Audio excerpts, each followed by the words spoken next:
Well, good morning from the Oceanside Sports Club complex here in San Diego. Day 2 of the West Coast Sevens. Excited to do a quick review of yesterday, a preview of today with two of my fellow colleagues. I have Will Hooley alongside me. I have Alex Corbacero. Let's start with the high school. So why don't you give us a perspective on what you saw yesterday? Oh, well, first of all, Jeremy, it's great to be back. Day 2 here in Oceanside. The high school was absolute box office. Look, Cathedral Catholic, they were unbeaten. Really impressive stuff from them. You kind of expect, are they going to be the eventual winners? But there's some really fun teams out there. Inferno, unbelievable. They don't have a big squad, but they came to play and actually did really well. Got a great win against Carmichael in the last game. But Carmichael, for me, I don't know what it is about those boys. They're fun. Big shout out to some of their players, Isaac Gomez in particular. He's just such a character. And that's what I love about the high school. They are characters that are having fun, and the quality, and I know calls will say the same, the quality's been right up there. I'm looking forward to it. Cathedral Catholic, I think, are going to be favourites. Yeah, I think they're the favourites. Speaking of the quality, do you think that you see sort of more brilliance in the basics from the high school kids than necessarily a lot of the college teams? I think so, and clearly these kids have got the rugby ball in their hands early, and there's some brilliant progress that's been done down here, particularly in Southern California. I know Proteus is one of the environments which some of these kids come to, which is literally to work on their skills, and then it's going to make the collegiate game better. I think that's the great thing about moving forward. That's why it's so important, so impressive at West Coast Sevens to have high school standards, and then it just builds through. It's the fostering of the talent moving forward. Yeah, great summary. We'll come back to you on the plan for today in a second. Turn it over to Corbs for a second. Why don't you give us a quick recap, if you would, of what you saw yesterday on the collegiate bracket? Well, the men's collegiate bracket was incredible. Day 1 was a demolition job for Cal. They came with a purpose, they were on task, and they wiped out everyone that came against them. They haven't really been truly tested in a game yet, but what I've loved has been actually the improvement they've shown across 3 tournaments. Speaking of Coach Jack Clark and Tom Billups as well, they talked about giving some of their depth a chance here at the other tournaments. They had a Cal 1, Cal 2. This is a bit of a hybrid of the side, and it really is a great development tool for them, but also the actual discipline and the nuts and bolts of their sevens game has been very exceptional. You've got stars like Solomon Williams, stars like Rand Santos, but there's much more coming through, and they're really showing a collective sort of uptick in performance, and it's been exciting to see. Who will challenge them? That is the big question. I think USD are another dog in the fight here, coached under Charlie Purdon, very well oiled, good basics, maybe a little outgunned against Cal, but in everyone else, that bracket has been outstanding. It was competitive. GCU fell to Miracosta in the opening game as an upset. Absolute cracker of a game, was a 2-point game. Miracosta, a late invitation to this tournament, turned up the local boys, and they came out swinging in the first game. But what I loved was GCU's ability to bounce back. They snuck a win over USD. That got them in the bracket and still keeps them in the semifinals. And then you had UCLA, a little bit up and down, but at the same time, under Harry Bennett, they still have a great brand of rugby and a great team that can play. Maybe not quite as competitive as Cal, but still sitting in that top 4 bracket. And the rugby, for me, was a massive uptick of where we've seen over the first 2 events, and that just shows that the development pathway of this tournament, the opportunities for these players to play, and really an opportunity for these coaches to coach sort of tournament formats as well, which is a massive sort of building block in what we're trying to build here in the American rugby landscape.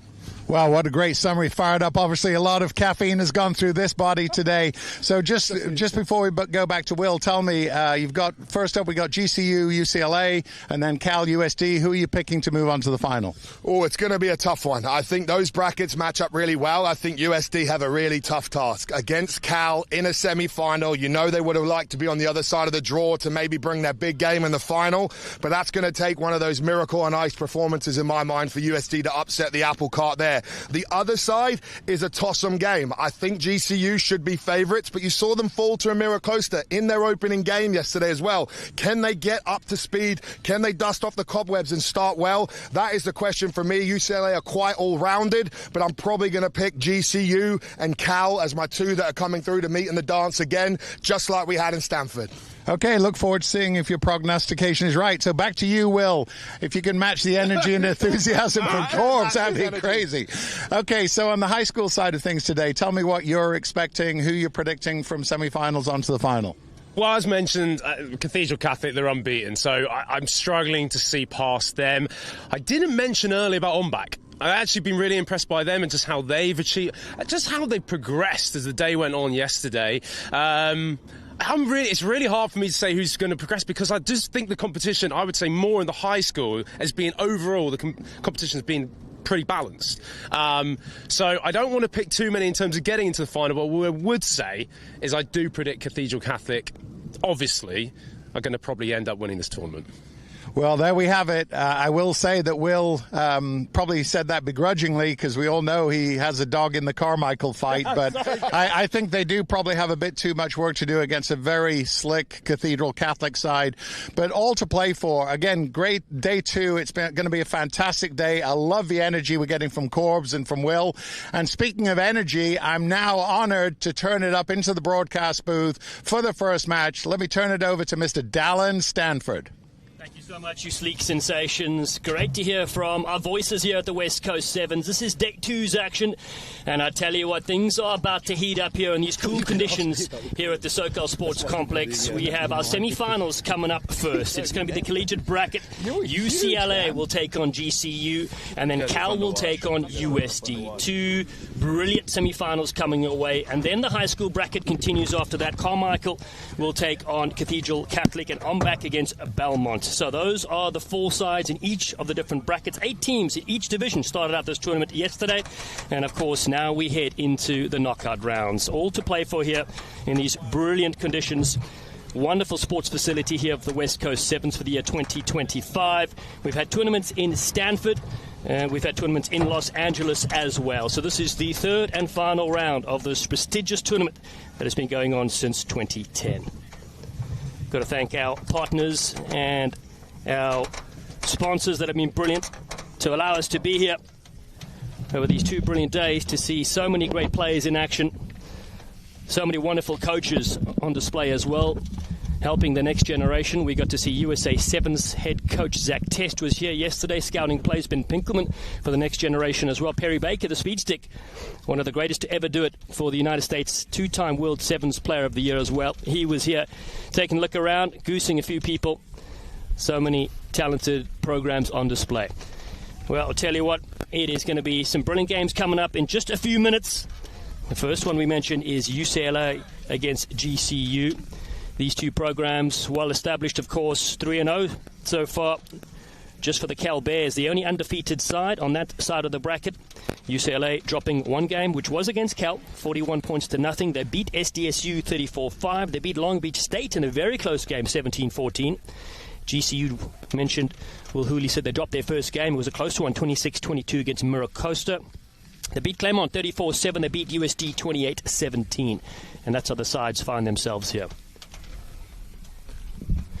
Alongside me, Alex Corbacero. Corbs, you've seen a lot of sevens in this recent month, my friend. What has impressed you so far, particularly when we talk about the college programs? It's been a really sort of exceptional sort of run of events here at the West Coast Sevens. And what I've loved is the competitiveness across the brackets, maybe other than Cal, who've been a bit of a wrecking ball. But the rest of the brackets have really matched up well. And the level of rugby has been ever improving across game to game. You're seeing coaches develop. You're seeing players develop. We're getting tournament formats. I think the ability to, add in the high school brackets as well, just add to the occasion, give coaches an opportunity to recruit and scout talent. And really, you've seen Zach Test here, you've seen Perry Baker. There's a reason why they're coming to the West Coast Sevens here at Oceanside Sports Park to see these games, to see this competitiveness and, see what's going to happen out there and see who are the next emerging talents coming out of the collegiate rugby powerhouse sort of system of America with, LA 28 in the horizon. You've got, home World Cups and 15s. This is really the breeding ground of where those next sort of studs are going to be made for those opportunities. It is a brilliant time to be here for the game of sevens, that's for sure. Grand Canyon University will take the field in just a few moments against UCLA, the Bruins from Los Angeles. And 2 brilliant sides. Been impressed with quite a few of these standout players. GCU had a very strong last game yesterday against USD, winning 28-17. It was a second-half comeback of note. They scored 28 points in the second 7 minutes, and that's how they were victorious. Here they come. They're taking the field. It's match number 1 on field 1. We have 2 fields on rotation. I'm Dallin Stanford, as I said, alongside Alex Corbacero, and here we go. It's the UCLA Bruins on the left of your screen. They'll be taking on GCU in their familiar black and purple. This is semi-final number 1. After this, Cal will take on USD. Hello and welcome, wherever you're tuning in from around the globe, to the West Coast Sevens, the year 2025. 4 teams left standing in the collegiate bracket, all to play for in this knockout clash. What a performance we set from GCU to close out yesterday. They were on fire. Can they pick up where they left off? Absolutely. That's the question for me. They dogged their way back through the bracket. They fell in the opening game to Miracosta in an upset in the seedings, and you wondered, was this not their tournament? Had they fallen off the rails? But the grit, the ferociousness to come back, to win tight games, to get to this place with that win over USD, that's earned them a shot at the dance, and they are going to be revved up. The question for me is, will they start well? They were a little dusty out of the blocks yesterday. They're going to have to wake up, get the cold water on the face, get the coffee in, whatever you need. I've got plenty of energy if anyone needs it as well. I'll throw some down here from up here in the booth. But that to me is the question. If GCU start well, I think this is their game. Corbs is the ultimate hype man. It's great to be alongside you. Here we go. UCLA on the left of your screen, kicking off. Harry Bennett, their head coach. Grand Canyon University to receive on the right. Jump up and almost a nice take there from UCLA. It was Caden Hartley that came flying up. But GCU have the early possession in this semi-final number 1. Early touches as they go outside there, 22. Hitting the deck down there is Gene Kendall. And now looping around, trying to a little bit of support as they go upfield through Ollie Tomlinson. Speaking to GCU's head coach, he said yesterday started a lot of their smaller backline players against USD. It didn't work out. Then they brought on the forwards and things started to open up, and now they start crashing up again. It's that far side. It's Kendall on another charge. He's wearing 8 on his back. Grand Canyon University just going side to side, seeing if they can manipulate the 7-up defense from UCLA. Another stutter step, and they go into the contact through Tomlinson. Around the fringes. Not a lot happening here. Some big tackles coming in. There's Joseph Leapai. And a big bosh yet again. What can GCU do to create some attacking flair here? Nice wide ball again, stretching it. Kendall is there. They go to the outside channels. Now GCU, can they get a line break? Kendall in support to the halfway line. That's a great carry. The Ruckers are there. UCLA pinch this one. First attack for them. Great patience on the defensive side of things. Now here's Pierce McMahon moving it across here. Freddie Jobber was very good yesterday. He just turns it back on the inside. Nice early possession as they shift it across. Bo White involved there as well. Again, a nice recycle. The Bruins, bit of a standing start, so they got to cut upfield, and they do just that. Freddie Jobber is clear.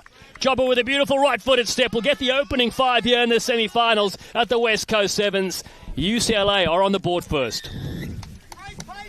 Very, very composed start from UCLA. I think the patience in D, not to force it, to stay connected, to let GCU go wide, gave them no ins, and then took their opportunity with the turnover. And then still a little bit of patience in attack as well. You could hear head coach Harry Bennett sort of shouting it from the sidelines. His team responded perfectly, and then you had Jobber with a massive moment in the middle, and that gets them up on the scoreboard with a kick you think will be a formality as it is, and that makes it 7-0, Dallin, in what is a huge game here. And this is the moment. All of a sudden, a little bit too much outside pressure from Boyle of GCU. That gave Jobber the option for the inside shoulder. He then straightens and has the gas to finish. And that's what happens when you go 7-up in D2. No sweeper there. One line break usually equals tries, as long as that player has the gas to finish. No, you're so right there, Corbs. You see Harry Bennett in picture. He's side up 7-0 so far. 4 to go in the first half. There was an injury for one of the GCU players, limping to the side, just getting some attention. So replacements made. And on the field there is Sione Kongaika. Look for his big frame to have some sort of impact. A kickoff here from Pierce McMahon for the Bruins. The vital part of the Sevens game is putting it up and making it contestable for your side. GCU do really well with a good look. And now they move it across field. Nice width on attack. Here's Brendan Boyle. Puts it out in front, and a bit too much in front, in fact. And there you have it, GCU showing a little bit. Referee says play on with that line out, so I'll let you take it back, Dallin. Yeah, they go nicely. Sam Reed is there in support. Now they're able to get the ball out wide. Here we go. Here's Lambert on the outside. Joseph Lambert showing tremendous speed until he's bumped into touch. Good quick thinking on the line out there from UCLA. Yeah, almost a moment there for UCLA. They had good patience, connectivity in D. They made GCU have to force the skill error into touch. And then they looked to go quick with the short line out. But probably, you know, that the crime there is you don't want to go into touch. If they could have held possession there, it might have been an opportunity to build. Instead, now GCU have a chance to exit as UCLA will look to try and stop them. Yeah, beautiful breakout here. This is the best attacking moment so far for GCU. But you're right, the touchline never misses a tackle since 1823. Undefeated in one-on-one tackles, the touchline is. That's a great stat, Dallin. Since William Webb Ellis picked up that ball, we've never seen someone get on the right side of the touchline. And there, unfortunately, an unforced error from GCU. You know, they almost looked like that was a dangerous line break. You've got to be careful and be a little bit more disciplined in your own third as such in sevens, because the turnover is costly. But if that offload had gone to hand, we might have had a try and have an equal game on our hands. The end result means 2 to play, 7-0 UCLA lead as they set the scrum again. I really don't love scrum resets in sevens. I just think we only have so much time. Let's get it in, lads. But you do love scrums. I'll go back to that. Trust me, I'm obsessed with scrums. I've been trying to talk to Jack Clark about them for an hour That's today. right, Mr. Scrum. We saw you there. Here we go. It's a sevens event, Alex. Shh. Yeah, that's right. Bo White on the attack now for UCLA. Able to bounce up to his feet. Wasn't held in the tackle. The Bruins back on the front foot.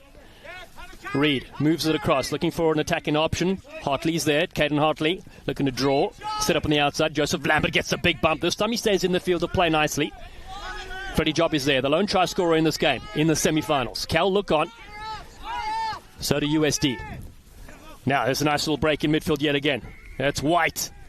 Bo White, another rampaging run from the number 12. GCU, though, so far hold strong with their line. Little dummy there. Louis Pujol has a break. Very close as GCU comes to pinch this one. They do that. Ollie Tomlinson, what a play from the big unit. Here we go. Now there's space for Grand Canyon University. Can they exploit our wide? Cutting back in is Boyle.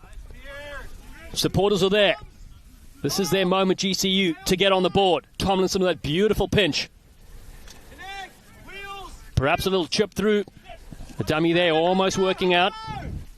Now laying it on the ground there, Gavin Alderson was playing the ball, holding on just too long, and that gives a chance for Hartley to have a crack. UCLA have numbers on the left-hand side. They cut back in superbly. They won't need them. Sam Reed, he's in for the second try for UCLA, and they make it look easy. They are on fire here, Dallin. The ability to hold in defence. They're not over-rushing. They're not flying out of the line. They're saying, GCU, beat us, make something happen if you can. And then they've been efficient with the leg tackles. And then those leg tackles, they can risky with offload opportunities. But if you chop well, you create a breakdown turnover. And that's where UCLA struck. And then off turnover, you don't have a GCU defensive line in a position that they would like to be set. And then all it takes is one little moment, one little step, and you've wriggled through. The kick sails over. It is 14-0. Here's a look at that second try. And there it is. Just once you're out of set, it just took one step back in. The number 10 for GCU, Di Matteo, probably a little guilty of biting in the line. And that's what I think the difference between UCLA and GCU has been. The connectivity of that D. You're seeing a little bit of shooters out for GCU, where UCLA's connective tissue has really sort of held together so far in these defensive sets. It's been a strong first half so far. It's a nice high kick. The last play of the first half. Pierce McMahon goes high. GCU knock this one on. Ball's loose and Freddie Jobry's there on the spot for the Bruins. Now they have possession yet again. Hartley around the fringes, sniping. Reed is at first receiver. Scored one of the first 2 tries in this half. McMahon moves it wide. Now looking for a step. Van Hampton in this first semi-final here at the West Coast Sevens. Wide ball, that's good skills. Nice passing from Freddie Jobber now. Lambert yet again. Close to the touchline. That's good skills from UCLA. Linking nicely. Carving up in midfield. Caden Hartley yet again. Hartley's close to the line. Just scragged down from GCU. But plenty of blue jerseys ready to score. Reed's on the spot. He'll get it done. His second try in this game. And it was sustained pressure from UCLA. Textbook sevens there, and that's the difference for UCLA there. If they don't go into touch, they keep that ball alive, they recycle a couple more phases, That's a try time. Really good work across. Hartley with a massive break there, getting them inches in the line before Reed finished it off. But for me, it was the difference in staying in touch. They actually kept the ball alive too, which gave GCU even less time to get set. And then that gave them the chance to then find disconnects in that GCU defense. And I'll be honest, it's half time right now, and UCLA are absolutely in the driving seat, Dallin. They are running away with it. I said GCU started poorly yesterday in the morning. I think we've got to get a different wake-up protocol, maybe get some ice baths on the field. We've got to get these guys woken up because UCLA are putting a clinic on right now and a really composed championship performance. They haven't put a foot wrong, and they've been very disciplined, unemotional, staying in system. You're so right, you're spot on. It's 21-0 halftime here in semi-final number 1 in the collegiate bracket here at the West Coast Sevens 2025. 3 converted tries has the Bruins up here. And we will take a chance to thank some of our partners and supporters. Huge thank you to Falcon West. The drive, the discipline, the passion. Falcon West Insurance shares the spirit of rugby. Learn more at falconwest.com. And also got to give a thank you to our broadcast partner, TVX Sports Video. TVX has been covering sports in San Diego and around the country for nearly 20 years, and they are committed to bringing you the best in live and local and emerging sports. Smash the like button, hit the subscribe to show your support for our official broadcast partner, TVX Sports. Now that energy is needed in the GCU huddle at halftime, I tell you what. And it was good yesterday, as we said. They really revitalized themselves in the second period. Absolutely, and this is going to be the wake-up call. This halftime talk, it's player-led, which I love, and that's sometimes what you got to do. You got to get your brothers around, grab each other by the scruff of the neck, a la Peter Steph Toy in the halftime changing room of the World Cup semi-final, and say it's on us now to go turn this one around. They're staking the barrel. They cannot give up another try. They have to score first, and they have to wake up and bring their A game. We saw it yesterday, but yesterday means nothing in sevens. It's all about the now when you get to championship footy days. It really is. What will they do in the next 7 minutes? They trail by 21 points, but kicking off will Grand Canyon University. From left to right here, cool conditions here in Oceanside, California. We're here at the SoCal Sports Complex. This is our second day of competition. There are some tired bodies out there. 3 games they each played yesterday. And, of course, it's how deep your squad is as well. So here we go. Brendan Boyle, one of their playmakers, to kick off. 2-1 yesterday for both these sides. Now the semi-final, number 1. The Bruins receive this inside their 22, and straight away it's almost a line break here from Austin Diaz. Pressure from GCU just shuts down an early momentum shift there. Seabrook hits the deck. That's a nice width on attack from UCLA. Now to the short side. Here we go. Can they get through? Big tackle. Ball's in the field of play. We play on. Great way to keep it in the field of play there. Sergio Roquier does superbly. Now they move the cross. Diaz involved there. The tackle comes in, but offside play, so it's a quick tap here from UCLA. Getting possession here. It's Jobber yet again. Going to the right inside. Seabrook's there. Looking to link up on the outside. There's speed to burn. Van Hampton is in. He scorched the earth for the Bruins. They open their account here in the second half and take a 26-0 lead. Flawless footy from the UCLA men. I can see Coach Harry Bennett absolutely shouting orders at them. Everyone's composed.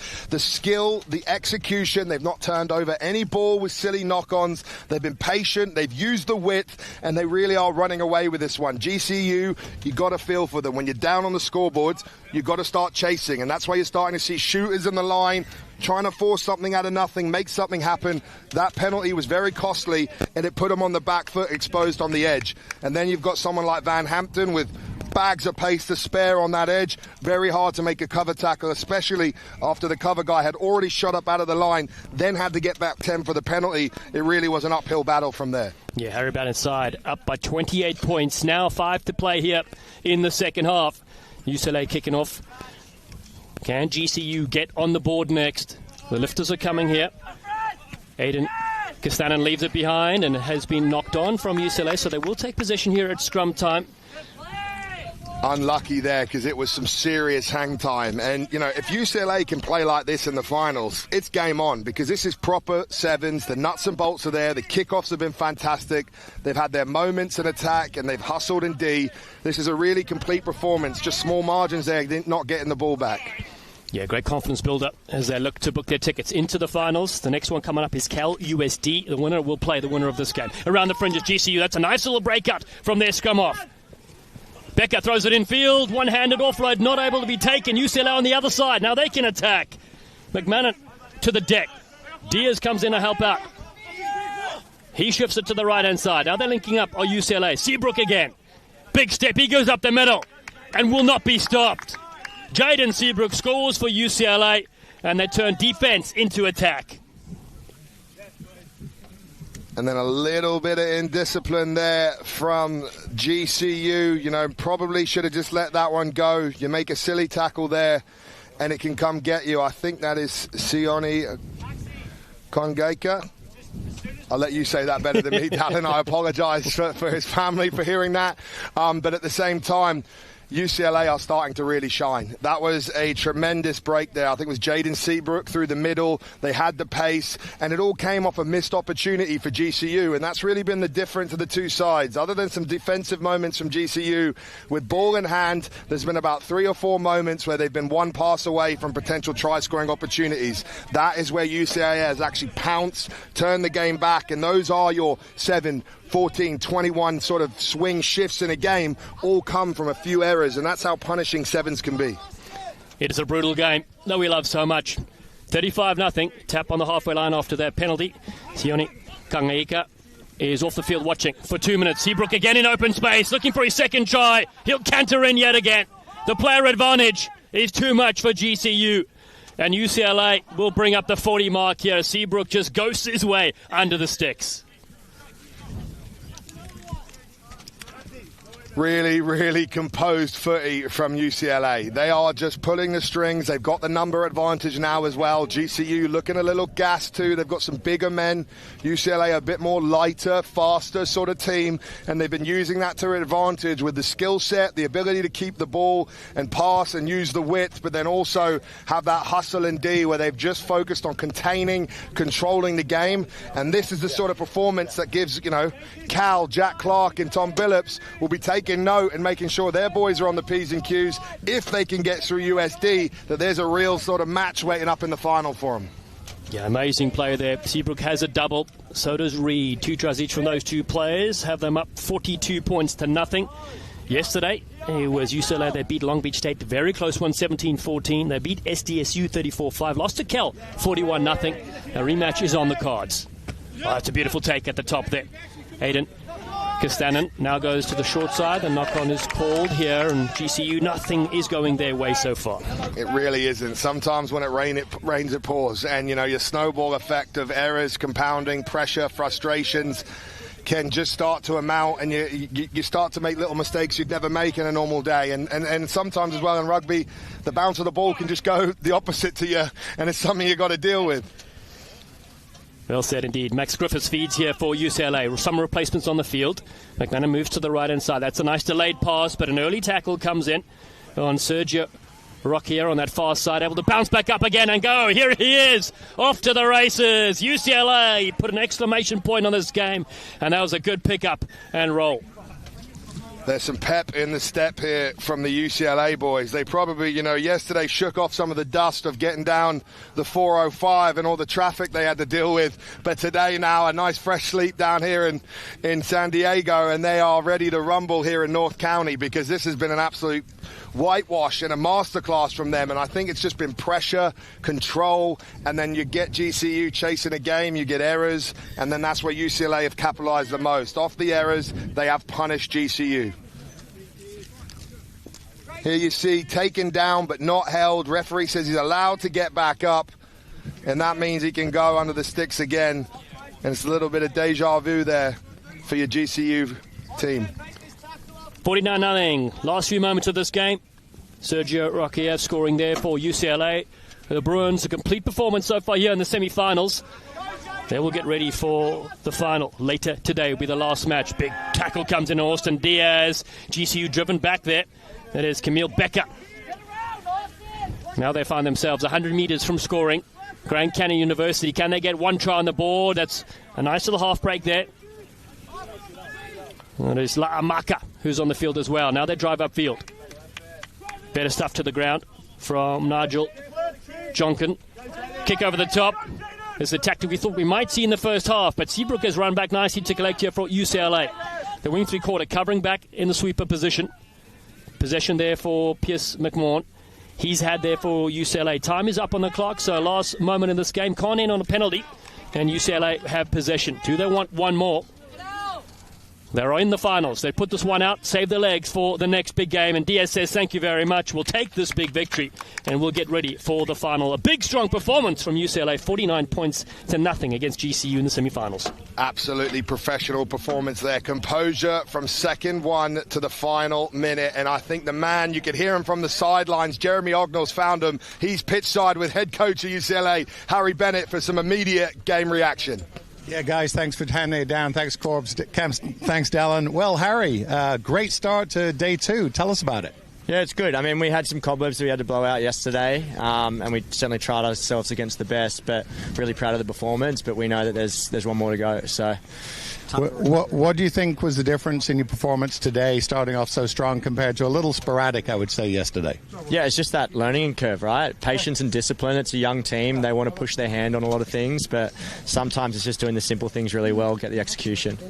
Okay, so obviously second semi-final is coming up right now. We've got Cal against University of San Diego. Tell me what you're expecting there, who you think you're going to be seeing later on today. No secret. I mean, Cal's been impressive throughout this entire series, so I don't expect any changes in this game. And if we can get our fundamentals right, then we'll be in for a shot later on.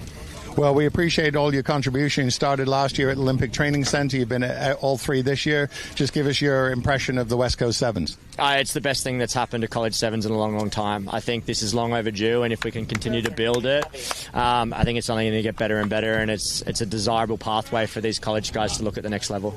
Good. Well, thanks for your time. Good luck in the final. I'll turn it back up to Corbs and Dallin, and let's keep enjoying the day. Beautiful stuff. Jeremy Ognall there with interview. Harry Bennett with brilliant words as well about the West Coast Sevens. It really is providing a platform for these players to be seen. Zach Test was here, USA Sevens head coach, scouting as well. Now, semi-final number 2 coming up. It is Cal, the Bears, taking the University of San Diego. They'll be on the right-hand side. Cal kicking off from left to right. Corbs, this one should be another barn burner. It really should. Obviously, Cal have just been phenomenal in this competition, but USD, coached with Charlie Purdon, will have a plan to try and ruffle the feathers, but you've got to deal with this kickoff game of Cal first. Edstrom goes high. It's knocked down towards Cal's side. Straight away they maintain possession. The restart superb. Solomon Williams there in support. The penalty comes up though to USD. First chance for them to attack. And Ronan O'Rourke, he was very good yesterday. They beat Claremont 19-7. They beat Miracosta 50-0. And then USD lost to GCU 28-17 in a crazy game of sevens. Here goes Archibald. The little switch, and Cal coming with a big, strong tackle. Driving players backwards. Attacking the breakdown as well. USD know what to expect. Will Briggs is their star player. Now crashing. Setting up a point here for O'Rourke yet again. One of their playmakers. Nick Allen moves it to the right-hand side. Dan Sir is there. Looking to go wide. They knock it on. And that just can't happen in this tough game here. So all of a sudden it's on the ground. Solomon Williams is there with Cal. Possession for them. Kaminsky shifts it across field. Edstrom with that big restart, flicks the ball out the back. Here's Teague, Oliver Teague. Superb tackle from O'Rourke. He's there. Ruckers arrived just in time for Cal to recycle. That's good width. Kaminsky now stepping with his left. Cuts again, sets a good point here. And there's the offload to Teague. They'll get in Cal. The first try. Ollie Teague will score. And the Bears are on the board first. Just like that, Dallin. One little error from USD is all it took for Cal then to get their feathers up and start hunting for the try line. And it was valiant defence at first, maybe a little overcommitting at the breakdown, but then the line speed sort of forced Kaminsky back down that short side. And I thought, there's a lot of traffic there from USD, but the ability to get through, create that offload, meant that we got a try time there, and that's a very sharp finish there from Cal and a great start. If you look here, that line speed sort of spooked Kaminsky back down. Multiple sort of players there, but 2 or 3 bought on him, and that created space for Teague to go and finish, and he's not getting stopped from there. No, he's not. We saw him at Stanford. He was the most valuable player, scored 6 tries in that tournament, and now continues to form here. This one needs to go 10. Bounces and goes backwards, so it'll be a free kick at the halfway line for USD.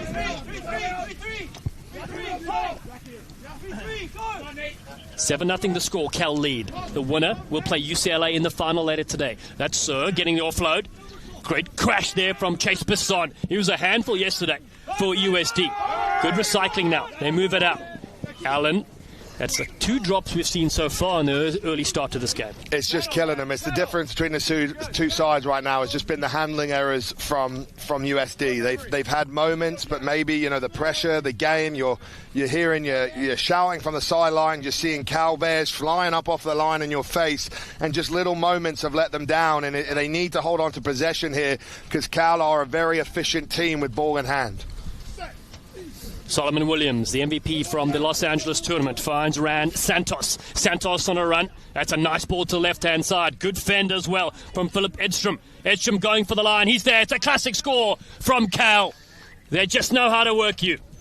They really do, Dallin, and that is as efficient as you want to see. First phase, strike move. You've got Solomon to Santos, who then finds Edstrom. There's just too many weapons out there, and one-on-one, they have a good chance of getting the better of these USD players. So for USD, you can't afford even a tiniest crack or disconnect in your defensive line, and that's cost them there. But I think really watching this Cal side, the only way I could see a team beating them is if they can actually win the possession battle against them. And I've yet to see a team that can hold on to the ball and make Cal defend for large parts of the game. Because, like you said there, Santos puts Edstrom in, he beats one man, and that's all it takes to finish there. 12-0, Cal lead. They had a penalty at the halfway line as well. Now they've lost possession. First time they've lost possession there, so this will give USD a chance to attack with. If they can hold on, good things could happen. Absolutely. Let's get some possession. Let's start to make Cal work on D. Let's wait for some cracks and then take our opportunities. Let's not force it. Let's keep our skills up. Let's not take a second off the ball with our eyesight or any little moments. And let's see what we can do if we put some phases together here. That's what I'd be saying if I was Charlie Purdon. No, you're hide, my friend. That's for sure. Beautiful drone shot here at the West Coast Sevens. Sun about to peek out. USD. Yes, Archibald gets the ball away. Dancer in midfield looking for the looper. It's a little loose and messy, and Cal picked this one up. That's been the story so far of the opening 7 minutes. T goes to the left-hand side. Williams slaps it on. It's still there. Edstrom finds space on the outside. And Max Threckhout will score in the corner. Mad Max is in, and that's a third try for Cal. It's tough to watch for USD, I'm sure. Just sort of similar sort of reoccurring errors there. Sort of in your own half, trying a lot of the wrap around. They got the sort of timing on the pass wrong.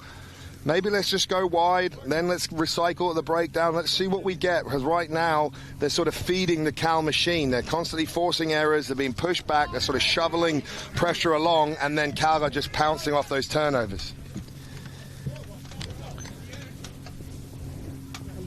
And this is it. Once you get numbers down, once you get turnovered or pressured, you start flying out of the line. And Cal, a little bit lucky maybe to hold on to the pill, but then had the ability to execute. And that's a beautiful hang time on a kickoff there. Yeah, it falls down beautifully. Threckhout is there. Flag has gone up on that far side. The AR has a say, and it will be possession for USD. Great sideline conversion as well from Santos. It has them up 19-0 here in the first half. This is semi-final number 2 UCLA. Watching on to see if it's Cal they face. So far, 3 brilliant tries. Under a minute to go. USD need this possession. What can they create? It's now or never, USD, and they turn it over again at the line out, Dallin. Williams flips it wide. That was their possession to play with. Philip Edstrom now, again looking to pull the strings. Oh, the big bosh from the big player. Kaminsky on the inside with a fend. Beautiful offload over the top. Santos is there. He'll score. Brilliant play from Cal yet again. You had the aggression, you had the skill, and the try. It's just looking a little like men v boys right now.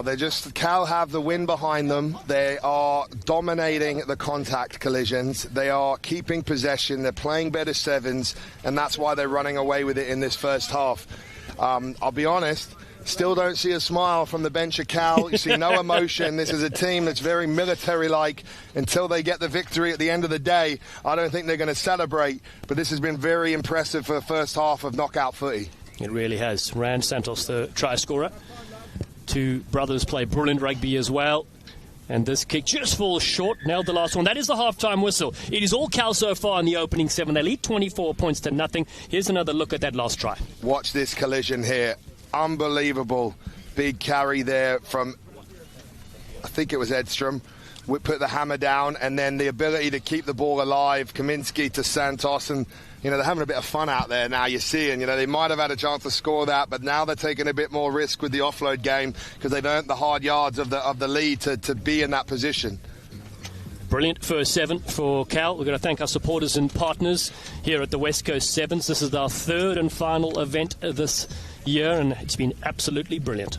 Well, first off, a huge shout out to USA Rugby. USA Rugby is proud to partner with the College Rugby Association of America for the 24-25 academic year. With future US Eagles taking the pitch today, we are pleased to support this experience for all student athletes. Learn more about the USA Eagles and how you can get involved with USA Rugby. And a reminder as well, a huge shout out to Falcon West. Don't just get coverage, get trusted expertise. Falcon West Insurance, protecting what matters since 1981. Yeah, superb to have those partners involved. It is remarkable, these 3 tournaments that we've seen. And, Corbs, you've been to all 3, my friend. I mean, what an absolute vibe. And you've witnessed Cal, obviously, win these events before. But let's talk about rugby in general, of course. What a great way to promote the sport and the high school players. It's just been an awesome display. I think, full credit to the organisers. And, some people maybe don't know as much, but the speaker family, put their hearts and souls into this event. And, it's a full family effort. They've recruited great people, great partners, and they're building something special. And, that the old saying, a field of dreams, you build it, they will come. That is what I think is going to be with this. It's going to be a bigger tournament next year. It's going to grow. It's going to get more notoriety from a high school and a collegiate level. And I think the future is very bright for what's coming here in this West Coast Sevens. It really is. Make sure you download the app, West Coast Sevens. Check it in your apps. You can get all the scores from these games as we continue. We will have a champion in the collegiate division later today, plus the high school as well. Here we go. It is USD kicking off from left to right. And Cal, for early possession for them to have a crack. Bazio has possession. He was so good yesterday. Floats on over the top. Beautiful skills on the outside. Cal stepping back in. Penalty goes for crossing. They're just getting in the way there. Cormac Saint was the player with a breakout, but it was stopped short there. USD now trail by 24 points in the second half here. They're flowing over the top. There is space to operate. Good step here from Bassot. Beats 1. Beats the second. Just scragged there. Really one of their go-to strong players for Charlie Purden's team. Now, around the fringes, little dummy there from Ronan O'Rourke. Support arrives. And another penalty here for USD, but they are pinned all the way back in their half. Vaughan Fouts wants to get on with things, knowing that they need to score, and they need to score next. Brandon Guiducci takes up, bounces one to the ground. This is better physicality from USD. That halftime talk really working so far. Dan Sir looking to step, looking to dance as well. Couldn't throw the flat ball, so their support arrives. Kellen Archibald. Ball is loose, picked up here from Cal. They come the other way and they'll score here. Jack Bazio gets it done. Fresh legs and a fresh score here for Cal. Bazio with the try, but it was the beef from Bogner at the counter-ruck which really got that ball spilled out. As you can see urgency in USD. They're obviously down on the scoreline. They're near their own sticks. They're a bit frantic. They've got to chase the clock. There's a lot of things working against them. And then Cal taking their opportunity there, as we'll see how this kick fares from Cormac Saint. Just going wide to the right of the upsticks, but as we look at the replay, it all came from the counter-ruck. Watch Bogner there, the pressure. That means the ball spills, and then they pounce like a pack of hyenas. They're over that line, scoring that try. Very, very well-drilled sort of team effort there for me. It's Cal side, beat SDSU 44-5, beat Long Beach State 43-5, beat UCLA 41-0. So just conceded 2 tries all tournament yesterday. They lead 29-0 here against USD in semi-final number 2. UCLA await in the finals. Nice wide ball thrown there from Fouts. Better carry from University of San Diego. The arm comes up yet again. Bogner this time told to retreat. Yeah, no release there from the referee. Maybe should have tried the counter-ruck again. It worked well last time. If there's no space, go through with the counter-ruck, lads. 7 up on the defensive side of things. Can USD get some sort of line break here? Bodies flying everywhere. That's Sam Carlson getting involved. He takes on 2. Archibald behind their own try line. Here come USD yet again, looking for the bump. Brandon Guiducci again. He needs support. Bogner is there and draws the penalty. Great work at the breakdown for Cal. Saint goes to the left-hand side. And they move it across the chain. And Noah Grasset will score here. Nice, well-worked try. All happened at the breakdown for Cal. It's just been the pressure. You know, USD are getting some possession, but the majority of it's been, 5-10 metres from their own line, and that's where Cal can really go on the hunt in defence. They can start forcing errors, they can shoot up a little more, they can take a few more risks, and that is really starting to stress USD. I think there, for me, they should have probably gone wide. Even though they're on their own lines, they probably had a number there, taking it up in the middle, had a disconnect, and that allowed Bogner to get the turnover at the breakdown, and then it was pretty easy from there as Cormac Saint makes the tap, and then it's just through the hands all the way on the outside to Grasset. The University of California, Berkeley up with this 34-0 lead. Big scores in both games, 49-0. It was UCLA that beat GCU in the first semi-final. Oh, what a steal here. Seamus Deely, the Gazelle, gets after this one. Now, Guru Levy moves it to the right-hand side, fresh on the field. Well, that's a beautiful break from Saint. Cormac Saint looking for the line. He'll get there for Cal. What a great score. Beautiful footwork. And they stretch the lead. I thought UCLA were looking sharp and professional in this first game, but I think Cal said, take a seat, lads. We'll show you how it's done, because this has just been a masterclass in ruthlessness. The ability to stay on message, to stay on point when you're still 30-something points up, and there's a decent bit of time left here as well, Dallin. It's been very impressive. They're just well-oiled, well-drilled. You've seen they've subbed off some of their bigger players as well, maybe bigger name players, I should say, who might maybe save some legs for the final. And the guys in the wings who come on the field are making things happen, a la Cormac Saint, who's come in here and he's absolutely running the show. A wonderful opportunity for these players to get valuable minutes here from Jack Clark and Tom Billups' side. They now stretch the lead to 39-0. 2 minutes to go in this semi-final number 2 with the West Coast Sevens for the year 2025. It has been superb to have your company over this 2-day tournament as we look to crown a champion at this event here in Oceanside, Southern California. Now, USD. High shot there, quick tap. Brandon Guiducci goes quickly. USD, Archibald, flat ball. Another big shot comes in, this time on Johnny Butler. Dan Sir trying to get on the outside of the Gazelle. Good tackle from Deely. Support arrives there from Dennis White. USD recycle well, but they're not going anywhere yet. Flat ball. Guiducci now finds space out wide. Carlson rips one up, and that's Vaughan Fouts, in fact. USD putting it through the phases, but really not able to get any line breaks yet. Big right-footed step into the contact point. Cal keep making the tackles, and they draw the penalty again at the breakdown. Phase after phase they defend, and now Cormac Saint goes to the right-hand side. Saint looking for the line. He's there yet again. You mentioned his name, and he brings up the 40 for Cal. He's saying, hey, Solomon, I've got a game for you here. Keep an eye on me, pal, because it's been outstanding. It's been a masterclass again from Cal. And when you're up on the scoreboard, pressure cracks, and that's what you're seeing happen with USD here. And it's unfortunate to see, because they're a good rugby team, but they're being marshalled well, put under pressure, and then their errors and mistakes are being fed on by this Cal Bears machine at the moment. And I think one of the things I'm loving as well as we look at the replay here, for me more, is I'm hearing guys like Solomon almost coach from the sideline. The guys who have the real high IQ, the experience of the more elite level of the Sevens games, they are taking ownership and helping marshal the team, giving good feedback. It really is a sort of well-oiled machine team performance through the whole organisation. It really is. Cal up 46-0 right now as they look to counteract yet again. They will play UCLA to close out today. UCLA with a big win, 49-0 against GCU. But here come Cal to finish it off. Beautiful switch, looking for the hat-trick. Saint gives a pass away. Beautiful step. Levy will score. Gurr Levy scores underneath the uprights. And Cal finish off superbly.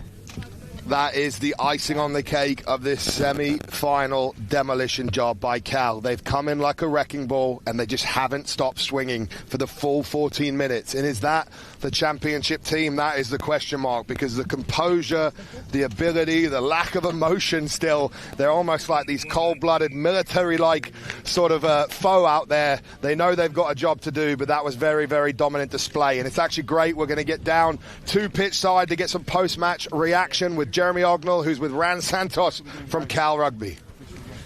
Yeah, thanks, Corbs. Thanks for the handoff. Rand, another great win. Tell us your feedback on that match. Yeah, USD is a quality outfit.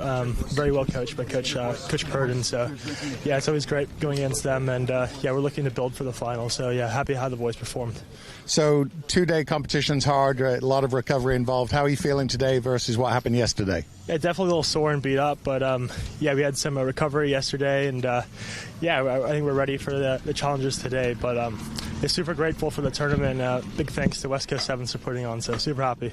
Well, this is your fourth West Coast Sevens tournament. So you just mentioned West Coast Sevens. What's your assessment of the tournaments overall, starting last year and the 3 events this year? No, it's awesome. It's a great opportunity for young players like myself and a lot of my teammates to just play sevens and hopefully have it's another stepping stone in our career and hopefully have a shot for that U.S. Sevens team. So, yeah, all the boys are very happy to be here, and big thanks to the speaker family and everyone that helped put on the West Coast Sevens. So thank you very much. Yeah, I like the fact that you count yourself still as a young player, but excellent performance. Keep leading the team. We look forward to seeing you against UCLA in the final. Thank you very much. Appreciate it. Sure. Thank you. Thanks, guys. Great to hear from him, a player that has a very bright future in the sport. But talking of bright futures, it's now time for the high school boys bracket, and we've got a huge tussle here as we've got Cathedral Catholic taking on Carmichael. These were the 2 top teams in Stanford that went head-to-head with Carmichael on top, but it's been Cathedral who've looked like the dogs in the fight across this weekend so far, and they'll have a bone to pick in this one against Carmichael as they are getting ready to kick this one off. I'll be joined in the booth by Jeremy Ognall. He's made his way up in record time. Very impressed, considering he's doing pitch-side interviews. And we're about to get this one underway as Troa kicks off. And it's great hang time there. Oh, Ritter with the pickup. Textbook start from Cathedral. Boyle now to Troa, who's moving it down the outside. To Ocon, who's on the ball. And it's a turnover from Carmichael at the breakdown.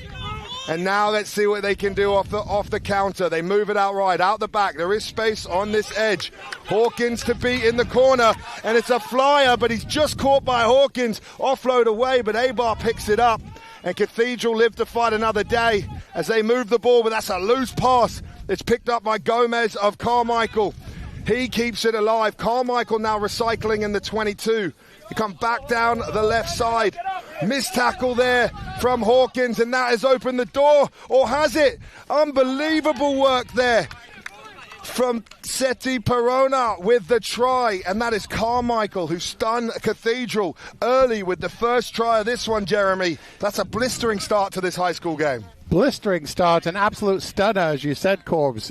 From the kickoff, it looked like Cathedral Catholic was getting straight into their, same shape they had yesterday, where they had an amazing day. But there's a lot of, dog in the fight for Carmichael, a lot of fight in the dog. So I love the fact they bounce back, move the ball really well, use their athleticism. It's a great start for Carmichael. If you watch them here again as they're coming through, just again moving the ball nicely through the hands, and then just a beautiful step back, sliding through a tackle. He goes in for the first score of the day, and a lot of confidence building for Carmichael, I'm sure. Well, there's nothing like an early score and knockout footy to get your feathers up and get you on program. And here, that ball bounces deep, and it's gone all sorts. And it was Gomez who almost had it, but it's Cathedral now with Abar who have the ball. They are brought down. Referee says not. Oh, high tackle, from Carmichael. Means Cathedral will tap. Troa hits Boyle there, who hits Ocon, who's a bit of a wrecking ball out there in those wide channels. He's been physical. He's brought down by Gomez, though. And now it's Cathedral have to play in their own 22. Looks like Hawkins to Troa. He's got Abar there. Is Hawkins on the outside if he can find him? He's been dangerous so far this competition. And there he goes, back on the inside, keeping his hands free, shrugging men off. Now he goes to the outside. He's on a tear here. Finally brought down. It takes 2 Carmichael players to get him. They recycle. The pass from Troa is not ideal. That's an accidental offside there. That'll be a penalty to Carmichael because that one was off the boot, Jeremy. And wow, this game's got it all. Yeah, you couldn't take a breath there, Corbs, for sure. I mean, that was beautiful play by Hawkins. He was a one-man wrecking crew. Unfortunately, off the foot and then, accidental offside penalty against him. So Carmichael, but now the penalty goes the other way, so not releasing here. So the ball back in Cathedral's hands with an opportunity to clear their lines a little bit and probably take a breather. Yeah, lifeline there for Cathedral, because another score would have been costly in what is a semi-final matchup here. They decide to take the scrum as well, gives them a second to regroup, catch their breath, but also a chance to sort of spread the field, open up some space and see which way they're going to launch. Yeah, so this is a great attacking opportunity. Even though they're inside the half, they can split the field here, make a read which way they go. Going out to the right to the strong side, probably looking for Hawkins again on the edge, but isolated in the middle right now. Advantage for a high tackle there on Landon Hawkins. Here is Kingston Hawkins, his big bro, who's brought down at the ankles. But this time Cathedral recycle. A-Bar with a bit of a loose pass, but it is picked up by Landon Hawkins there, and he's showing the same sort of step that his brother was doing earlier in the middle. Ocon gets it to Ritter, who's been dangerous all weekend. Gomez, though, with a strong tackle in the middle. And it's Cathedral who keep the ball alive. You've got Trower there as he finds Boyle, and Boyle steps back inside, and the sea has parted for him. One-on-one with the fullback, but he's brought down. But it's Cathedral, I say, who have the possession still. Ritter goes down the right. He switches with Hawkins. Hawkins bobbles but gathers. He's brought down. The offload to Ritter is good. Ball is still alive. Referee says play on. Boyle takes it flat to the line. Hawkins with a step. They've got a man on the outside if they can use him. Ibar doesn't take it. They take contact. Cathedral still have possession. They've got to score from here. Ritter taking a metre from the line. Cathedral have it again. This time it's Trower with a hard line, and he gets over. And that's a strong response from Cathedral with Dylan Trower coming in for the try. What a response there, as you said. I mean, the commentary there was beautiful, Corbs. I mean, it was great phases, probably 15 phases there by Cathedral. What I was going to say before the score, though, is you have to give a lot of credit to Carmichael's defence. I mean, they were defending for 15-plus phases there and really didn't get exposed gaps until late. They were very competitive at the breakdown, very solid in the tackle. So they'll be disappointed to give up that score, but pressure told, and now we're on a one-score game. And if you look here as the replay comes up here, beautiful from TVX. Again, really a nice hard line there, just crashing through. Tired bodies, easy score in the end, but well worked, multiple phases. And here is the try scorer who kicks us off again. The kick was not good, so it's 7-5 to Carmichael. But wow, Hawkins gathers that one. He's still on his feet. He's not beaten the fend and the finish. Outstanding work from Kingston Hawkins. Showing why he is a USA Rugby under-18 caliber player out there on the field. And it's Cathedral who go back-to-back scores and start to build some momentum. Yeah, once again, Corbs, we've talked about it, all tournament and all the last several tournaments. Kickoffs are a massive weapon. If you can control the kickoff just like Hawkins did there, can lead to easy scores and change the game. So now all of a sudden Cathedral's back on top. Kick's good, up 12-7, still with about 20 seconds left in the half. And it all started with a great restart. As you see here, the hang time, the one-on-one take. You get a match-up with the sort of height that Hawkins have, and then the athleticism, and that's why you get a TRY. But now we'll get back as Trower's about to kick off again. It's beautiful hang time again. Two men get up for Cathedral, but it's Gomez who gets the bobble ball. A-Bar with the breakdown attempt, but referee says no clear release. Oh, Hawkins has misread the arms. It's Carmichael ball. And it's Cathedral who need to get back 10, and this is Carmichael's chance to get some possession back, because it's been an all one-way traffic for Cathedral for these last couple of minutes. It's the last play of the half, a chance to claw back into the lead. And Gomez, he's been one of the main men for this Carmichael side, making it happen. Yeah, Corbs, as you said, I apologize, man. As you were saying, Carmichael's had very little possession. Cathedral, controlling possession, starting to control territory, back in possession once again. And like you said, almost before, they'll be looking to punch one in right before the end. Having said that, it goes the other way, Corbs. Wow. Oh, wow. Cathedral there caught napping. They thought they had it all. They were playing some all-star, and it's Rukoval who gets the try with the intercept. And that is a 7-point swing moment. That could have been Cathedral away at the races with a lot of breathing room at the half. Instead, it's Carmichael who you think are going to go ahead with this kick as it's right in front. That is a swing moment in the match, Jeremy. Absolute game changer, like you said, really about a 14-point swing. It looked like Cathedral was on the horse and going to take control. Then all of a sudden a loose pass. And I have to say that Carmichael does what they do. If you look at this again, control possession, bit of a loose over the top pass, easily read, and you're not going to stop that guy from there. We saw him in Stanford, and he is an absolute stallion of a rugby player. He really is. And if that ball went to hand to Trower, it's a definite try for Cathedral. They had 3 more men to burn on the outside. There's only one Carmichael player. But the pass was a little bit blasé with that B-ball sort of hook shot over the top, and it just left an opportunity. And now you've got Carmichael. They're going to say, listen, lads, we're in this one. We had opportunities, but we might almost let it slip, but we're back in it. We've opened the door again. And if you're Cathedral, you'll be frustrated for letting these boys back in the well, as Ryan Mattias looks like he's laying down the law to his players there. Yeah, I'm sure he is laying down the law because they just got a little bit loose. They were definitely in control. But like you said, I love the B-ball reference. B-ball over the top loose that was able to be taken advantage of. And I have to say that our colleague Will Hooley would be very excited. He's not with us right now. I'm sure he'll be joining us soon. But when he comes over and sees at halftime Carmichael up 14-12 over Cathedral, I think we would hear a lot from him. He'll be absolutely buzzed with that as we do another thank you to our broadcast partner. There is Will Hooley. We thought we banished him to pitch 2, but he's found a way back on camera, and he's sporting the wonderful gear with Isabella as well, and Dallin Stanford of all the West Coast Sevens merch. We recommend you to check it out on the website as it's pretty flashy, especially some of the turquoise numbers.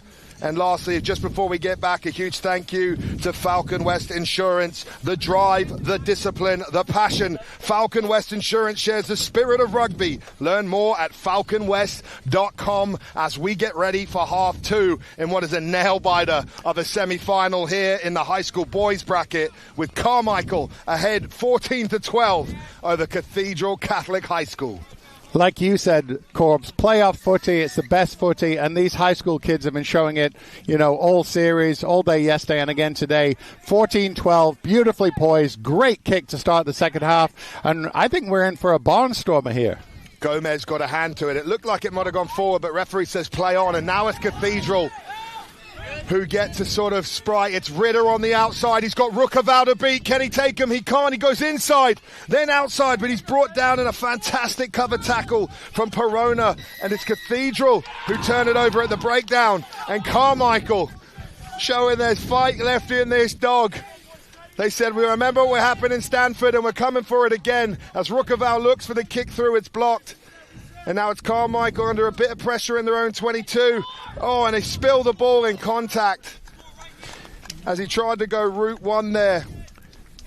Yeah, unbelievable sequence there. What I give credit to Carmichael, I mean, you would have thought Ritter was going in there, but I tell you, the cover tackling was unbelievable by Carmichael. They just have so much heart. They put heart and effort into every play, and it shows. They're still defending inside their 22, but they're still hanging into the lead. Yeah, and Will Hooley is absolutely smiling at that on the sidelines here. He's joined us finally, but it's now Cathedral with an opportunity. Ritter saying, I'll make up for that break, lads, as he finds a way through on the outside and gets it down in what looks quite kickable sort of position, as it's Cathedral now who will take the lead 17-14 as we have a kick to remain. And, Will's now sort of starting to cry on the sidelines, but it's Carmichael who are going to have to find the next response in this game. Yeah, Will is definitely crying a little bit. He'll actually be doing an interview after the match. I know he's hoping for a Carmichael win so he can do that interview. But again, credit to Ritter. He bounced back from a tackle over here, goes in, untouched on the far side, puts them back in the lead. But again, Corbs, with 5 minutes left, it is still very much anyone's match. Really is. Ritter has been a USA sort of junior, sort of international caliber sort of player, and he's showing it there. He's got pace. He's well-rounded. They've used him more on the wing in this game, but now they brought him in the middle there. He's actually causing havoc with how he can get outside that player and create those little disconnects in those wide channels. Yeah, so now Carmichael receiving the ball, looking to get out of their 22. They're still within 5 points. Little clever kick through. Oh, my goodness, what an individual effort. With the chip and gather and the offload to come. And we were wondering if Carmichael were going to respond, and they have. Now it's Gomez, another one of their danger men. Keeps alive, but he's brought down. Carmichael recycle it. They move it down the edge. They're a little bit 6s and 7s there, though, with a forward pass and a knock-on. And that just gives Cathedral a little chance to regroup, because Carmichael showing they can strike from deep. Rookaval will take a risk with that little kick through, Jeremy. Oh, what a beautiful kick through by Rookaval. He was very unfortunate, actually, got turned over. But once again, they just show their ability to change the game with some of their, exciting play. Unfortunately, a loose forward pass puts Cathedral back in possession. But again, love the way Carmichael are fighting in this one. And they come down the left side to Ritter now, who steps back in the middle. He finds it to Hawkins. And then it's Hawkins who takes contact. Ritter at 9 finds Trower. Trower finds Hawkins. We now get it down the outside. It's a really good carry from Strasner. As they find Ritter again in the middle, it's Cathedral in the driver's seat. The Boyle dancing with the ball. He's got support. They take the contact. Yeah, he was dancing. He wasn't going anywhere, but he was dancing. But the good news for Cathedral is they retain possession. They are going backwards, but there's still some opportunities. They've got some space on the edge if they move the ball, which unfortunately they don't. It goes to ground, but they still retain possession. So Carmichael's fighting hard here. A lot of defensive work. They've got to get their hands on the ball if they want to get back into this match with 2.5 left. And it's Cathedral who have still found the possession here, and they are recycling and they're moving it through the middle. You've now got Hawkins who steps Gomez, who steps Rookaval. It gets the ball to Ritter. There's opportunity here if they can find it on the right-hand side. They get the ball alive. Hawkins finds it to the outside. And it's Larson, I believe. But the pass doesn't go to hand. It goes into touch. And that's another lifeline for Carmichael. As a score there might have been one too many, Jeremy. But now they'll have a chance to sort of exit off a line out from inside their own 22. Absolutely. If you watch here, just wave after wave after wave of attack from Cathedral. But every time they tried to create something, Carmichael were in their face and really just putting their bodies on the line. And at the end, we just have a little bit of a loose play outside with a big tackle. Ball goes into touch, and Carmichael can clear the lines and get back in this with only 5 points down on the scoreboard. Huge tackle here, and this is a really pivotal moment. 1:41 on the clock. Carmichael lose the line out, though, and that feeds Cathedral. They've got 3 men out here. Ritter's in the middle. He's got Larson on his outside. He takes Rookaval on the outside, but Rookaval makes the tackle. Referee says hands away. He's going to have to blow there as Carmichael didn't listen. And Cathedral now taps with Trower. He misses to Strasner. Strasner straightens. He's over the line in the middle. And that's a TRY. And potentially a full stop on this one as Cathedral strike. Yeah, again, the patience paid off there. I think we had a lot of tired bodies from Carmichael. They just couldn't hang on defensively for that last series. And as you just said, Corbs, I think with less than a minute to go now, 2-score game, I'd probably say it's all she wrote, and deservedly so. I think, Cathedral have been the best high school team in the tournament so far. If you look at this replay here, again, it was just, move the ball, use your athleticism, crash over. And with 30 seconds left, we need fast movement from Carmichael, but I think it's probably a little bit too late for them to get back in. But again, all credit to them coming down from Northern California and playing at the level they have. Absolutely. You just want to be composed here from Cathedral. Nothing silly. You get a little bit time, kick deep, beautiful there from Trower. that gets time off the clock, and you're pretty much saying this one's safe and done. Even if Carmichael go the length now, there's probably not going to be time, but never say never. But it's Strasner who's in the hunt there. They miss it. Cathedral get it, but referee says knock on there, as Trower was the one on it, and that is the final whistle. And that's all she wrote in this men's high school bracket. And it's Cathedral Catholic who march on to the final, 26-14, winners over Carmichael. Yeah, Corbs, what a great match. Well called by you. I mean, it was back and forth, and, until the last minute, it really was anyone's match. But, credit to both teams. The high school competition here has been incredible, and I loved what these teams have shown. We've got Back and Belmont Shore still to come, so we've still got some more exciting, high school rugby to watch. And I think in a second, we're actually going to be turning it down to our colleague, Mr. Will Hooley.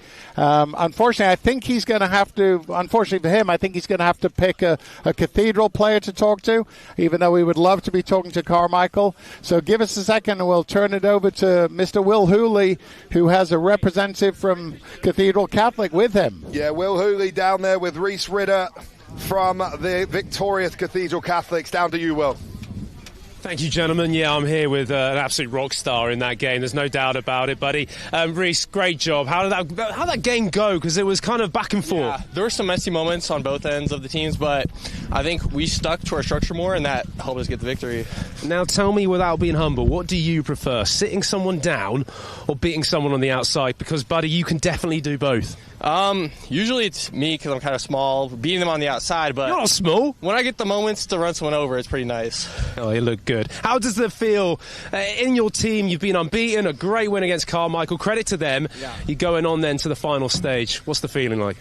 Exciting. We were here last time in Los Angeles. Failed to make it in Stanford, but now that we got our team back, I think it's going to be a good final. And last question for you. You're an absolute talent. What's your future? What do you want to get out of this? USA Sevens? Yes, USA Sevens. Hopefully make it to the Olympics one day. Love that. Maybe 2028. Here you go, Reese. Great job today. Great work from Cathedral Catholic. Back up to you, fine gentlemen, in the booth. Outstanding, Will, there. And that is what it's all about. If you're watching this sort of game, it's about blooding the next talent. We've got LA 28. We've got home World Cups. And Reese Ritter is going to be a name to keep an eye on in the future. And it's obviously been a pleasure to call this opening sort of round of the West Coast Sevens here on finals day at Oceanside Sports Park. Myself, Alex Gubacera, and Jeremy Ognall in the booth. We've been blessed by Will Hooley, Dallin Stanford on the pitch side duties as well. We'll take a little bit of a break and we'll be back with more West Coast Sevens rugby action.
The 2025 West Coast Sevens continues its thrilling action on finals day.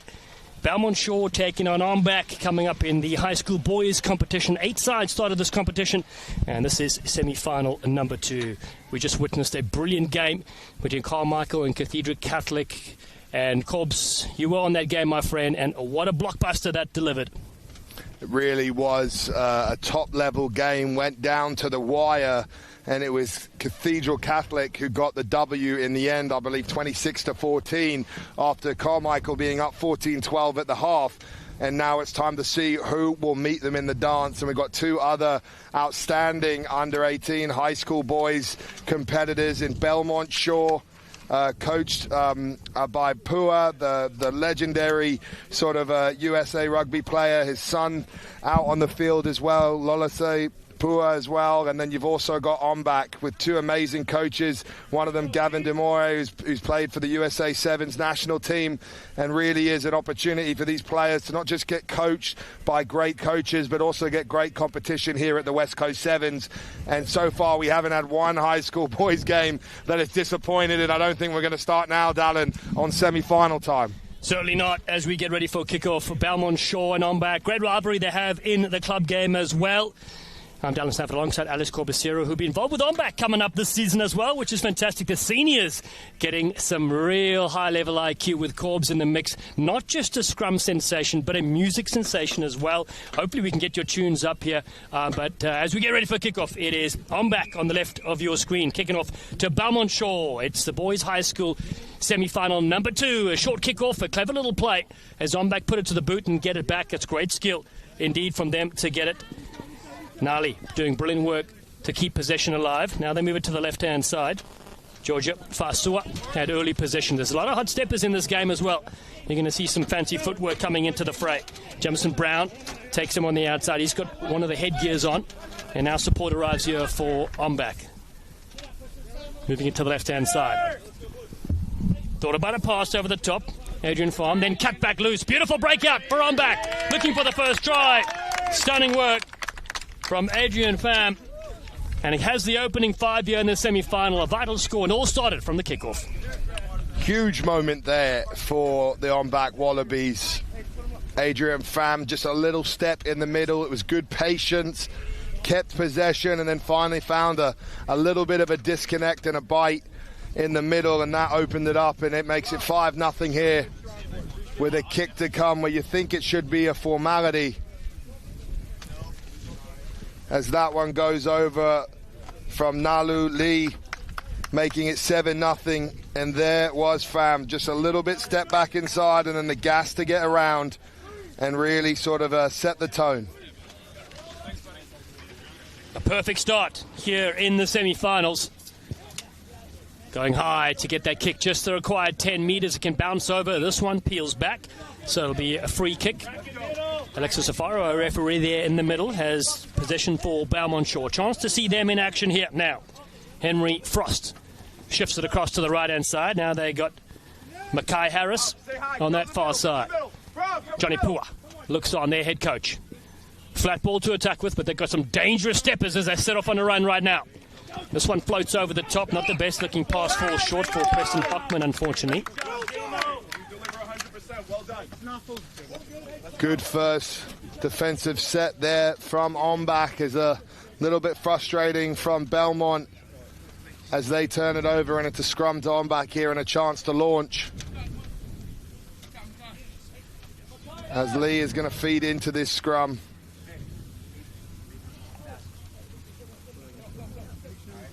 Beautiful drone pictures from our crew here at the West Coast Sevens, the 3rd event this season, previously being in Los Angeles and at Stanford University, now here at the SoCal Sports Complex in Oceanside, California, just a few miles from the beach. Lee with good scrum possession for his side to attack with now, putting on the front foot, getting a little step. George Fasua held in midfield. The Ombak Wallabies now around the fringes, almost a little break there from Nalo Lee, and then beautiful offload here. They come to the races right now. Colton Dickinson there is in support, bumping a few players, barreling his way towards the line. Ombak looking for their second here in the semi-final.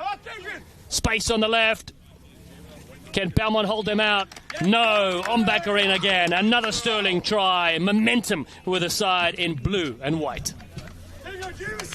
Really good work there from Ombak, and it came from an offload from Lee to what is a specimen of an athlete at this age group in Colton Dickerson, who, you know, showed pace, footwork, and then the power to get near the line, and then a bit of composure from Ombak.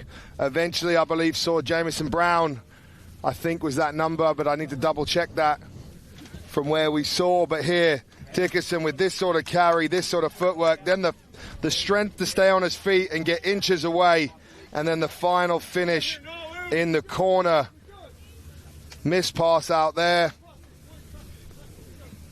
And I believe, Jamison Brown, I am correct, thankfully. Darren's double-checking for me. And there are the brains trust of this Ombak team in Gavin DeMoore and Shane Dempsey, both former players, now coaching and giving back to the youth rugby. Yeah, great to see them as well. Gavin DeMoore, USA Eagle sensation. Such a brilliant sevens player, nicknamed the Chicken Smoothie. We'll get back to that later as Belmont kick through here, and the chasers are coming through. Ombak will win this one, but they're very close to their own goal line, so they've got to dive on this one. And Sewer draws the penalty. You can't dive on a player who's on the ground, and so Ombak, side relief there with the 12-0 lead. Oh, that created a little bit of space. Beautiful work as they let the cut loose, chasing all the way here. Pham yet again. The tackle comes in, brilliant tackle. Preston Hockman has stopped the try there, but still plenty of support here for Ombak, and they will score yet again. Jamison Brown has a double, and their third try in the first half. They're starting to run away with it a little bit here now, Dallin, and it just came from a lovely sort of bit of play, a break from Pham. You thought maybe he's going all the way, but an outstanding tackle from Hockman there gave him the ability to at least make them have to work a little bit harder for it. And then it was Jamison again. Brown getting the try and showing why Ombak are blistering away just with a very complete performance, as Lee gets the extra points there as well. They are starting to really run away with this one. And here they are. It came after a long line break. Pham was brought down, and then all the hard work of Pham opened the door for Brown. This Ombak side, a couple of big wins. They beat Inferno 43 points to 5. They did lose to Carmichael 21-17, showing how close the brackets are. Not 10 again. This will give a chance for Belmont Shore to now attack with. Belmont going to the right-hand side. A couple of good weaving and some steps there. That's Mackay Harris looking for work. Henry Frost goes to the short side. That's Caden Grant. Big tackle on Grant. Belmont stringing it down the line. Can they get their first try in this game? The half gap opens up beautifully. What a strike, what a run. Brandon Robertson gets the 5, and Belmont are on the board.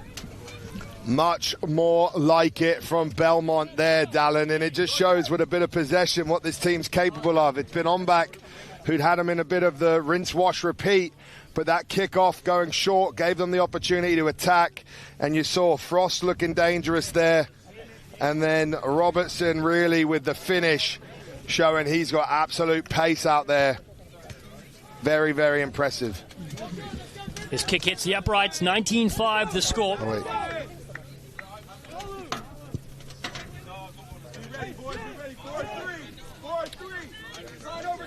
And that's Robertson's try.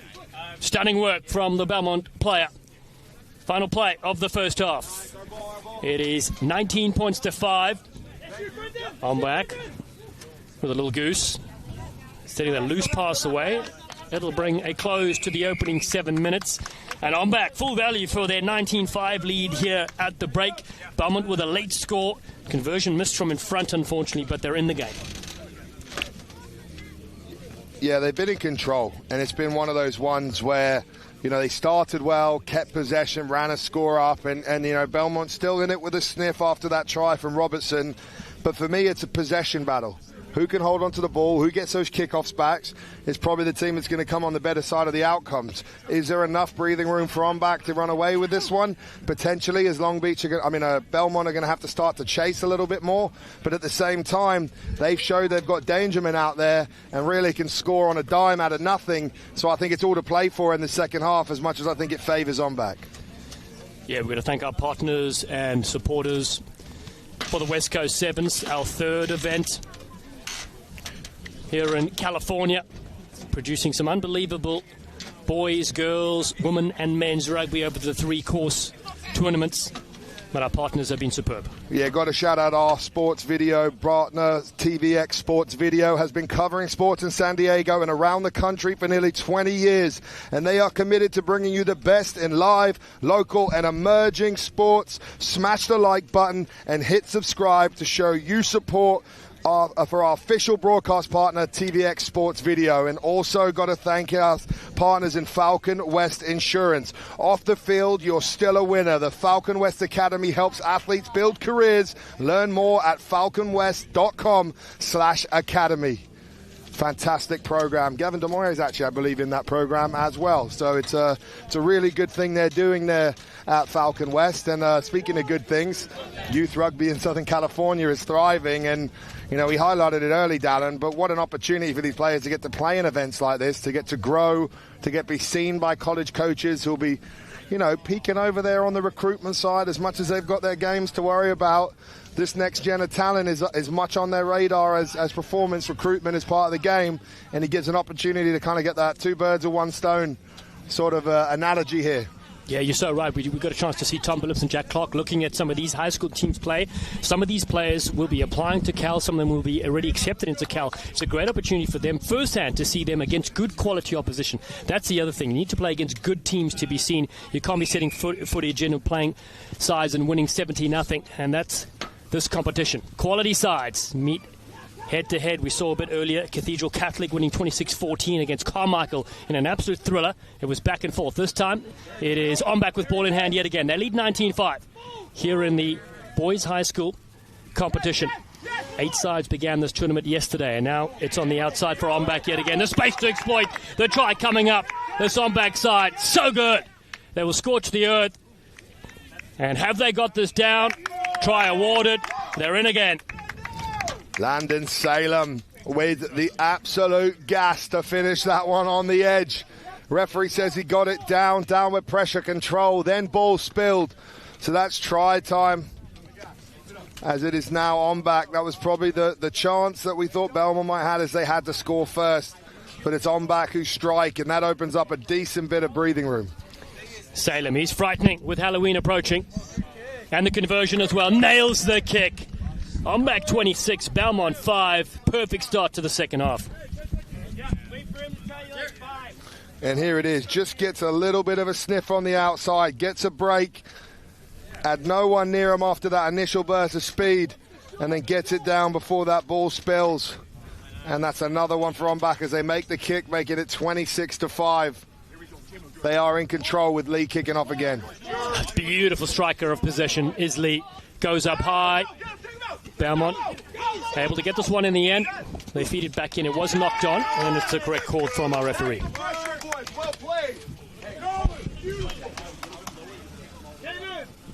Yeah, that ball spilled forward there. I believe it might have been off the kickoff catch receipt. But then that now means a scrum to the OnBack Wallabies as Lee will feed. And I've been very impressed with OnBack in this game. They'll be giving Cathedral Catholic in the final a real run for their money if they can put another performance like this together. You're so right. 5 minutes to see if they will go through. Now it's a good scrum as well. Peeling around the fringes. Great vision. And they go down the short side. Nalu Lee will score. And he gets the dive as well. That's some champagne rugby from this young sensation. Really, really strong rugby from OnBack here as they're starting to run away with it. And, it's all pressure, creating tries, the right areas, the right field. They're holding on to possession, and Belmont are starting to crack.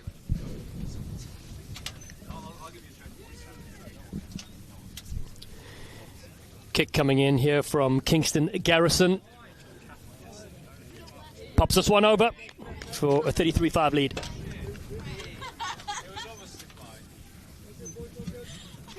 And there it comes out of the scrum. Almost sometimes if you push too hard at the scrum and you overcommit trying to get that ball, if the 9 can scrag free there like Lee, it can almost work against you. We've seen that a couple times across the weekend. Yeah, it works out really nicely. This kick a little deeper, giving Belmont a chance to take this one cleanly. Here they can go. Shane Pony. Loose ball passed over the top. What have Belmont got in store for us? Barreling upfield. There was De La Cruz. Macau De La Cruz. Now the space opens up. Here we go. Pony is away, being chased. Hunted down. Looking for the step to get in for the try. Good footwork. And a finish. Shane Pony for Belmont. They get in with a nice try. It just shows that if Belmont hold on to the ball, this could be a much closer game than we've seen so far. They've got electric dangermen there like Pony, just showing his pace, his ability to even be a bit blasé at the end and finish with style. This is a team that, you know, if they can hold possession and they can sort of stop some of the bleeding, they have the weapons to punish on back. And here, you know, valiant chase back from the big number 5 of Ombak and Davis, but then it just wasn't enough as Pony still found a way over the line. And that makes it 33-12 as Coach Pooh is getting some changes on. Same with Ombak Wallaby making a few changes as well, as this game is now into the final 2.5 minutes, Darren. Yeah, 33-12. Ombak we're looking secure to go to the final, playing against Cathedral Catholic a bit later today. We've got Cal against UCLA in the Collegiate men's final as well, happening the last match as we crown 2 different champions in 2 different divisions. Belmont Shore kick this one down. Will be possession to Ombak to close things out. About 2 to go.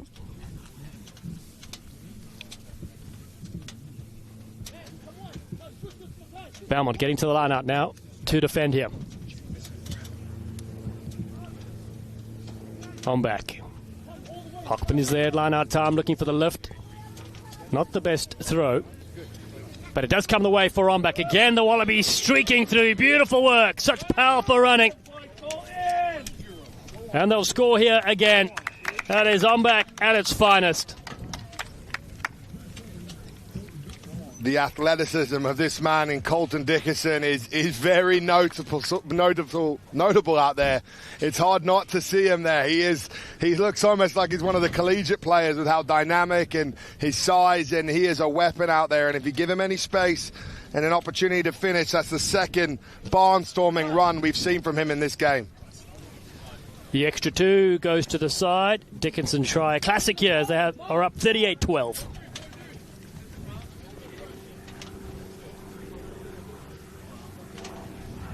And look at that. The big man gets a bit of the luck of the bounce, but then to have some of the physicality we've seen from him, but also the pace to finish, that makes him a real versatile athlete out in this sevens game. Gavin Diamore looks on, the US Eagle, as Ombak string it together beautifully off the kickoff again. Dickinson's in midfield. This time they're flowing over the top. It's a lovely pass and a bit of open space to exploit. Justin Trent tackled well into the 22. Now Dickinson is there. The big frame beats 2 or 3 wriggles, goes again. Oh, it's another score at close range. Ombak go in. Dickinson scores 2 in a row. He is on sensational form. He's been a wrecking ball, like I said, and that's exactly what we're talking about. You've seen the gas to go the length, but also the physicality to truck, and that's what I love to see in some of your forwards out there in the sevens game. Superb try, 43-12. This will be the last few moments of this game. And that's the full-time whistle. Congratulations to Ombak. They go through to the high school final. They defeat Belmont here by 43-12. Later today, they will take on Cathedral Catholic in the final. Sets up a big one down in there. You got your 2 hot prospects in the high school bracket meeting in the final. They're also pretty local to each other as well, so they'll know each other out there. There'll be some rivalry. A lot of them will play high school club against each other, and also, you know, a bit of sort of higher representative honours together as well. It makes it a nice spicy encounter as we get ready to go pitch side with the legend that is Will Hooley, as we managed to sort of, ship Jeremy off. Joking, Jeremy. But, yeah, it's been a great day, and got to love some of this sportsmanship here as well. And I think that's honestly one of the things, Dallin, that sets our sport apart from the rest, is the way they play. Such intensity against each other, but the respect off the field. Yeah, absolutely. These are friends off the field, which is so great to see. And these teams really produced a barn-burning performance. Armbach, of course, standing tall in the end with a 43-12 victory there. They were brilliant.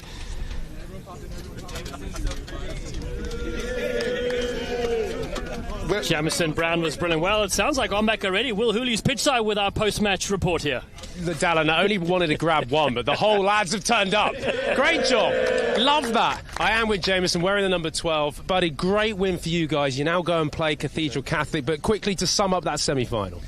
We just brought momentum from the start. We were really excited for this match after a loss yesterday, so we were looking to get to the final, and we're just hoping to keep the momentum through the game. What's going to be your point of difference? You know how competitive it's going to be against Cathedral Catholic. What do you guys have to do? Just play together, use the width of the field, intensity in the breakdown, and just using our speed. What's the atmosphere like, guys? Yeah? All right, it's all good. Who's the money man? Who's going to bring the X Factor? Is it going to be Jamison? Everyone's so humble. Boys, congrats to Armbach, congrats to Jamison. We look forward to seeing them go in the final against Cathedral Catholic and the high school boys.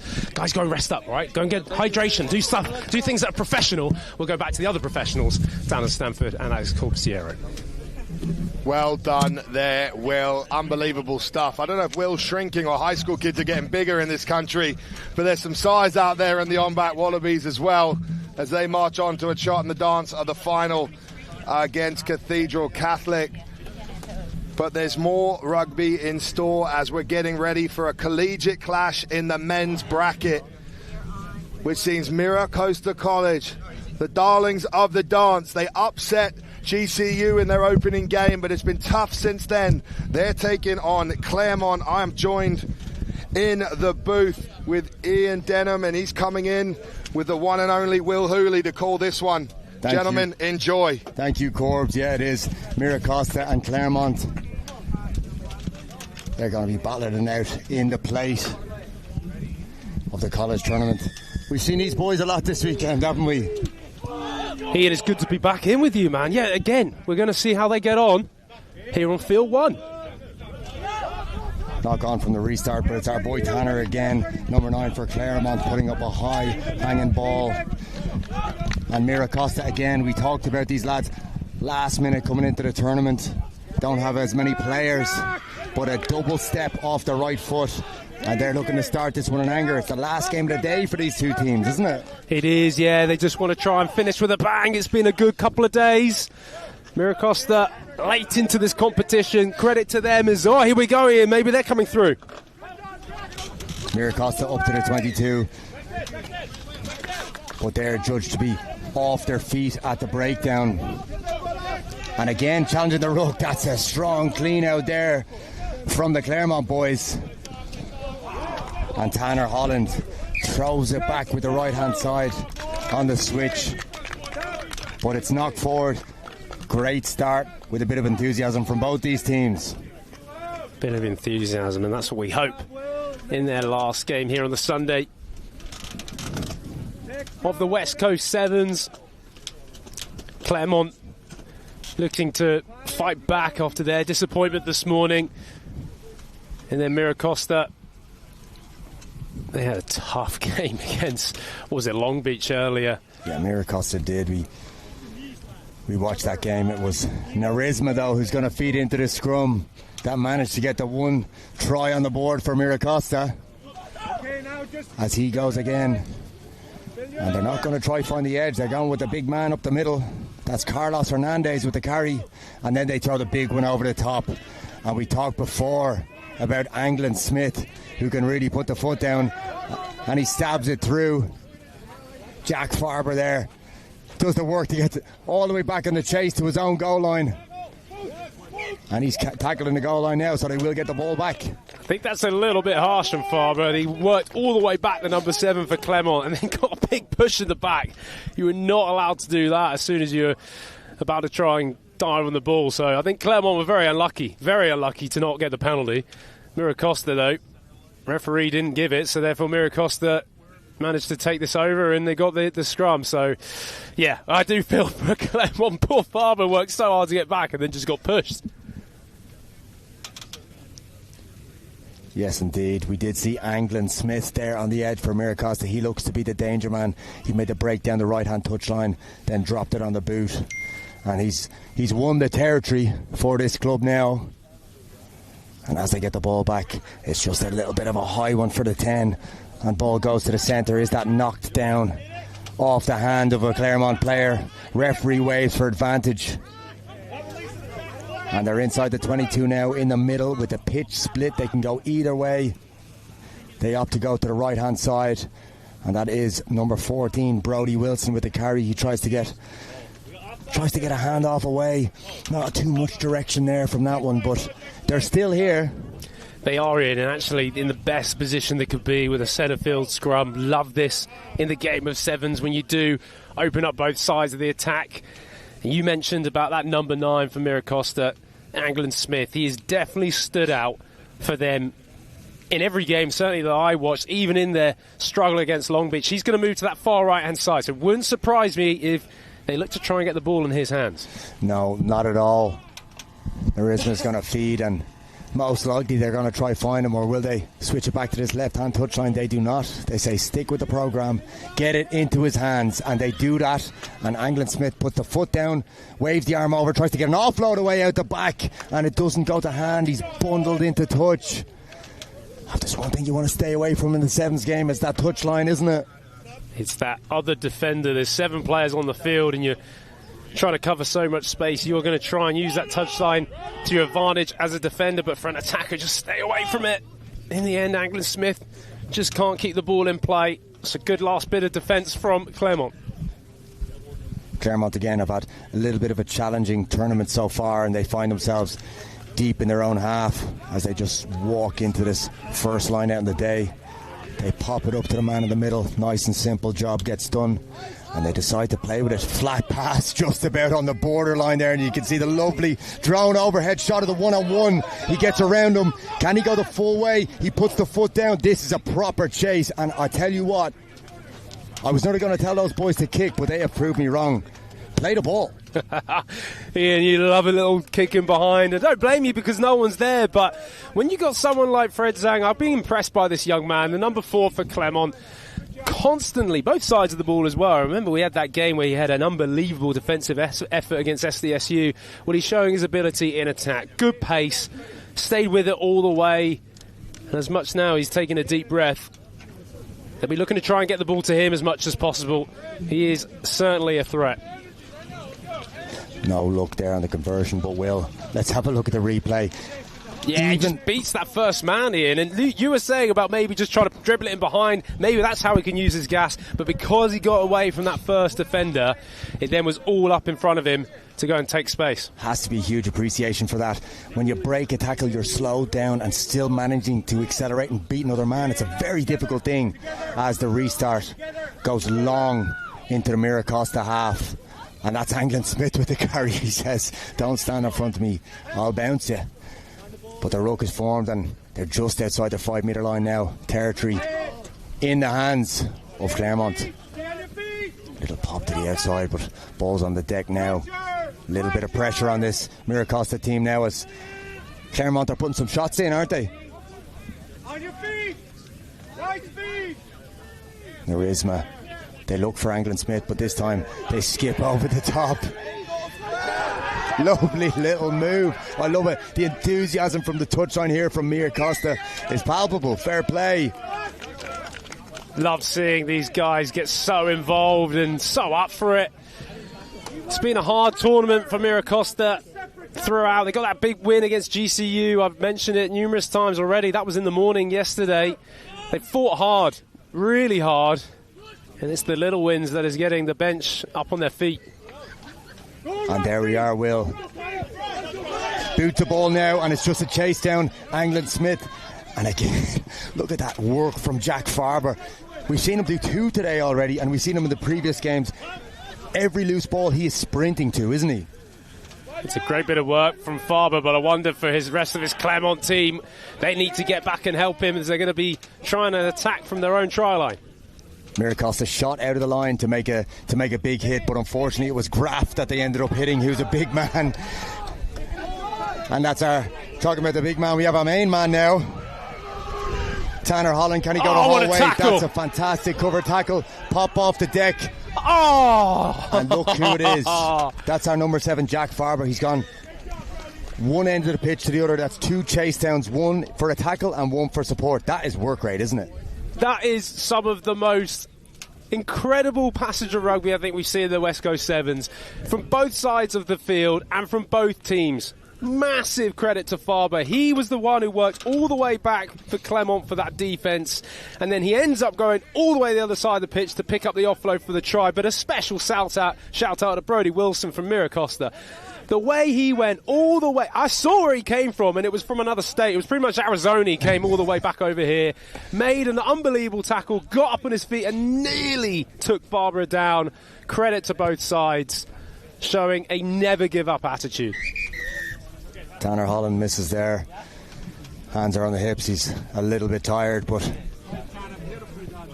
Coach Ray Egan over there will be giving some credit to the boys. He'll be running out of credit for the boys for our boy Jack Farber, because that's 2 chase downs in a row.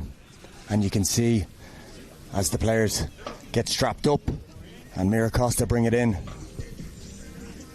The sun is beaming down as well, Ian, isn't it? It's just like, talk about doing a double day of sevens. You can just tell that it is taking out on the legs, and with the extra Californian sun on there, I mean, hey, we're sat pretty nicely up here in the booth with a bit of shade on our heads, but I think it's cooking on the field right now.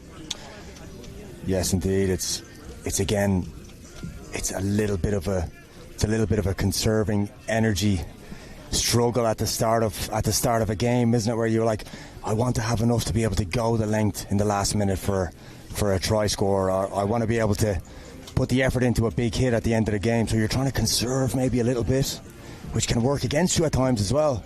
Yeah, you see, if you look at some of the top 7 sides in the world, how when they do move the ball kind of in their own half, they are giving themselves depth, maybe sort of standing still, moving it, just letting the ball do the direction of the play, and then suddenly, bang, they come to light and they really accelerate. So that is that way of just trying to conserve the energy, so then when you do unleash it, it's 100%. And I think a lot of these teams over the last weekend certainly have learned a bit of that, but also naturally, as you've mentioned, coming into the second day, it's so hard to go 100 miles an hour for the whole 7 minutes of each half.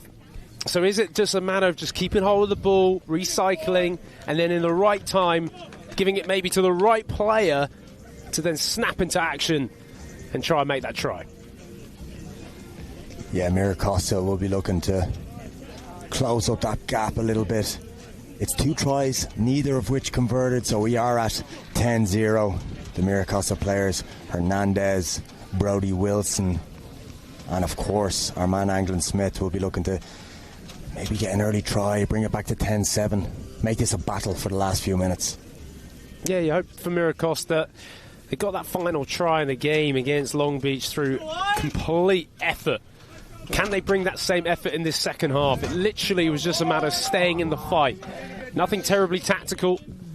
They've got to try and keep these mistakes down as much as possible, and if they can, from this restart, maybe even try and win the ball back. Restart's coming in. We've got Tanner Holland, our boss. Graf is our big man for this Clermont team, and of course, Jack Farber, he's the workhorse. So with those 3 players, they've enough to see this through. They're in no rush to restart this game. They're 10-0 up. Tanner Holland knows his stuff. He's walking towards the ball slowly. He says, I'll take my time with this one. And with the pink boots, he makes a tap and gets us underway. And that's Farber. Little channel hop and a pop over the top to Graf. Maybe the simple one was called for that time. He looks annoyed at himself, but the ball will go to Miracosta. They'll try pop one into this line out.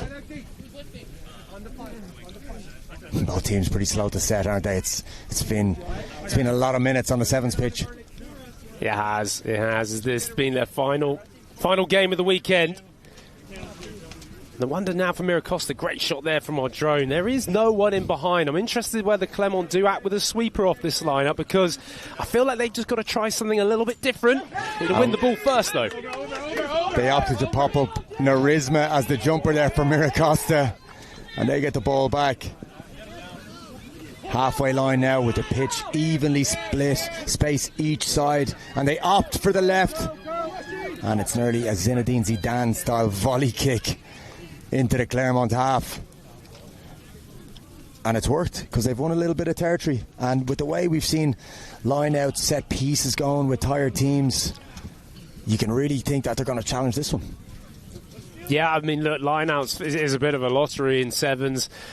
Particularly kind of at this level, with maybe not the same amount of work that they've done in the set piece and training in the set piece. So not a bad option for Miracosta. I just saw Anglin Smith, he was running after that. If that just bounced up an extra bit, he might have had himself a try. Throw in is good. Ball goes to Tanner Holland and then to Farber. Little bit of a move. And he opts to throw the same pass that he didn't go to hand last time, but this time it does. Kevin Winchell in the corner. Length of the pitch, Will. How's that? Brilliant work, and it's from Farber as well. He's been outstanding in this game. If there's an MVP to give already, it's the number 7 from Clermont. Both sides of the ball. This one's an assist. He's got his try. He makes a great break with a big stiff arm and gets that offload away for Winchell to get over in the corner. Excellent work, excellent individual bit of work from the Clermont number 7, setting up his man for the try. And as we look at the drone shot there, great follow through from Tanner Farber on the kick, but let's have a look at this replay. Yeah, great work from Farber just to get away from the defender, and then the awareness, the basketball style-esque offload perfectly into the hands of Kevin Winchell, who was running onto the ball. Excellent support from him, but just ultimately good work, individual stuff. Beat your first defender and then it's open. Do you try and run the extra yard? If you get a bit of a strag tackle on you, can you get your hands free? That's exactly what Farber was able to do. Tanner Holland opts to go deep, but that one's ran into the end goal, but they're going to play it. Miracosta playing from their own goal line. If they can do the same as Clermont, going coast to coast, that would be a terrific performance. But they're tackled just outside their own 22.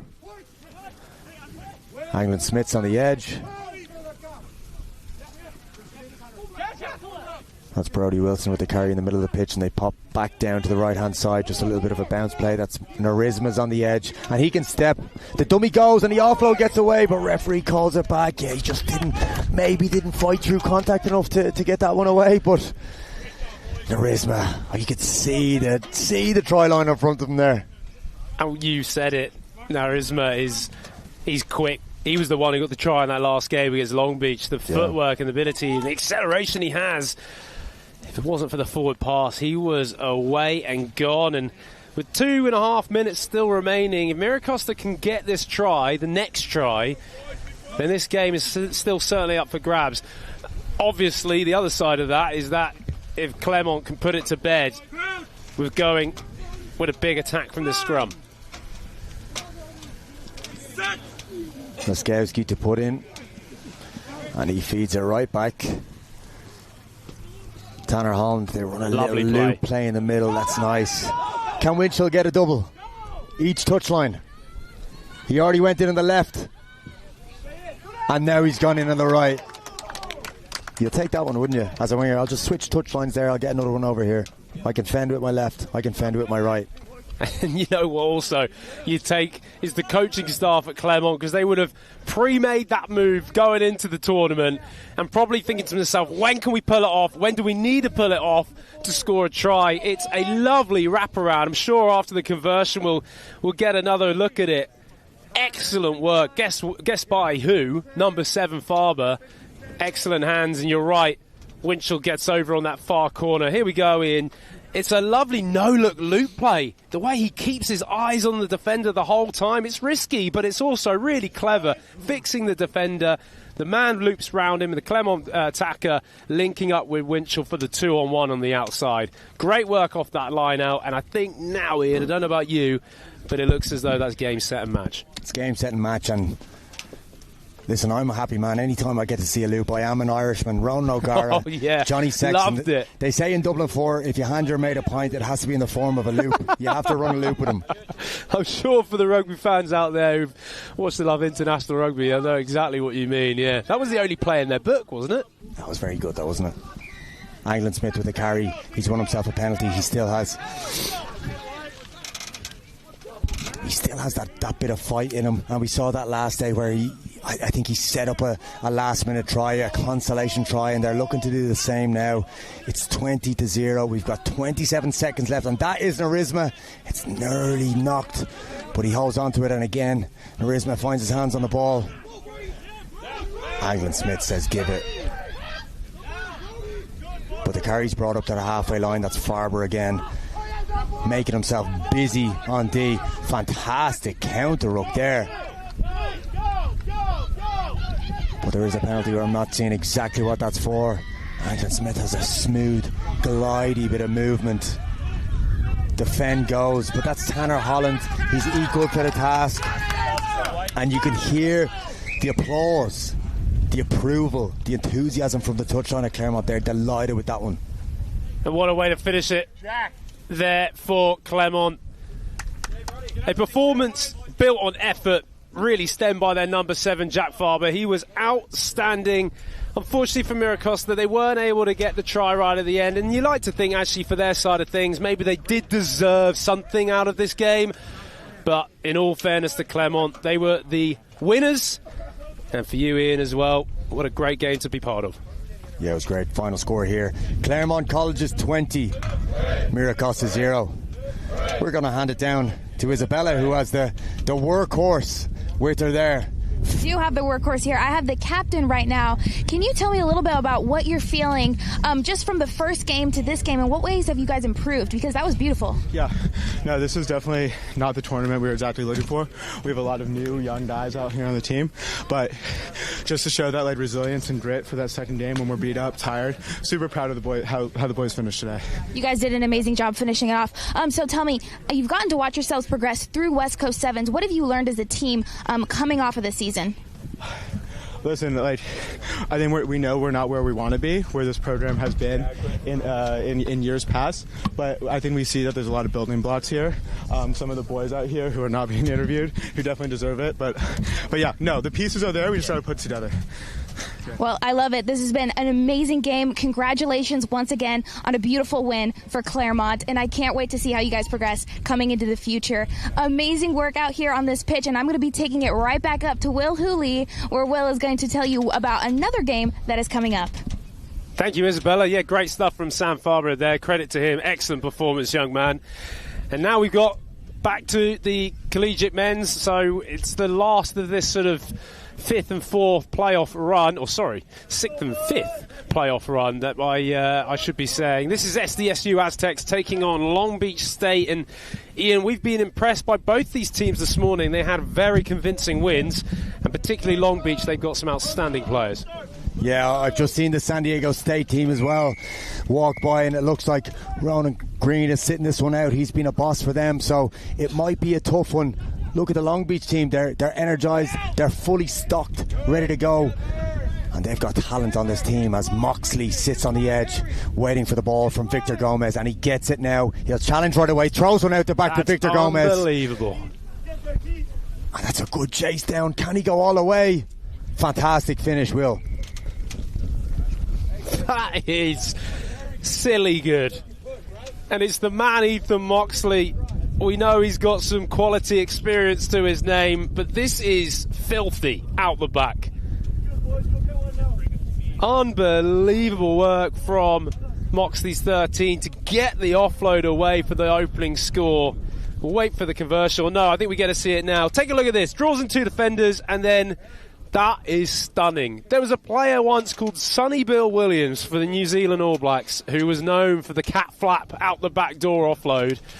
That was Sonny Bill-esque. Well, I think I saw you throw a couple of them back in the day. Now, they didn't go to hand, and they were not gone, and it was a turnover, but you still did it. Ian Denham, you bugger. I might have to slightly nudge you off this platform in a minute for saying something as outrageous as that. Yeah, I thought I had it in my locker. Very rarely did it come off.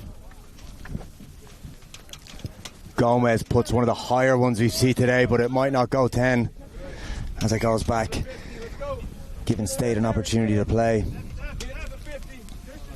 Yeah. A few lads to mention on this Long Beach State team: Moxley, Elijah Pua, Mutu and Gomez. They've really been lads who can get tries today, and Cantelme got himself nearly a hat-trick in the last game, but would generously pass one right over the goal line to his mate Mutu.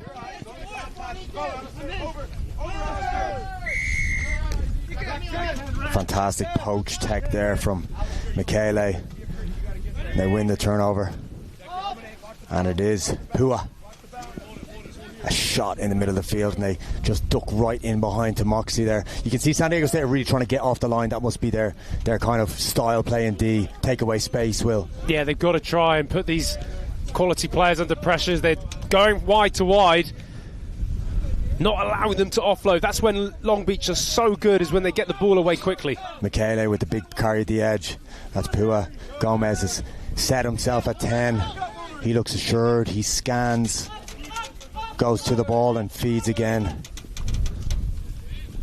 Catelme tries to drop it onto the boot, but it's not done so well. Referee says play on though, and ball goes wide to Moxley. Can he finish? He decides to step, tries to toe the old Michael Dublé. It's knocked forward now, and it's back with San Diego State. This is scrappy now. The dummy at the fringe, and ball goes back. Calls for move it from the San Diego State touchline, and they've certainly thrown it out the back again.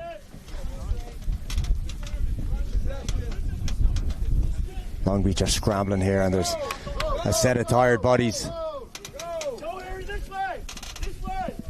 and we can hear the calls for go on the touchline. They want them to play it.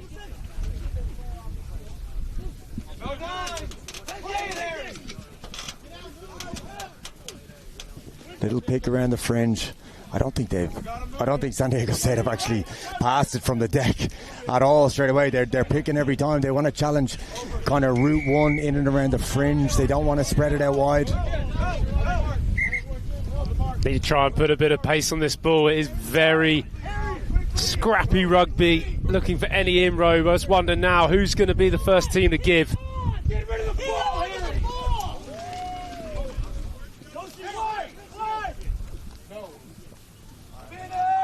Right up the middle there. It's on number 4, Christian Farias. Get rid of the ball! And you can hear, well, I'm not too sure if you heard that on the broadcast, but there are some screams, there are some shouts from the San Diego State touchline. And it's 5-5 now with conversion to come. And I'll tell you what, if San Diego State get the win here, you'd consider that an upset, wouldn't you? Definitely. The way that they've performances of yesterday compared to today. I mean, the two performances we've seen so far this morning and then this one now. Great bit of a opportunistic rugby there, just seeing the space and going there for the number 4 for Farias. And so there's still plenty of rugby left, but they're on top.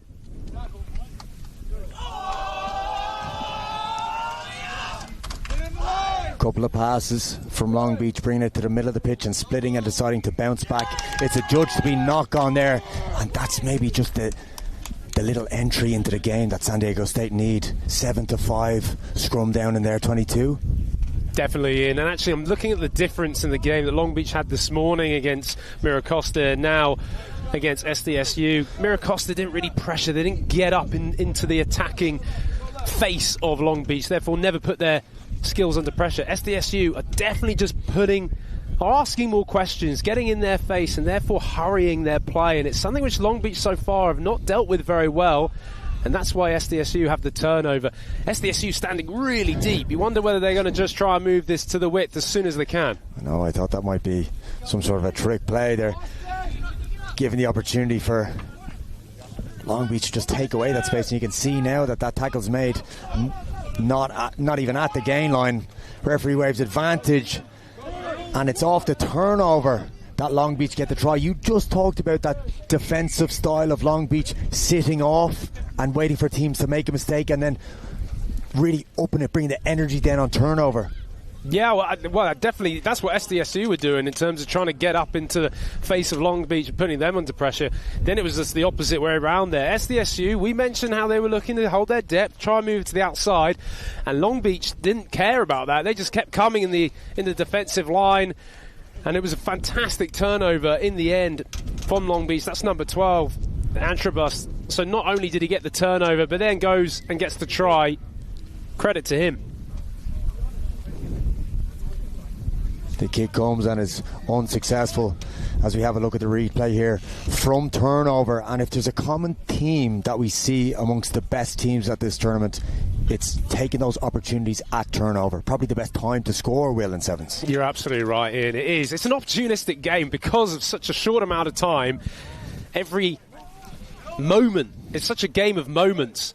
Rugby is, but in particular sevens. And that might make the difference in this game, Ian, because it is a tight one. It is a tight one, and San Diego State running it from their own 22, and we mentioned before of the running rugby that they've wanted to play in the past. Some fantastic alumni, Stephen Thomasine, the captain of the USA Sevens, being one of them. He was a football convert and an absolute phenom as a 19-year-old when he transitioned from football to rugby. We might get the opportunity to chat to him here today, but it just goes to show that you take your opportunities at that college level, you get spotted, and if you're an absolute freak like Thomason, who we might talk to, you'll make it all the way up to the USA team. I mean, this is what this West Coast Sevens is for. It's the platform for fostering that talent that's coming through on the collegiate level. Absolutely. Someone like Zach Test is going to take a look at these men out here and see who might be in an Eagles jersey to come on the sevens scene, and then equally for the high school side of things as well. There's talent across the board. It's something to be very excited about. And just as we discussed, Stephen Thomasine played for San Diego State, and he was an absolute phenom football convert, and now he's captaining the USA Sevens. Dallin, you got him touchline. That's right, my friend. Well, what an honour it is. Steve Thomasine, that's a big sensation. USA Sevens star. But it's also college level. Tell us about your college days. Yeah, I started my career here at San Diego State. We had the big national championship tournament in College Station late in December, and when I came to San Diego State to play sevens, I knew immediately that's what I wanted to do long term in the sport of rugby. And so my journey to the national team started with tournaments just like these up and down the coast of California. I love that, and that's so nice, because the goal of the West Coast Sevens is to expose the game to high school players, which are here now as well. How cool is that as well? Like, a high school player's watching, is playing, and all of a sudden the coaches from all universities are scouting. I think it's amazing. I mean, the kind of exposure that these high school kids are getting now. I mean, I don't know what kind of scouting's going on here, but to be able to play in front of major universities on the West Coast, not only does it get you in front of their eyes, but it shows you this is what I can do next year or the year after when I graduate and go to college. Just a quick thing for those players watching as well. What is it like to represent your country on the big stage? What's it like to go to the Olympics with Team USA? There's nothing better in the entire world. It makes all the sacrifices worth it. If it's something that you want to do, putting in the work is it's worth it in every sense of the word. Well, listen, thank you for everything you do. You've been an absolute rep for the USA across the world. Love having you here as well, my friend. Did you bring the boots? Because I believe there's a one-on-one duel between you and I. Boots stayed at home. Coach Tess doesn't want me putting them on today, so we'll have to settle that on the World Series at some point. Oh, great to have you. Thank you, my friend, for being here. Back to you guys. Thank you. An absolute phenom, Stephen Thomasine, and two former USA Sevens players there, Dallin and Steve-O. So you're telling me all I have to do to play for the USA Sevens is hang power clean 150 kilos as a 19-year-old? Flipping heck. I don't know what to say of that, because I was nowhere near that. But maybe why I didn't play international sevens as Long Beach try and get themselves... Oh, it looks like a penalty. So good to have Stephen Thomasine here today. Yeah, he is. Literally showing the pathway of what can be, and what a stalwart, to USA Rugby. That's the thing what I would say to Stephen. It's just an absolute stalwart and has been around the block now for a while, such a veteran, and hopefully, you know, he's an idol for a lot of these guys wanting to follow the same sort of pathway. Yeah, he is, and he always did have a natural athleticism, of course, but that's not what made him a great player. It's the dedication to his craft, it's his work on his skills. His passing has improved year on year, and he's even kicking now a bit. I tell you what, when he first played, he couldn't kick snow off a rope, that chap. And Long Beach are in now. That's our man who had a double in the last game. Victor Gomez walks out. They look composed now. They said, San Diego State, we're in a little bit of ascendancy, and they made a couple of errors, but they look at it, are they reducing the number of passes now? They look like they'll be going up the middle a little bit. Yeah, maybe, and this is where you can see fatigue coming into play. Yeah. That's when you see gaps opening up in the midfield. Pretty simple stuff. It's just the right foot step in the end from that man, number 11.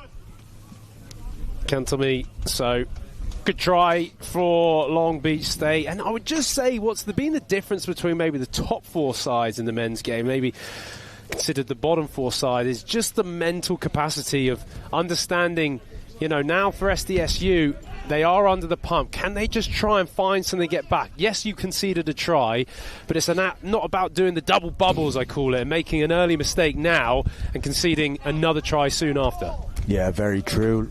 You feel that a team like Long Beach has all the elements to be a top side with Pua, with Moxley, with Mutu, but it's just maybe staying in the game for the full 14 minutes, isn't it, to challenge the teams like Cal, like UCLA.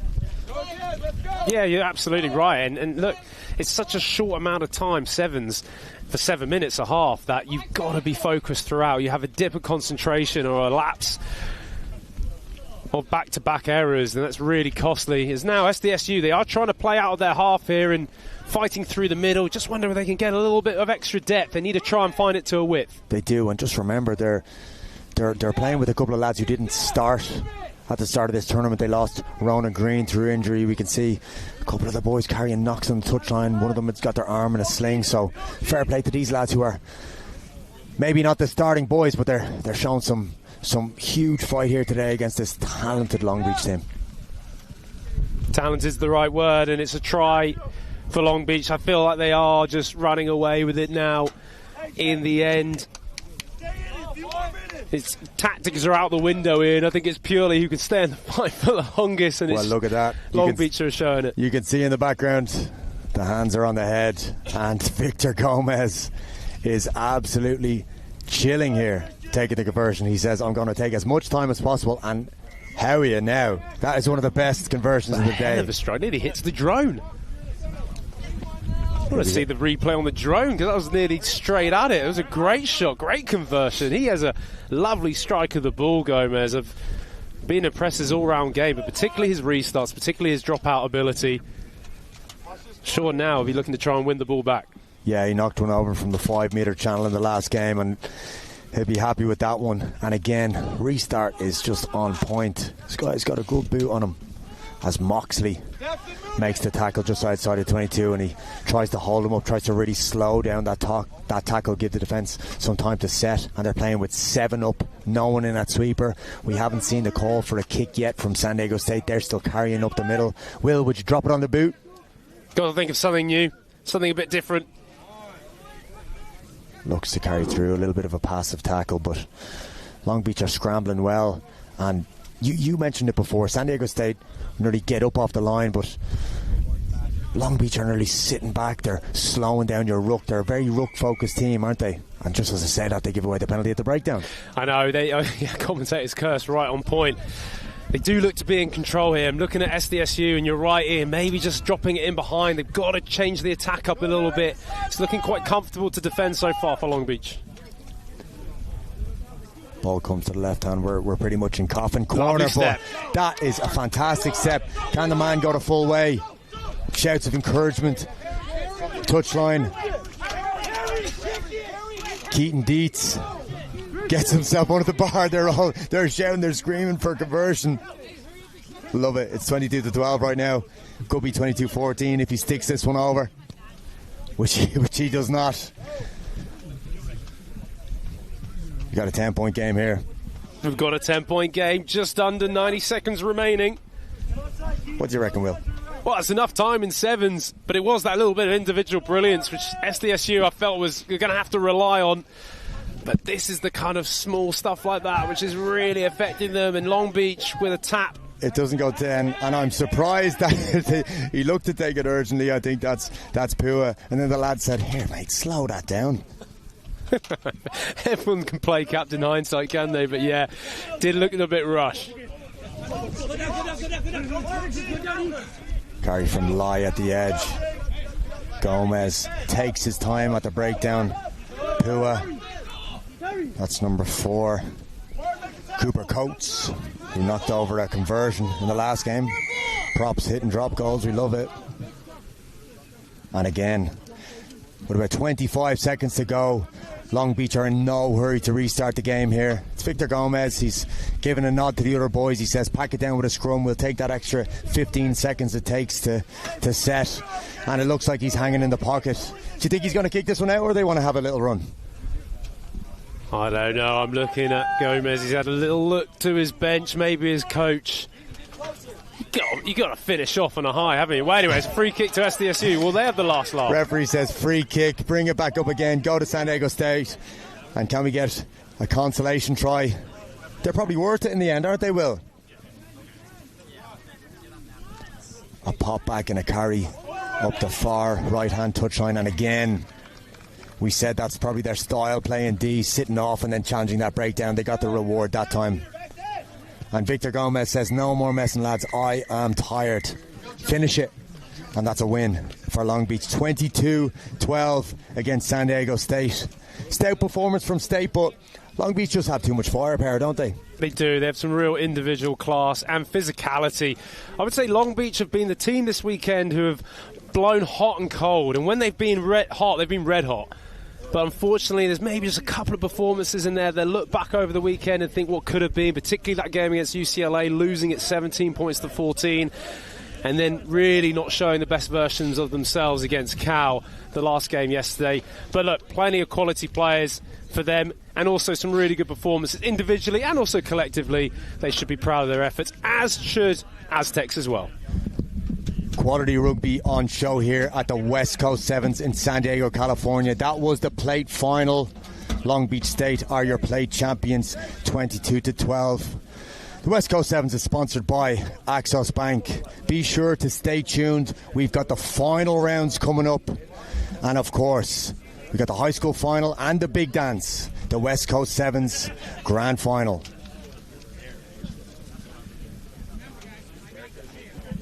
Thanks, mate.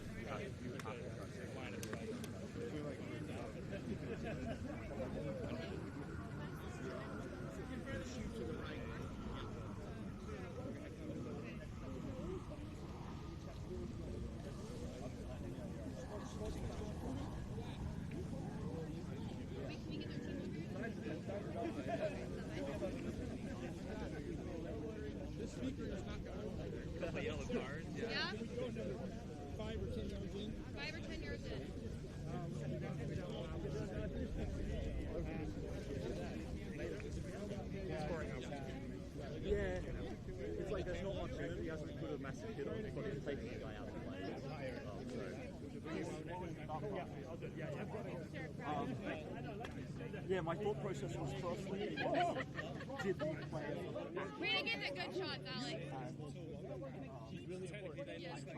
They're going to want him after it. Yeah. The winner of that game was the most amazing win ever.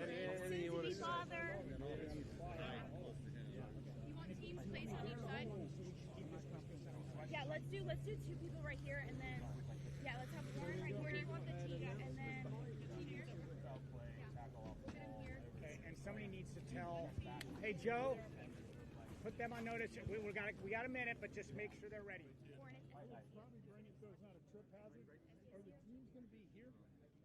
Where are the teams going to be? In front? Behind. Dallin, you'll be in here. Yeah.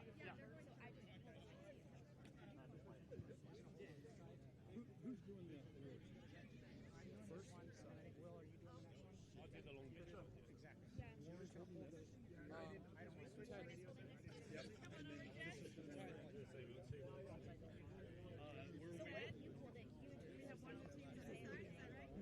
going to wire this one into your guys' cases at the TV. Ted. Ryan. You're going to have your own power system, or you're going to have your own mic? Just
Okay, folks, as we have these final matches and begin to start handing out some awards, I'd like to talk just briefly about the unique culture that is part of rugby. It's about sportsmanship. We want to recognize that. This is a game where people battle each other for 14 minutes or 80 minutes out on the field. And when it's done, you shake hands. Perhaps you sit down for a beer or a meal. You have respect for the referee. It's all about sportsmanship. And when we see it, we want to recognize it. This year, we're giving a sportsmanship award, actually to an entire team. Dating back to last year, these guys have constantly asked, what can I do to help? When they saw us lugging gear to set up the field, they helped bring it out. When we were done at the end of the day, they'd come help take down the posts and lug it back. These guys have been class acts. And I'd like to invite Coach Ryan Mattias and the rest of the SDSU team out here so we can please give them the Sportsmanship Award. Come on out, guys. Come on.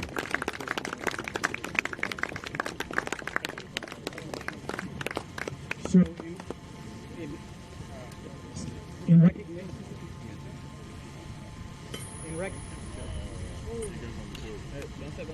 in recognition of your sportsmanship, we're going to also try and show our own sportsmanship. We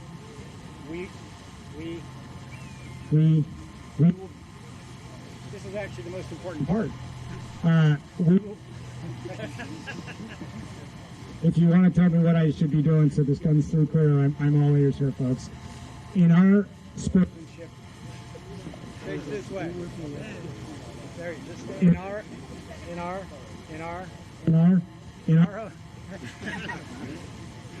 Is somebody messing with me? We can hear you. In our own effort for sportsmanship, we will be funding your entry fees for these tournaments this year. However, in order to encourage you to come back next year, we're refunding half of this year's, and we're giving you a half credit for next year so that you please come back. Thank you, guys.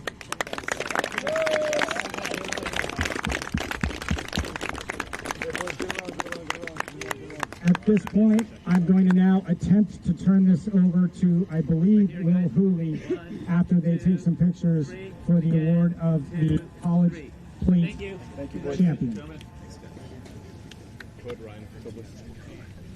Thank you, Warren. Thank you very well done for the SDSU Aztecs. Have a round of applause, everyone, as well. If you can hear it as well, the Aztecs. There we go.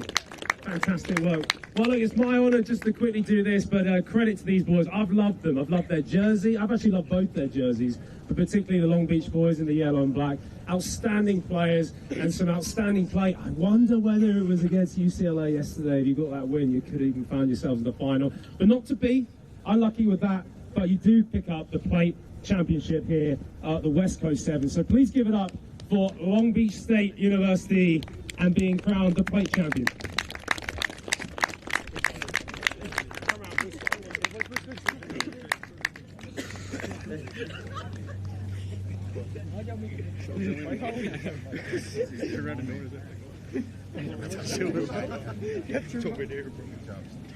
Right here, guys. 1, 2, 3, and again, 2, 3. Move with your hands in your ear. 1, 2, 3. Yeah! Coach. Coaches. Peter. Peter. Coach.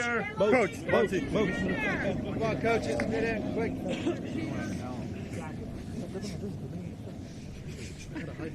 1, 2, 3, and again, 2, 3. Congratulations. Give it up for Long Beach. Well done, guys.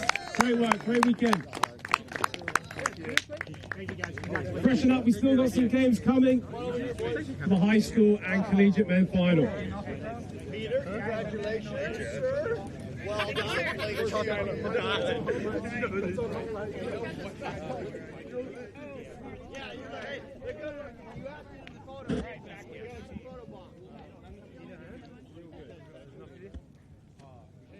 Good smile. Good picture.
Welcome back to the West Coast Sevens. It's going to be 4 games in a row coming up. First 2 bronze games, then 2 finals. But Casanovas are pitch side with Will Hooley to find out more about that brilliant program. Thank you, Dallin. Yeah, it's really interesting, actually, because we talked a lot about in this West Coast Sevens about the fostering of the talent coming through, high school and then collegiate stuff. I'm here with Tom and Nick. Nick, boy, I know you very well, having played with you, my man. I'll start with you. What is the mission and what is Casanovas? Yeah, thank you. So Casanovas is founded by myself and Thomas. We've been through the American rugby landscape. We've played from college to professional, touched the USA as well. So we've kind of seen a lot of different angles of what the system looks like. We find that while it's great to have a lot of foreign players come over here and mentor the American boys, sometimes they crowd out local development. And it also leads to a mindset amongst the American players where, hey, I'm not as good as these guys because they come from England, Australia, New Zealand. We're trying to change that perspective by creating an all-American, born and raised invitational side that competes in Rugby Town.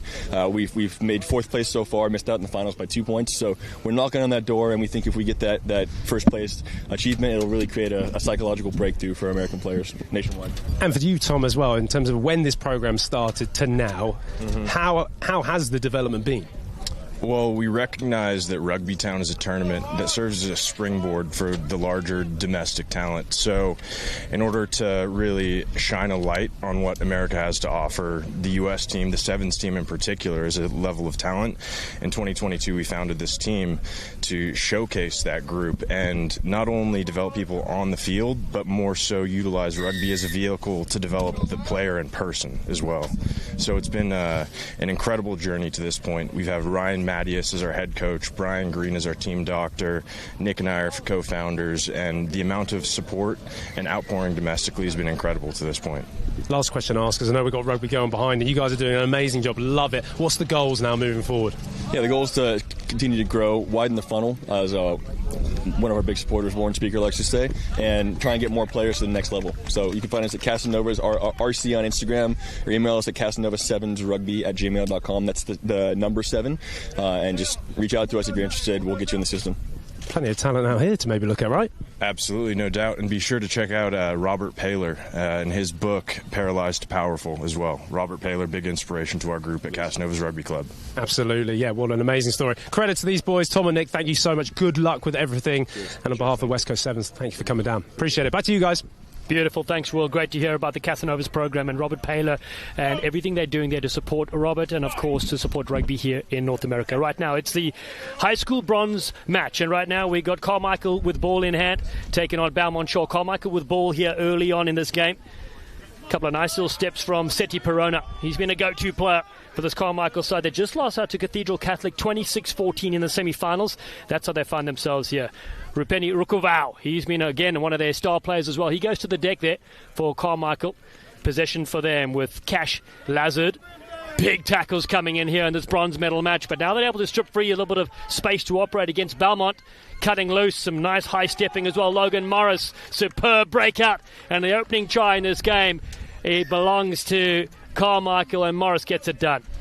Yeah, really well played there from Carmichael. They just kept hold of possession well. You know, stretch Belmont, have little prods, and then finally your man Morris, just too much for him with a little sort of hitch kick as such as he's being tackled there and helps him get over. And what you think will be a conversion here for Rukoval, and that should be Carmichael away at 7-0 to start this game. That's the voice of Alex Corbacero. I'm Dallin Stanford. Superb to be here with you for the West Coast Sevens. The flags go up. It is 7-0. A good start here in this high school bronze medal match. And here we talk about keeping the ball alive. Even with a tough tackle there, they managed to get that offload away, that ball back inside. And here we go. Here's a little hitch. Just gets away from that tap tackle and gets it down. And it's 7-0 to Carmichael with a lovely, well, deeper kickoff, but good hang time. Here we go. It's Caden Grant.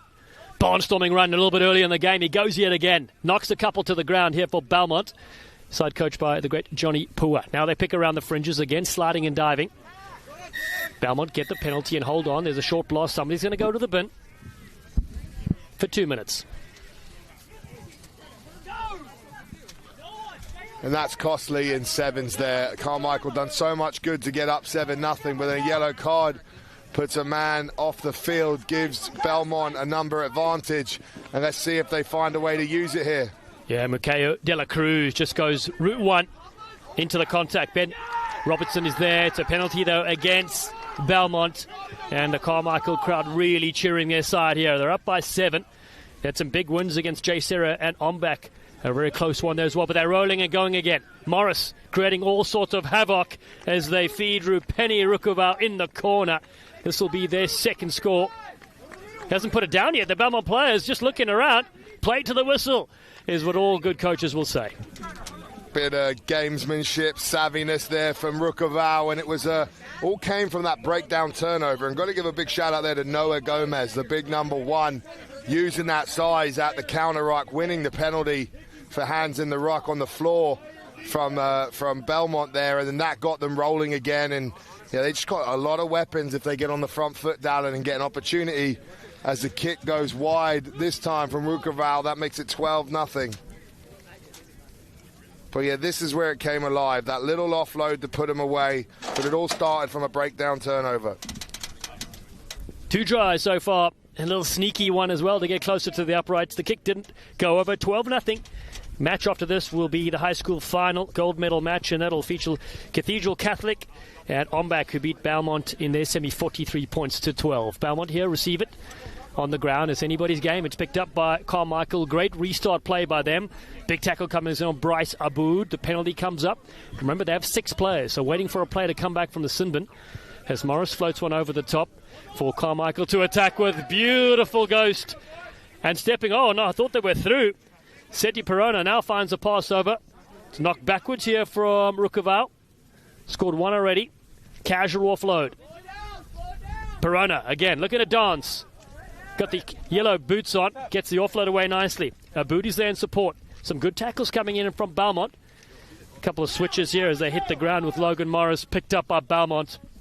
Good strong passage of play. They're very tight, though, the players. Looking for a bit more width if they can, but they go up the middle. Belmont here with one of their strong players, Ben Robertson. Still available there. Now, can they make something of this? Henry Frost goes on the outside with a big tackle, but they're going to score here. Mackay Harris will get it done for Belmont, and they are in this game with a minute to go to half-time. They score their first try. Yeah, kind of against the grain of the way the game was going. It looked like Carmichael had a lot of opportunities there, but they were down a number, and eventually it came back to haunt them as the turnover and Belmont started to play. They got a little bit of a go forward when they came in, kept it tight, and then just weren't enough defenders out there for Carmichael to threaten, and it ended up being a little bit of a walk in here. Big Noah Gomez goes low, but there's just another number out there, which if you didn't have a yellow, you might have that number, and that caught him. And now we have game on here with probably one last passage of play before the half to see where this one sits. Yeah, always fascinating with a yellow card. What effect does it have on the team? Well, now all of a sudden it's 12 points to 7. Oh, and a huge shot comes flying in. It's still there with Carmichael as they attack around the fringes. Morris has a beautiful pass over the top. It's a flick back in the field of play. Rukuvau is there over the halfway line. Stunning work here. No, Gomez again, putting his body to good use. Oh, their numbers are plenty here. They're queuing up here for Carmichael. They go on the outside. Here goes Levy Bright. Beats one back on the inside. Oh, what a tackle. That comes in as well. Majesty Alpew with a beautiful tackle. A forward pass a bit earlier in the movement stops a certain try. The whistle sounds for half-time. Just 5 points in this high school bronze medal match. Carmichael lead 12-7 against Belmont Shore. Wow, what a thrilling opening 7 we've seen here, Corbs. Got a game on our hands, don't we, Dallin? It's been competitive out there. Carmichael deserved to be in the lead, but you can't sleep on Belmont. They've got some weapons, they've got some game changers, and if you give them an in, it might come back to haunt you. But it looks like, you know, if you see here, there's been some rotation in the Carmichael side as well, and I think it's great for the coach to give some of these players opportunities as they're trying to regroup. And then you've also got Belmont who need to come out swinging in this second half and make something happen.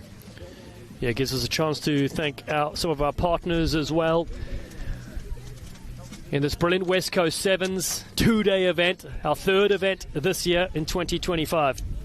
First off, got to thank TVX Sports Video for all their broadcasting across this weekend of West Coast Sevens. It's been absolutely outstanding. They've had all of the access, the drone shots, everything you could ask for, they have delivered. Please make sure you smash the like button and subscribe to show your support of our official broadcast partner, TVX Sports Video. And then also, can't thank Falcon West enough.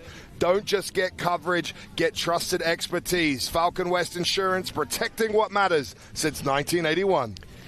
All right, what's on tap to close things out? Second half in this game, and then we, of course, have our High School Cup Championship, Cathedral Catholic against Ombak, after which we'll switch across to the collegiate bracket.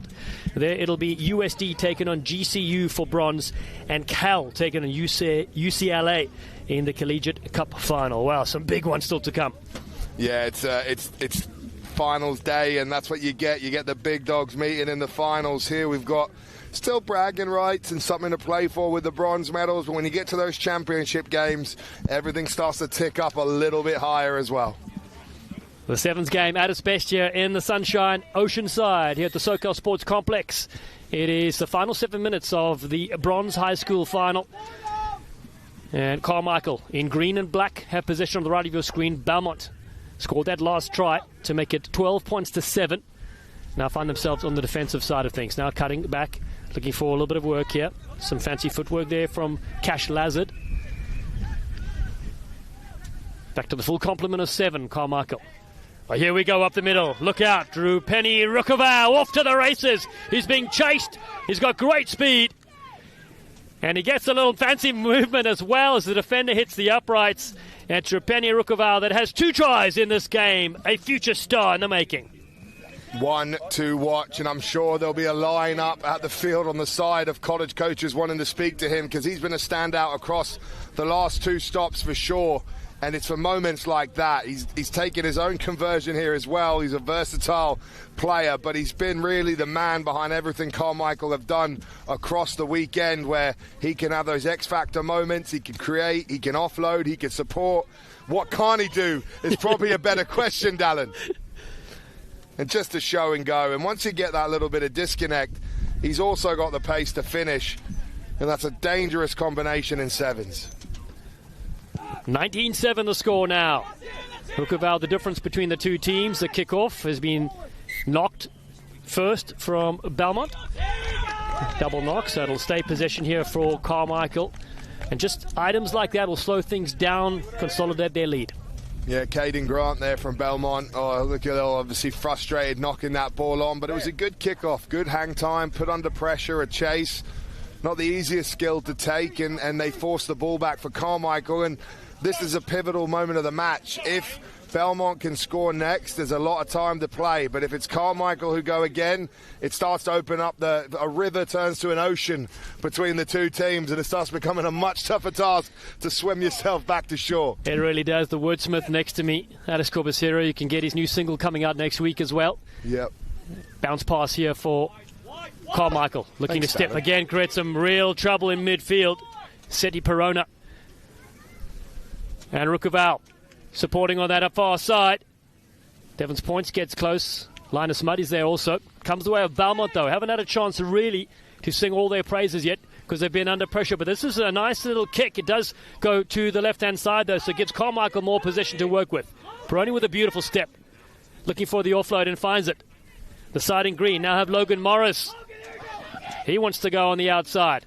Now decides to cut back in, finds a beautiful gap from Morris. Majestic Morris scores again. Carmichael steal it up.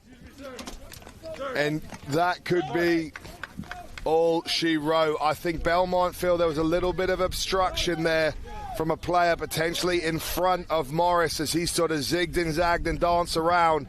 But he's awarded the try, it looks like. And that could be all she wrote in this game, as it's now 24-7 with a achievable kick here for Rukoval if he makes it. Still to come. And he does. Beautiful. And this is where we're talking. You've got Morris here. He zigs, he zags, and then watch, there's one player in front there. Is that obstruction between the two? Is probably the question Belmont were asking. But the referee says no, play on, and that's the way we roll in rugby. Belmont need 3 tries. They've got time to do it. That's a beautiful take here. A nice one-handed offload, though, able to bounce, unfortunately, though, and the flag goes out. Mackay Harris was trying to gather there just not able to get it. Yeah, tough one there. Obviously, Grant this time took the kick off perfectly, but then went for the sort of, miracle offload there as Belmont are starting to have to chance their arm. There's not a lot of time to get back into this one, so you have to start taking more risk. And it didn't go to hand here, and it just probably ticks away a bit of the clock. Carmichael have possession now as well. Belmont are going to have to act fast to have any hope.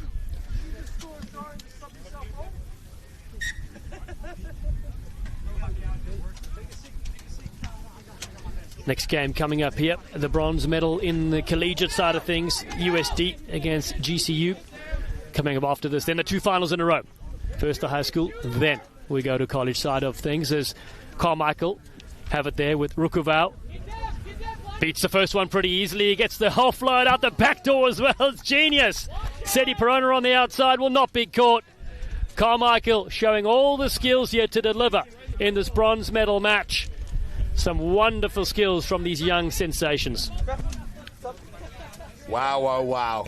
Rukuval, Perona, they're on an absolute roll in those wide channels. Rukuval really showing that he is one to watch and really making everything happen in this team at the moment. And Carmichael are flying. And this is probably, the question mark. They had to play Cathedral in the semi-final, and that was a tough ask, and they still gave it a good go. But they've really had a pretty solid showing across the weekend, showing they are one of the top teams here in this bracket. And here it comes. Flick out the back. Wasn't even just an easy offload. He used the right hand to go right. It makes it a lot harder in rugby. And a fantastic finish as the little trot in there for Perona. That was a look at our next bronze medal game in the collegiate side of things. Belmont with possession here. It's been a fascinating tournament. They lost to Oceanside 28-26. They lost to Cathedral 28-17. The Carmichael side also lost to Inferno 22-19 and Cathedral 26-14. But here we go on the outside. That's a great run here from Belmont. Majesty Orpew has possession and then lost at Carmichael on the other side of things now, looking to put the phases together to close out this game. Under a minute to play. Rukuval goes in to collect. He's by himself around the fringes. Still able to get that pass back. It's great skills. Carmichael with a stutter step. All their players ranked here to the left-hand side. In to help out, there's Ben Robertson. Still there. Cash Lazard getting involved. It comes to Belmont. Can they get the last try in this game? Possession now for Brandon Robertson. Looking to cut loose. Robertson beats the first one.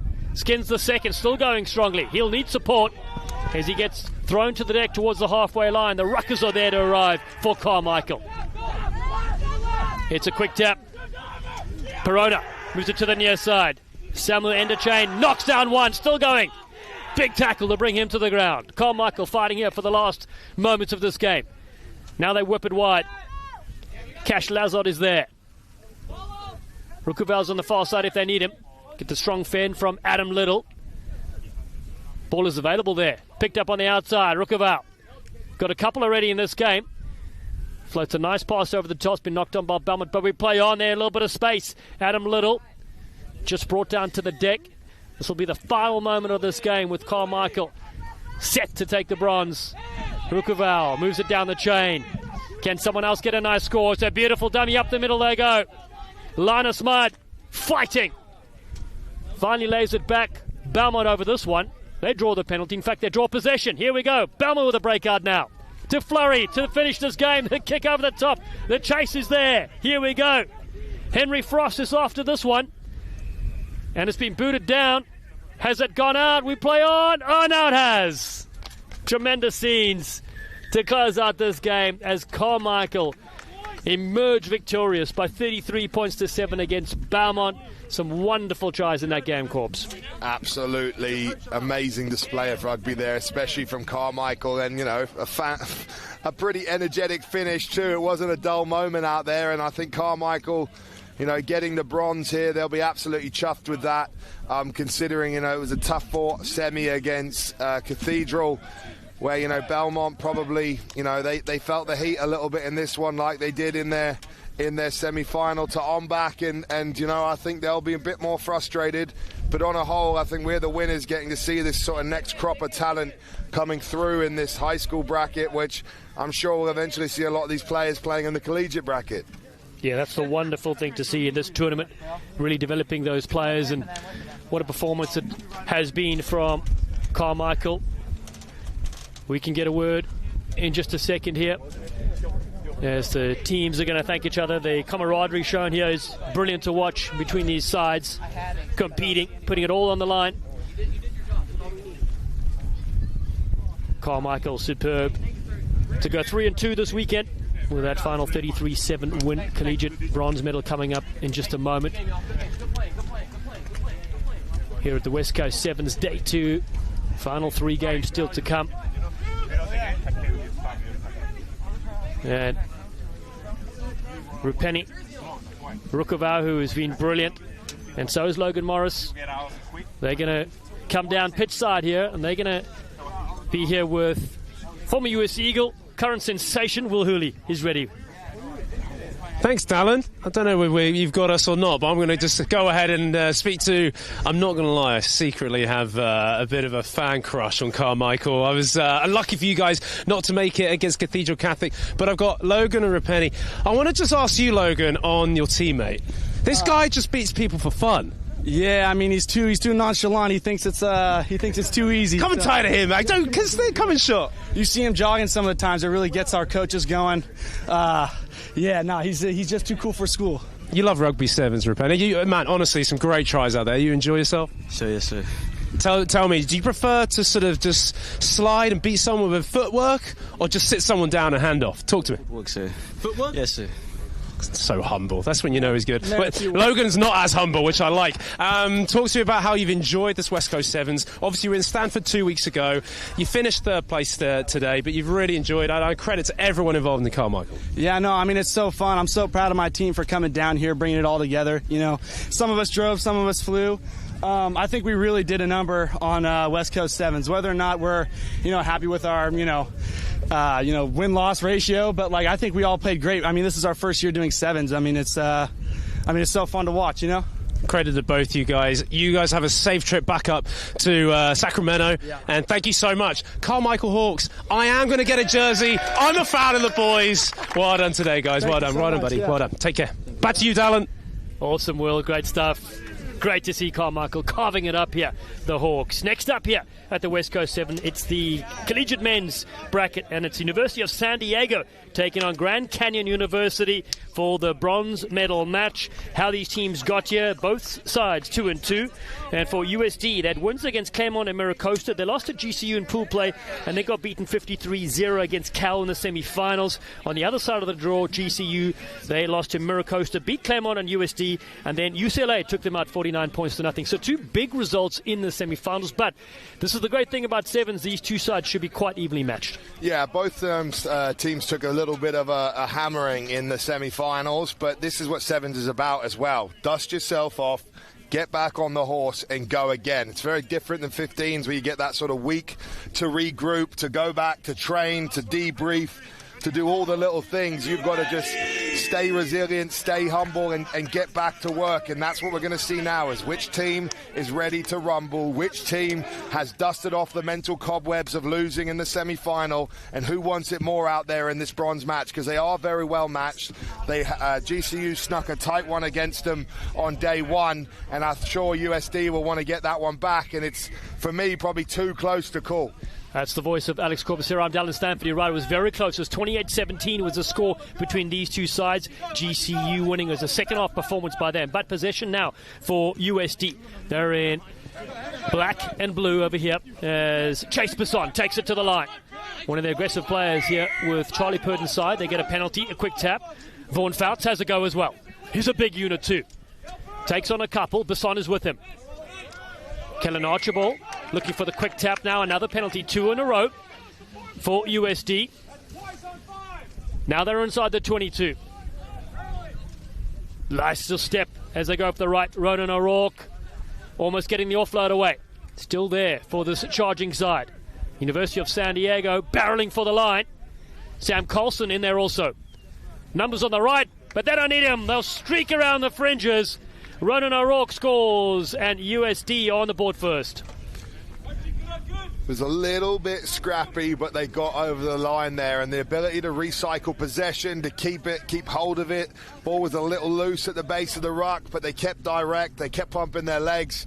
A nice bit of latch and contact work to make sure that USD got the ball back. That's one of Charlie Purdon's specials there as a coach, if you follow him on Instagram, and then they eventually had it in them to score. And look, that latch sort of got them out of dodge of getting held up, and then a little bit of a pick and go. Maybe a little hand in the ruck from USD holding the GCU player, but that's some of the little street smarts you see in the game. They'll take that indeed. A pinpoint kick goes to the required 10. GCU jumping up and leaping for this one. Aiden Castanen with a lot of good work there. They hit the ground through Caleb Aguirre. Now a chance for Grand Canyon University to show what they got here in the back line. Strong carry from Nigel Johnson. And this one just lost around the fringes. Camille Becker coming in as well, just under a little bit of pressure. Tough one for GCU there. It was similar in their semi-final, where they just struggled to hold on to possession a little bit. A few, unforced errors or knock-ons, and that gave their opposition possession, and that's really their first chance to attack really with ball in hand. And, USD will now get a scrum and an opportunity to strike, and especially in sevens, these scrums are really advantageous sort of opportunities to attack from. You've got 8 players within a small circle of the field. That means 3 versus 3 with a lot of space. Yeah, you see it a lot in penalty calls as well, going for an attacking scrum, so you can lock up those forwards. Now a quick ball out wide. Oh, it's a big one over the top. Dancer's got to go to collect this. So with possession now, looking for a run out wide. Vaughan Forts takes them on. Takes it to the halfway line. USD want to move this away quickly. Try to shift this GCU defense. They've got 7 up. Basson takes him on the outside, gets a strong fan. It's a big tackle that was needed. Sione Kangayika with a strong hit. Recycling well there from Carlson.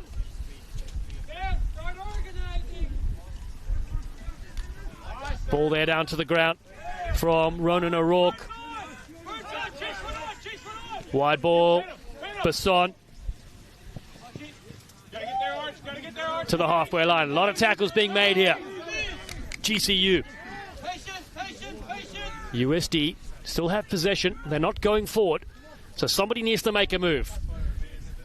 So with a pass out wide, Dancer has Fouts yet again.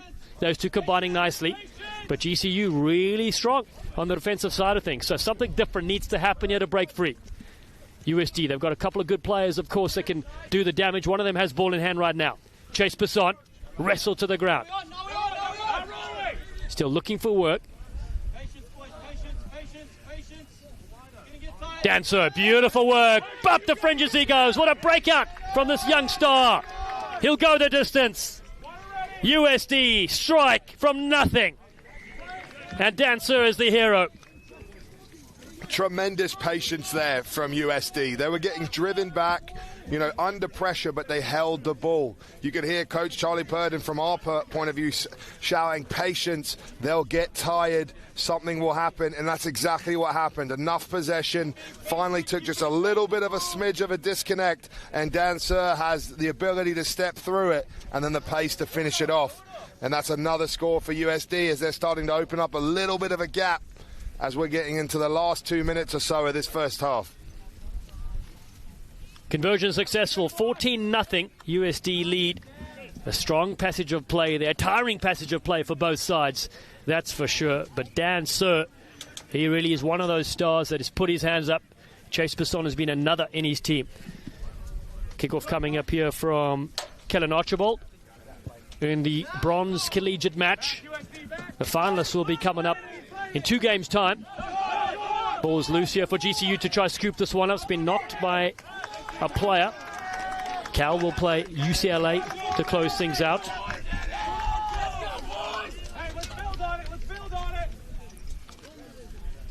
There's a little more momentum for USD as well, and you can hear their bench is starting to get pretty vocal, and it's quite silent on the side of GCU. They're going to have to make something happen in this first half, because USD looked like the team that came to play and who dusted himself off the most out of this semis.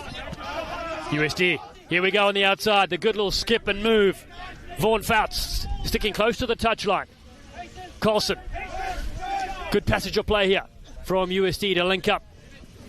Basson. Wrong foots a couple. Throws a dummy as well.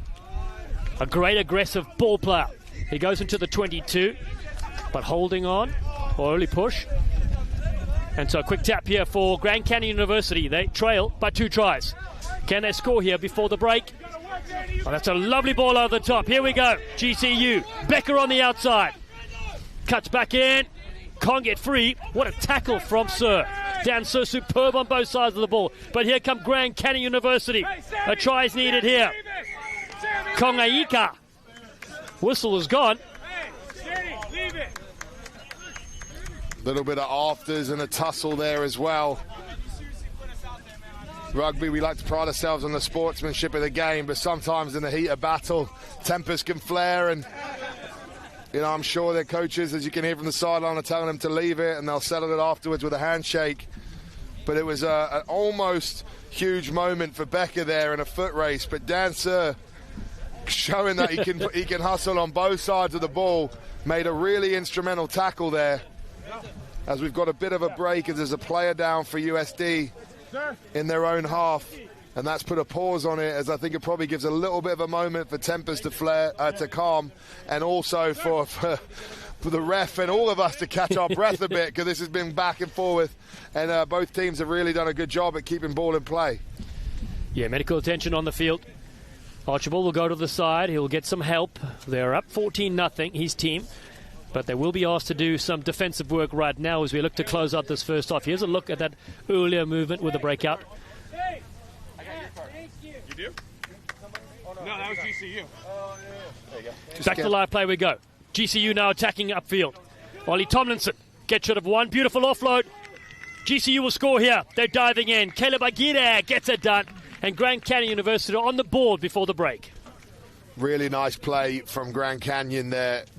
You had the big man himself putting the hammer down, and that created the offload to Aguirre, who were able to get over the line, and it was impressive stuff there as USD went to make a decent tackle, but they just got on the wrong side of the collision, and that freed them up for the offload. Kick unsuccessful, whistle sounds. It was Ollie Tomlinson with that big carry as well as we get to the half here. 14-5 the score. 2 converted tries from USD against GCU. This is a collegiate bronze medal match.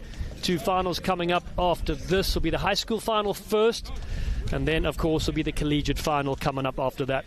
So strong performance so far from these 2 sides. Got to thank some of our partners here at the halftime break who've been so valuable for us. Really can't say enough good things about TVX Sports Video. They're the beast behind this coverage here that we're putting on for you at the West Coast Sevens. And TVX has been covering sports in San Diego and around the country for nearly 20 years. And they are committed to bringing you the best in live, local and emerging sports. Smash the like button, hit the subscribe to show your support for our official broadcast partner, TVX Sports. And these halftimes are also brought to you by Falcon West. The drive, the discipline, the passion. Falcon West Insurance shares the spirit of rugby. Learn more at falconwest.com. Nobody is a better hype man than Alex Corbicero. My friend, they're going to pay extra for that as well. Stanford. And let's see, we got a game on our hand. 14-5 makes it competitive. I think, if you're USD, as we look at this half, they're probably in the driving seat. They've played the more disciplined sevens. They've had good patience. But there's been a couple chances that went begging that stopped them maybe getting completely out of dodge, and then GCU had their one moment to show what they can do. They almost got another one before the half, which would have made it, a little bit more tastier if they'd made that first break and then had the opportunity to go again. But at the moment, 14-5, considering how comfortable USD looked at times for GCU, you're thinking, we got away there a little bit, lads, and it's game on. Here was a big carry from Tomlinson. 2 players from USD went to try and stop him. Neither of them could, and there was an offload to Aguirre. And don't forget yesterday what happened. A second half thriller from Grand Canyon University defeated USD 28 points to 17. They were scoreless in the first half with GCU. They came back and scored 28 points in the second half. What can they do here? It's 14-5. This is the collegiate bronze match that you're watching here at the West Coast Sevens for the year 2025. Our second day of competition here in the beautiful SoCal Sports Complex in Oceanside. And it's USD, University of San Diego, kicking off from left to right. 7 minutes to decide who picks up some silverware. Grand Canyon University with the first penalty here in the second half. Tomlinson at the breakdown and ball thrown away, so we'll go an extra few meters. And a yellow card shown to the sin bin. Vaughan Fouts takes a seat for 2 minutes. He can't believe it. That's a big moment. That could swing the game, Dallin. You know, that is one of those calls that this game was already on a knife edge. Tomlinson into the contact. To the right-hand side. Looking for some steps. Good work here. Nigel Hodgson does really well. The offload is there too. Vance Disney. Grand Canyon University with another penalty. Momentum on their side. Tomlinson goes quickly. Well, number one, the defence was not 10. Number two, potentially he wasn't on the mark is what our referee's saying. So Nigel Johnson gets ready. Quick tap from Grand Canyon University. What can they do here? They need to score next. The big frame. Sione Kongeika looking for the line. He's going to score. Beautiful try. Grand Canyon University. That's how you start the second half. Wow. This is a game now. That yellow card, could it be the moment of the match that shifted here? Initially, it looked like Grand Canyon were on the front foot, but then, you know, referee pulled it back for the quick tap, but then they got another go. And then finally showing with that number advantage that they can score as they've got the kick here. And it's good. And that makes it a 14-12 nail biter now, Dallin. You talked about GCU love a comeback. You might have predicted this one. Wonderful try indeed. They also get a penalty on the halfway line. So Grand Canyon University had possession and they just knocked it on. They had it there. Caleb Aguirre was the one that took a heavy shot from Chase Besson. And now USD, they can take possession back and try to take control of this game with 6 players. Yeah, it's USD now who are back up to 7. So we're back to 7v7. It cost them 7 points. But they're back to full strength, and now we're going to see who can finish as USD have a 2-point advantage. It's a free kick there at the scrum, but referee needs it from the mark. Besson has it now. Yellow card offender Vaughan Fouts back on the field, you just said. Besson with a couple little stutter steps. He loves the dummy as well. Crashes over the first one. And Nigel Johnson was all over possession but didn't release the tackle play, so it's a quick tap. O'Rourke has it now. University of San Diego get into their rhythm. Dan Sir looking for the big pass over the top. Finds Johnny Butler. Butler into the 22. Grand Canyon University again try to attack the breakdown. They do this time and they draw the penalty. Great play. Big turnover from Aguirre there. GCU in midfield. Sit some of their strong players upfield. Again, that's Johnskin. Another penalty. Players need to roll away. Looking for another quick up. Here comes Aguirre yet again. He's got some wonderful feet. Draws 2. Gets the offload away. Johnson is there. He's been stripped of possession. O'Rourke does superbly. Gets the pass away. And the ball has been knocked on in the process. An exciting passage of play here from both sides. Wow, don't take your eyes off this for a second because it's going all on the field right now. You've got, you know, USD defending well, looked like they're about to have a moment, then it gets turned over at the breakdown, then GCU have a crack, and then it's turned over again. It's Aguirre here who made a nice little break. The offload almost could have gone there, but then it gets to Johnsky, and then he gets stripped there by USD's Ronan O'Rourke, and then eventually there was a knock-on and GCU get the ball back. Too much almost to call in one play. That's right. They trail by 2 points, but have got possession here. Carried there by Aiden Castanen for Grand Canyon University. They're in purple and black. They need to score next in this game. Wide ball.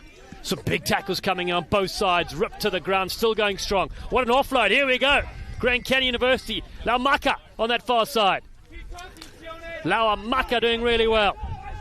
Now here comes Grand Canyon University. I get in now. Looking to work by. Big shot coming in. Oh, no! Oh, Chase Basson has absolutely clicked the delete button. And that foul's been lost for life. Here we go. Ollie Tomlinson picks it up. Agita slow to get up. GCU still have possession. The crowd going berserk. They trail by 2. What an offload. The dummy. Agita is there. But he can't get the ball down. Grand Canyon University must score. They're over. Try awarded. Sione Kongaika puts it down after an unbelievable shot in back play. That was outrageous. That was the hit of the tournament we've seen so far. But what was probably even more impressive was how GCU kept the possession after a hit like that, and it wasn't actually turned over. And then Aguirre almost had a chance to make up for it with a try. Then he looked like he was held up. And then finally, just too many recycled possessions, and that got GCU over. As you know, this comeback is looking tasty here, Dallin, as we got 1:15 left. And it's now GCU with a 5-point lead. Unbelievable work from Grand Canyon University. The kick unsuccessful. Be nice to see that hit again. Just, had a little bit of a, Bill Goldberg spear to it. Oh, my, that was a shot. And just the ability, maybe you could say off the feet from the GCU players at the ruck, but they managed to recycle, and then that eventually led to that try. Now, score should be 17-14 if my numbers are correct. Missed the first conversion in the first half, got the conversion. Great spot to get it 14-12. So there it is. Mate. Okay, so now we heard the coaches, Charlie Purdon, saying we need one try. It's all we need in the final 30 seconds. Here we go. They trail by 3 points. Tomlinson, beautiful knockdown. Has it gone 10? Yes, we play on. Again, has lost possession. USD have it now. One try to win it. Here we go. They've got unlimited time if they keep possession. Despite the 10 seconds on the clock. Dan Sur looks to go left. Basson, who put in that monster shot, goes wide. What a pinpoint pass.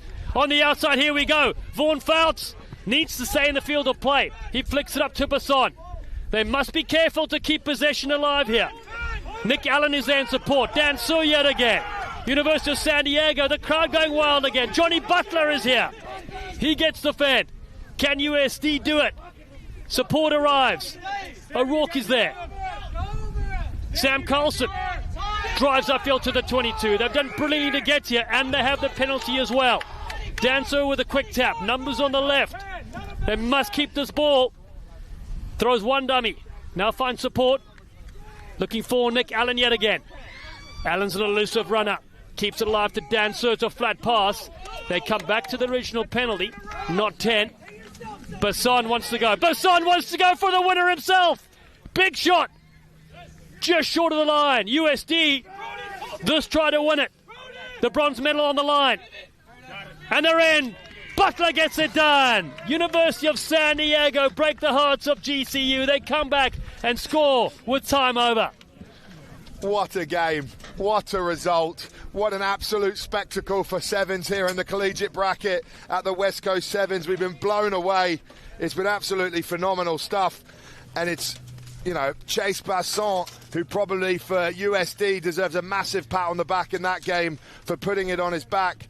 And it's been outstanding stuff. And what a finish we had there. Heartbreak for GCU as they look to be, the comeback kids, but USD had one more moment. There it was, Basson held up just, and then finally getting the ball out to Butler here, who then has a casual walk in under the sticks, and that's all she wrote.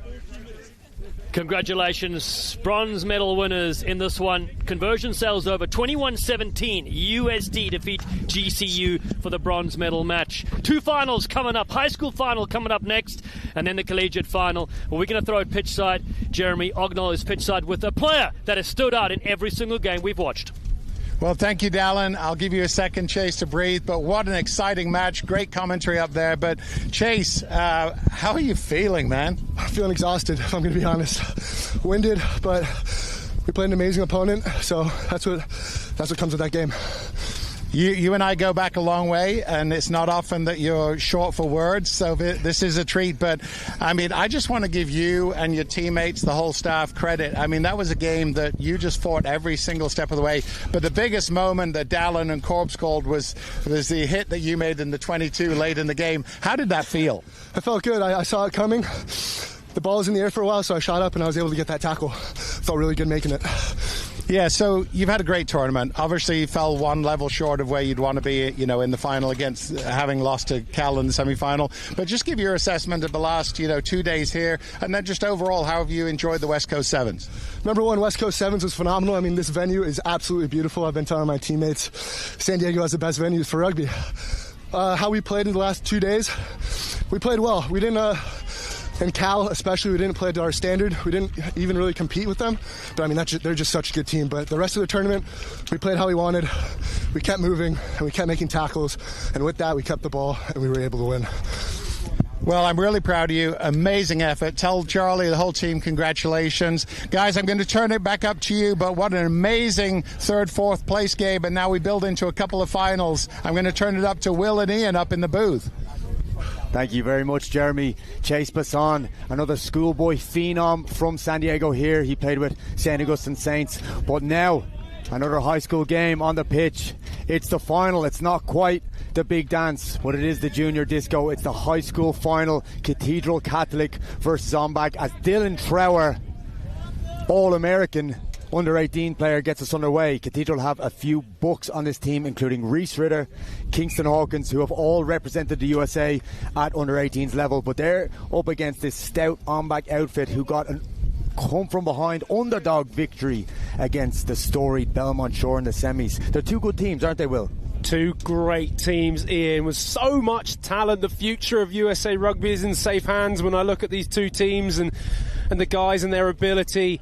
Yes, Cathedral Catholic, they've not lost over the weekend. You like to think they're favourites, but on back, hey, I do love an underdog. Let's see what happens. Nalu Lee drops it into the scrum and gives a good pill out. Look at Ombak, they're going to try and move the ball side to side, and already just that number of passes and a little bit of pressure from Cathedral, and the ball is lost. And the first opportunity we have to see a skillful Cathedral team play, that's Cole Boyle standing at first receiver, going to Adrian Abar, who's a strong runner. He's got a national championship under his belt for the San Diego Mustangs, and he goes all the way out wide to Dylan Trower, who finds himself on a wing for the first time. He's usually a 10. Cole Boyle again, hands up, but there's a shoot out of the line there from Ombak, looking to put pressure on Reese Ritter, who's a quick player at 15. Dodges that tackle, gets the pass away to Ibar, and Dylan Trower throws the dummy and gets him up to the 22.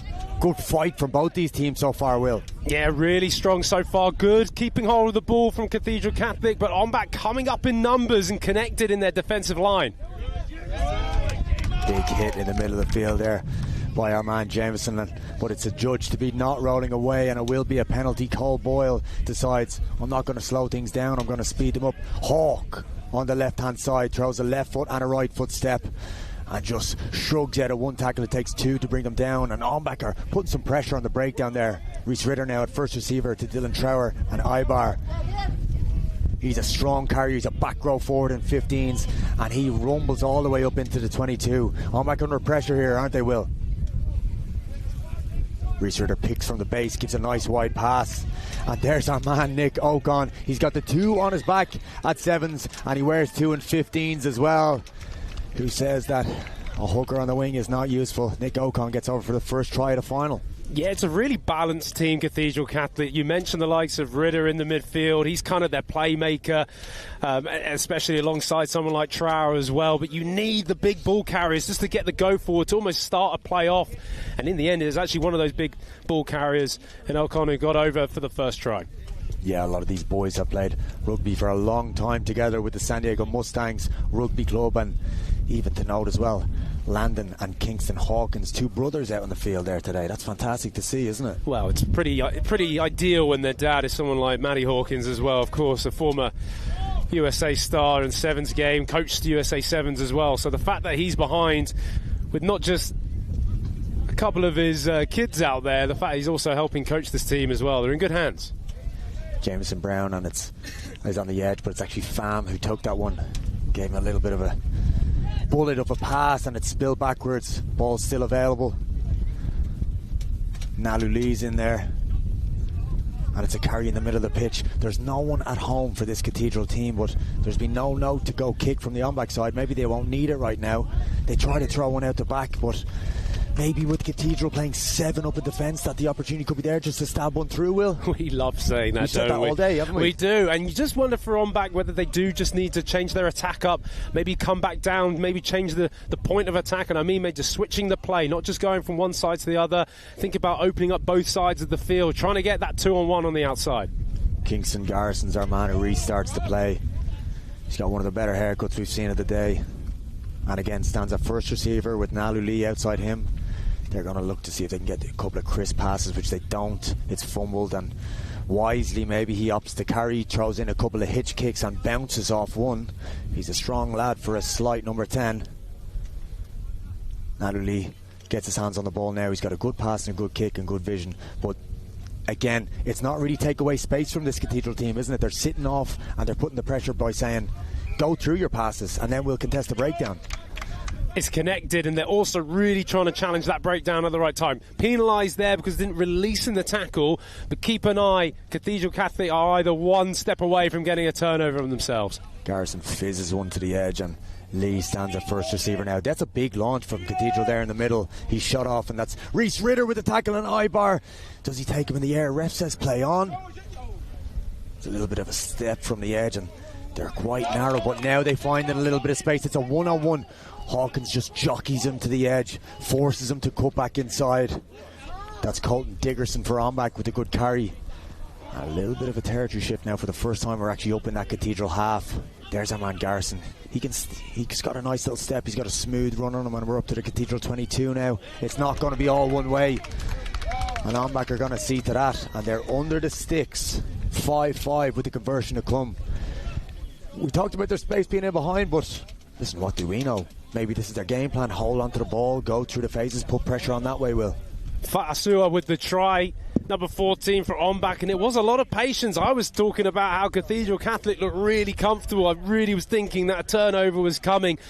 But the patience just to hold on to the ball. And sometimes in sevens, that's what it is. It's just about fatiguing the defence enough that you just need a slight chink in the armour, and away they go. Fantastic footwork from Fatasua. And on-back get their first try with the conversion as well, means that they have the lead. I've been talking up Cathedral Catholic and how good they've been throughout this tournament. You wonder whether this is maybe the first sign that they've actually had to come from behind. Yeah, well, there's one thing that we can see from this on-back group. It's actually a little bit of energy and a little bit of passion, and maybe that comes from coach Shane Dempsey, who's an on-back men's club player himself. It's one of the older clubs in the States, but as I said that, it's Kingston Hawkins who grubbers one through. He sees the space in behind, gathers it well, and dots that over the line. That's a great little bit of individual, more recognition of space than anything, isn't it? The awareness from Hawkins. What I loved is that his dad, the coach, was on the sideline there. The one that he was running down, giving it, saying, go boy, go. Man, he put the gas and the afterburners on to chase his own kick. Great score. And just like that from the restart, which they did well, Cathedral Catholic, to collect, I actually thought, as we see this conversion just go short, at the half, they get that last try. And could that be that little bit of momentum shifter that Cathedral Catholic need? Lovely little stab through. Recognised that he was going to probably go out into touch Hawkins. Great kick forward, great collect, and a reach over the line. Fantastic finish there, and you can see the Cathedral team taking a couple of breaths, and Dylan Trower talking to those boys. They have the talent as well, but in Dylan they also have the leadership as well. He won a 15s national championship with Mustangs last year. He can play 10, he can play 12, but most of all he's a real student of the game. He's a problem solver, and I think at times he really knows what's needed for the group. So he'll probably say to the boys, maybe we got a little bit of frantic there at that stage. We gave away a penalty at the breakdown. Our defence wasn't as connected.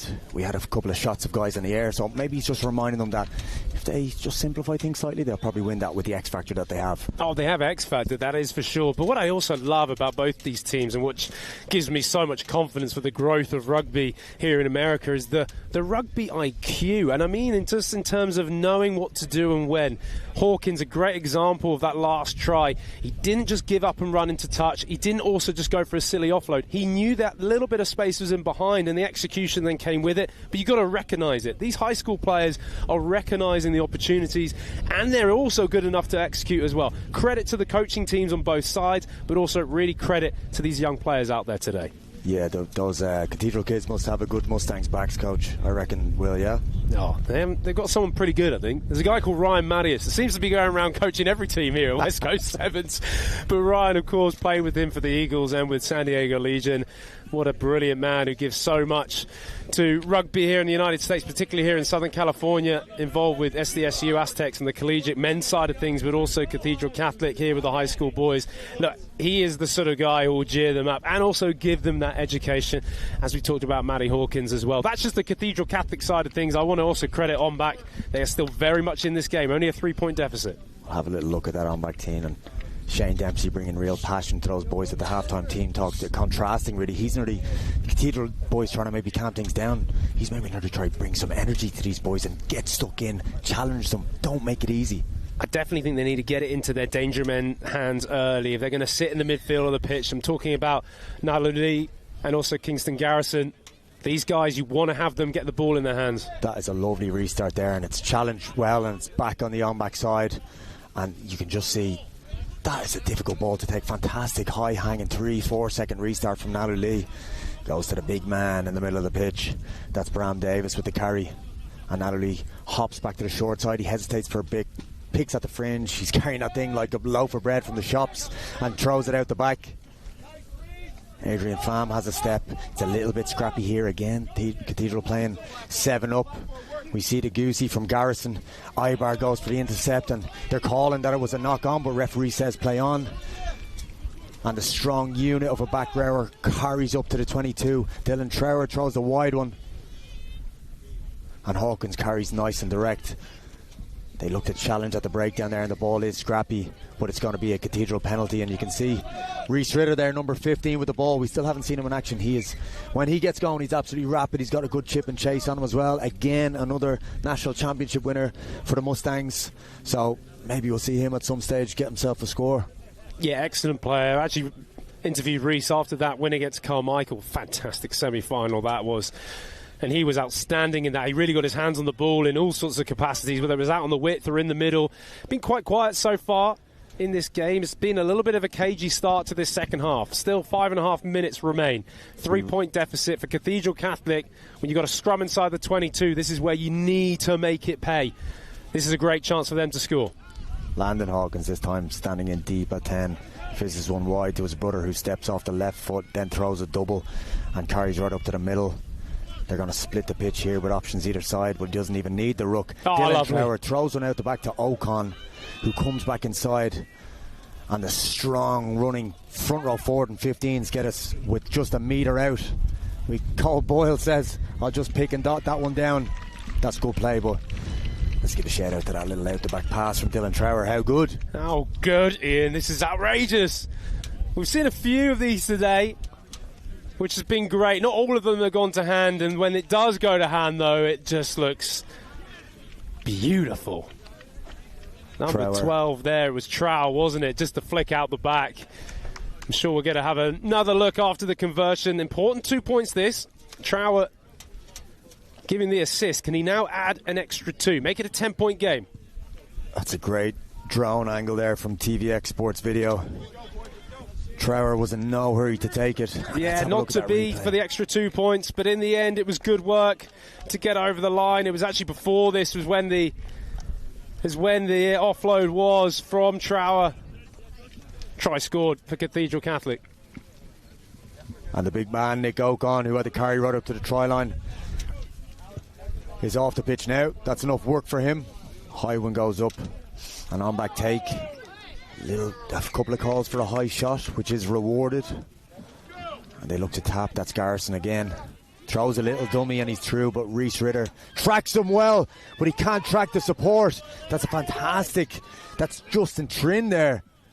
And he's tackled right at the line and dots one over. That's fantastic support play, isn't it?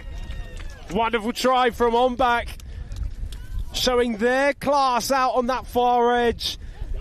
Credit to Cathedral Catholic for the work back to get the tackle just before the line.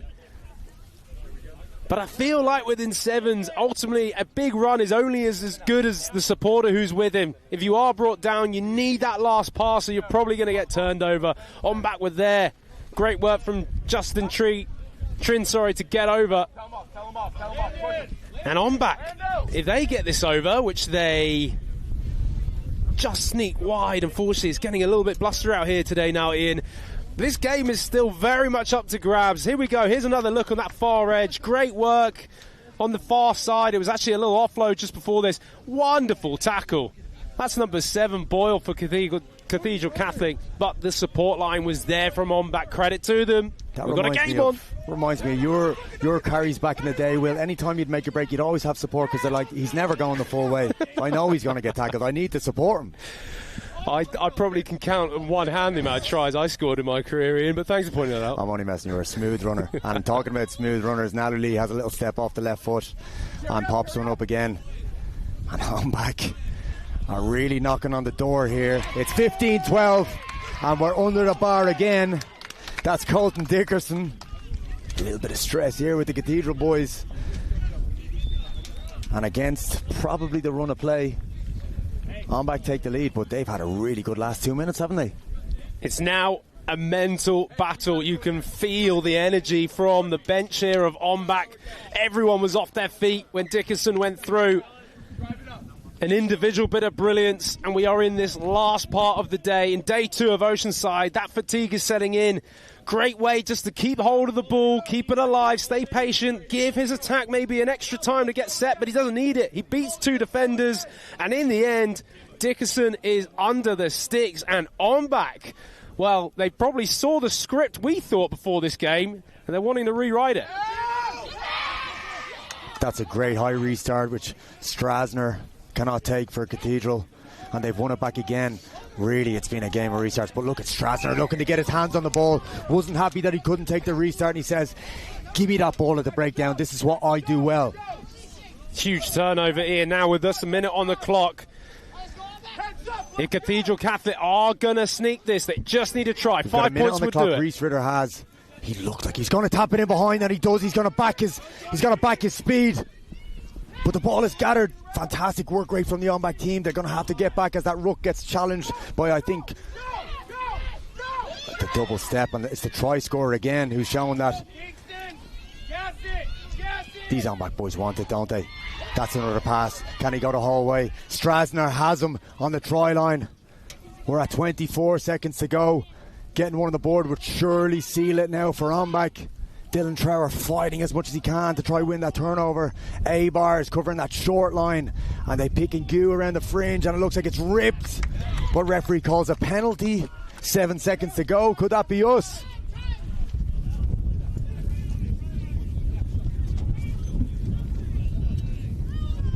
And if this is indeed the end of the game, the referee blows. It's a knock. And will we have time? Oh, it's an offside call.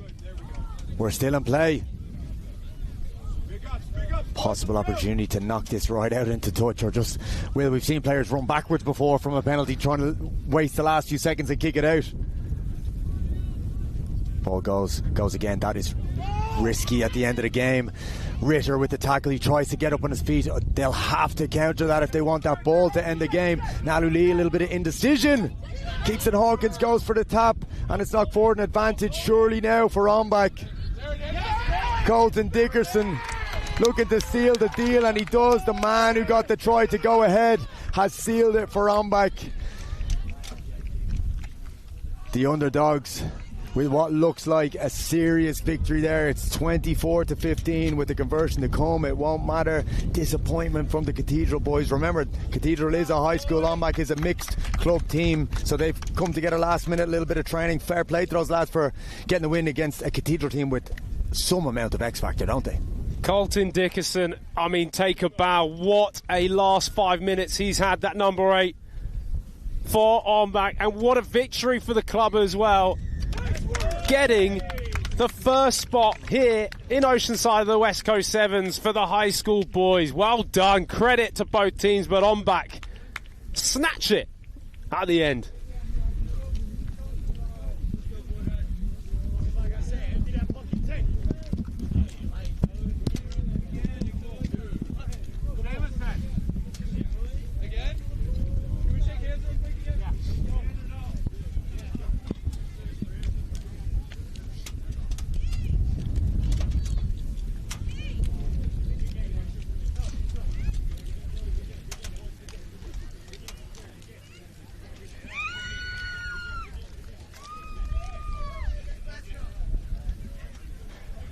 As we see on the field here, a great show of respect between both these teams. A little bit of disappointment from Cathedral Catholic, but they have a long season ahead of them. This is just a sevens one as a warm-up. Look at it. Look what it means to the on-back boys.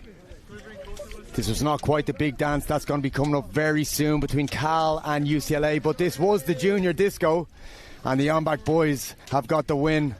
Jeremy, I believe you've got the winning team down pitch side. Yes, I do indeed, Ian. Thank you for that great commentary up there. So I'm standing with the winning on-back captain. We spoke yesterday. Jameson, congratulations. Thank you so much, sir.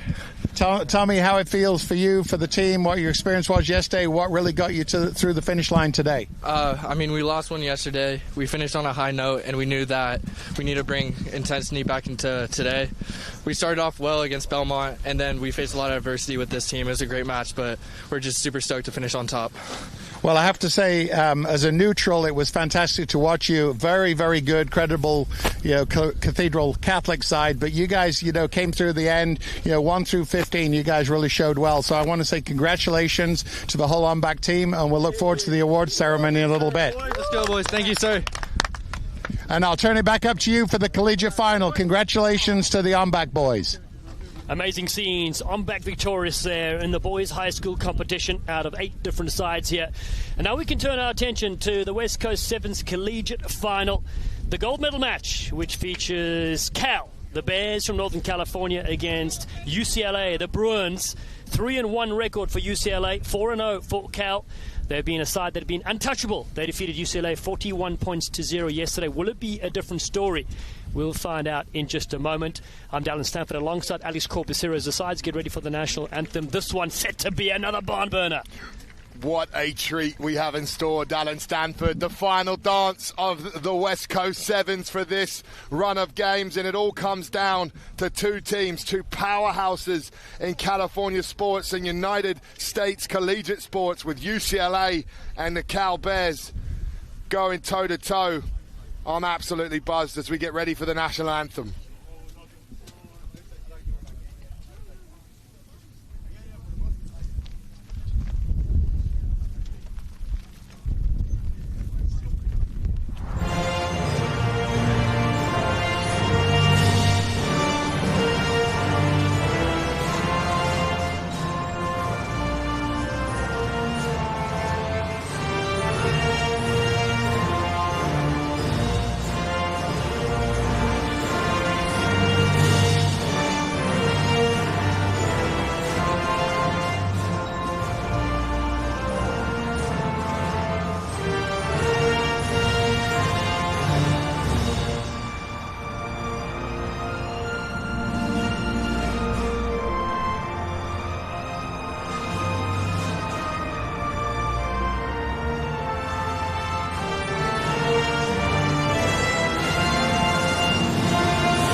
What a moment for these young players on the big stage here at the West Coast Sevens. The final is up next. Cal have scored 180 points, conceded just 10 points. That has been key.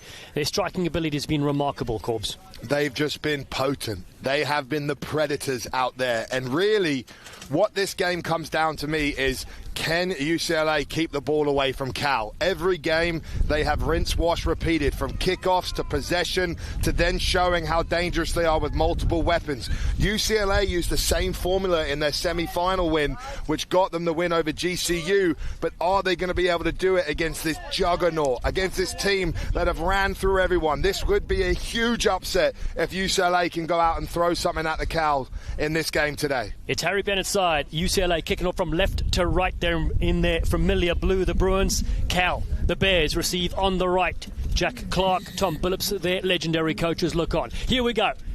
Oceanside, California welcomes you to the gold medal match for the year 2025 at the West Coast Sevens. We're underway. 7 minutes each way as that wind takes ball a little bit further. Cal jump up for this one. It does sit down to Santos, has a quick possession. He throws it back inside. Cal, first time for them to go to the ground. Max 3 Cal scored some amazing tries this weekend. There's Ran Santos now moving across field. Solomon Williams, one of their go-to players, gets it away. Down to the ground they go with Philip Edstrom, their kicker. Cal recycle nicely, getting everybody involved early in this final. Early touches, looking wide, space to work. There they go for the opening try. It's Cal straight away. Nate Kaminsky will get the opening 5. He goes through untouched. Cal spread possession. First shot of the match fired straight out of the gate from Cal, and it was a lovely bit. Almost got pressured by UCLA on the kickoff. They kept it, but then that just wide attack. Great skill set with Santos and Solomon and all these players in the middle. They can really use the full width of the field, and then eventually found that little bit of an edge for Kaminsky, and he put the hammer down, and there was no one catching him. UCLA were up 7-up, trying to press Cal, but that width, that handling, just too much for that opening set of phases. Jack Clarking pitcher shouts the orders. 7-0 they lead. Take here from Caden Hartley for UCLA. Lovely breakout from Hartley. Such a player to watch. Gets the offload superbly. Van Hampton's on the shoulder. Ball's been stripped free and lost, so Cal have an opportunity to counter-attack here. Ball in one hand. The Bears turn it back in. Nice little back to Threck out. Dropped one to the ground. Solomon Williams is with him on the left if they need him. Jack Bizio, one of their try-scoring machines, takes it to the ground. Cal, recycle well. Difficult one to handle, but they do well. Ollie Teague, back inside to Kaminsky, the try scorer. It's a solid shot at him, forcing the ball back. So here come the Bruins now. Gomez drops one to the ground. He's a hell of a player. Van Hampton has a breakout. The crowd come alive to the halfway line. Support arrives, penalty awarded. UCLA with Freddie Jobber. They move it to the left-hand side now, setting up a contact point there for Lambert to work with. Can the Bruins get on the board next? They know this Cal side so well. Nice step yet again. Not a lot of room to work with for Van Hampton. Now they pick up around the fringes. Sam Reed scored a couple of great tries against GCU when they won that semi-final by 49-0. Here's Freddie Jobber to the ground. Cal looking to attack the breakdown, but it stays with UCLA. Wide ball, but at a standing start, so an attempted kick here from Austin Diaz goes awry. And Cal snap onto this in the first half. They're up 7-0. Kaminsky wears a heavy shot, but finds support on the right-hand side. Teague with a beautiful footwork. He bounces off the left. The Bears. Solomon Williams bounces off his right a couple of times. Keeps it alive. Santos is on the end of this one. Will score here for Cal. The Bears are in again, and Ran Santos has his name in the record books. It's like poetry in motion when you're watching Cal with the ball. They've got pace. They've got, fast hands, quick hands, offloads, the ball they keep alive, the flow to their attack has been outstanding. But what I think we've got to focus on, Dallin, here is some of the defensive work, some of the cover tackles. There were 2 line breaks there from UCLA, and Ran Santos made cover tackles on both of those. One spilled forward, took pressure. Another one gave Berkeley enough time to actually withstand, get their defensive integrity back. Those are game-changing moments, and that's what opens up these abilities for them to then have possession, to then put points on the board. They are a well-rounded machine out here, and that's a fantastic finish. And the way they keep the ball alive through the hands, electric as Santos went over the line. The conditioning is next level, Corbs, as you pointed out from this Cal side. Able to be everywhere and be anywhere all at once. Here come UCLA looking for that little line break again. Lambert with a carry for the Bruins. Options. They decide to go up the middle. This time it's Freddie Jobber yet again. Some good footwork as well. But a low tackle on him brings him to the deck. Pierce McMahon goes over the top. A standing start again for Austin Diaz. Not a lot happening there for UCLA. So they try to go to the blind side again, up the middle instead. McMahon, tackle to the deck. UCLA keeping it tight. Deciding for the kick over the top. Not a bad choice. Van Hampton chases this one. So here we go. Bizio has this one. He gets the fend. He's under a bit of pressure, but support is there. Here comes Teague, flicks it on the inside nicely. Solomon Williams is there. Cal players queuing up. The Bears on the right-hand side. Good linking there from Edstrom. Down the chain to Santos, the try scorer. To Kaminsky, they got the first 5. Good hustle from UCLA to bring him down inside the 22. But here come Cal yet again. Big passage of play. They've taken UCLA all the way to the far side. And the Bruins pile in. This time, they're giving Cal some of their own medicine to get possession back. 90 seconds to go in the first half. 12-0 Cal lead. But UCLA have a chance to get on the board here. Big shot comes in. McMahon gets thrown to the deck. The arm goes up against the runner play, holding on the ground. And a potential yellow card. This will be terrible for UCLA. They'll go down to 6. Outstanding work from Cal there. There was some bright patches from UCLA, opportunities, that counter-ruck turnover. They had the kick where they had a little bit of a chance for a second to relieve some pressure. But then the beast of Cal, the defensive work, they get the ball back at the breakdown. And now, you know, unless there's some sort of error, we've seen them score from here all day. Bashing for the line, just a metre short. Williams with a beautiful clean-out. Kaminsky reaching for the line. Not there, held up is the call. Wonderful work from 6 UCLA players. Unbelievable hustle from UCLA there. That was outstanding. To be able to withstand that pressure, Cal have been tapping and scoring from there all weekend. That is what finals footy does for you. It sort of raises the intensity, allows you to sort of take a few more of those, you know, extra steps that you might not have taken, throwing yourself on the line and just getting under the ball there. But now it's Cal with the feed to the scrum in a pretty advantageous position again. Last play of the first half in the gold medal match. Solomon Williams, he's electric off the base. Great skills. He finds Teague on the inside. Now there's Loopers. They should score out wide here. The Cal Bears have their second try. Max 3 count gets it done. Wonderful work. They had an extra player, and they're up 17-0. Almost UCLA. There's some dog in that defence, but Cal just having too much power in the 22. They kept possession, they recycled it, and then finally getting the try out on the edge was just a little bit too much to do for UCLA. And, you know, they are punching above their weight. You know, there's not many teams that have even held Cal to a score like this in a half of this sevens, and a lot of that I've got to give credit, because Solomon Williams is an absolute player, and they've kept him pretty well contained. The ability for Teague, then they move the ball to the outside, and that's just, you know, too much for Cal to be stopped with Mac Threckle there, who's another finisher who's also shown a lot. And, you know, Cal, Coach Clark looks pretty animated in that circle, and he's laying down the law. This is a final go for these boys. They've been militant, they've been disciplined. He wants a big final finish to this half, and then I think we'll see some smiles and some cheers finally from these Cal Bears. Well, it's been 2 days. We wanted to see a smile on Jack Clark's face. It's half-time yet, 17-0. Cal lead UCLA here at the West Coast Sevens. This is the gold medal final. A couple of thank yous for our partners that have been brilliant for these 3 different tournaments as we close things out. Let's thank TVX Sports Video. TVX has been covering sports in San Diego and around the country for nearly 20 years, and they are committed to bringing you the best in live, local, and emerging sports. Smash the like button and hit subscribe to show your support for our official broadcast partner, TVX Sports Video. And also, we'd like to thank, as always at halftime, Falcon West. The drive, the discipline, the passion. Falcon West Insurance shares the spirit of rugby. Learn more at falconwest.com. 7 minutes to go here in this final. We saw the high school matches have been brilliant here at the West Coast Sevens. And now, of course, 7 minutes away from crowning a champion. We saw Cal during pool play beat Long Beach State, SDSU, and UCLA. And then for Harry Bennett's UCLA side, close games against Long Beach State. They lost against Cal. They beat SDSU. GCU, they demolished in the semi-finals. That's how these two sides find their way here. Before we go, Corb's predictions for the second half. I think it's Cal's game, but what I've been impressed with is UCLA have actually had possession. Most teams haven't had that against Cal. The difference is Cal has really hustled for some key defensive moments. Can UCLA keep that and maybe score some of those moments? That might open the door. But it's a big ask when you look at this Cal team and how they're also defending as well. And this will give them a chance to start out with UCLA. Kick not going the required 10. So Sam Reed for UCLA. He's got the stash on his face. They look to go wide early to the Bruins. Brought down right in front of the commentary booth. That's Joseph Lambert. And then messy ball kick through from Rand Santos now chasing through. Jack Bizio gives support here.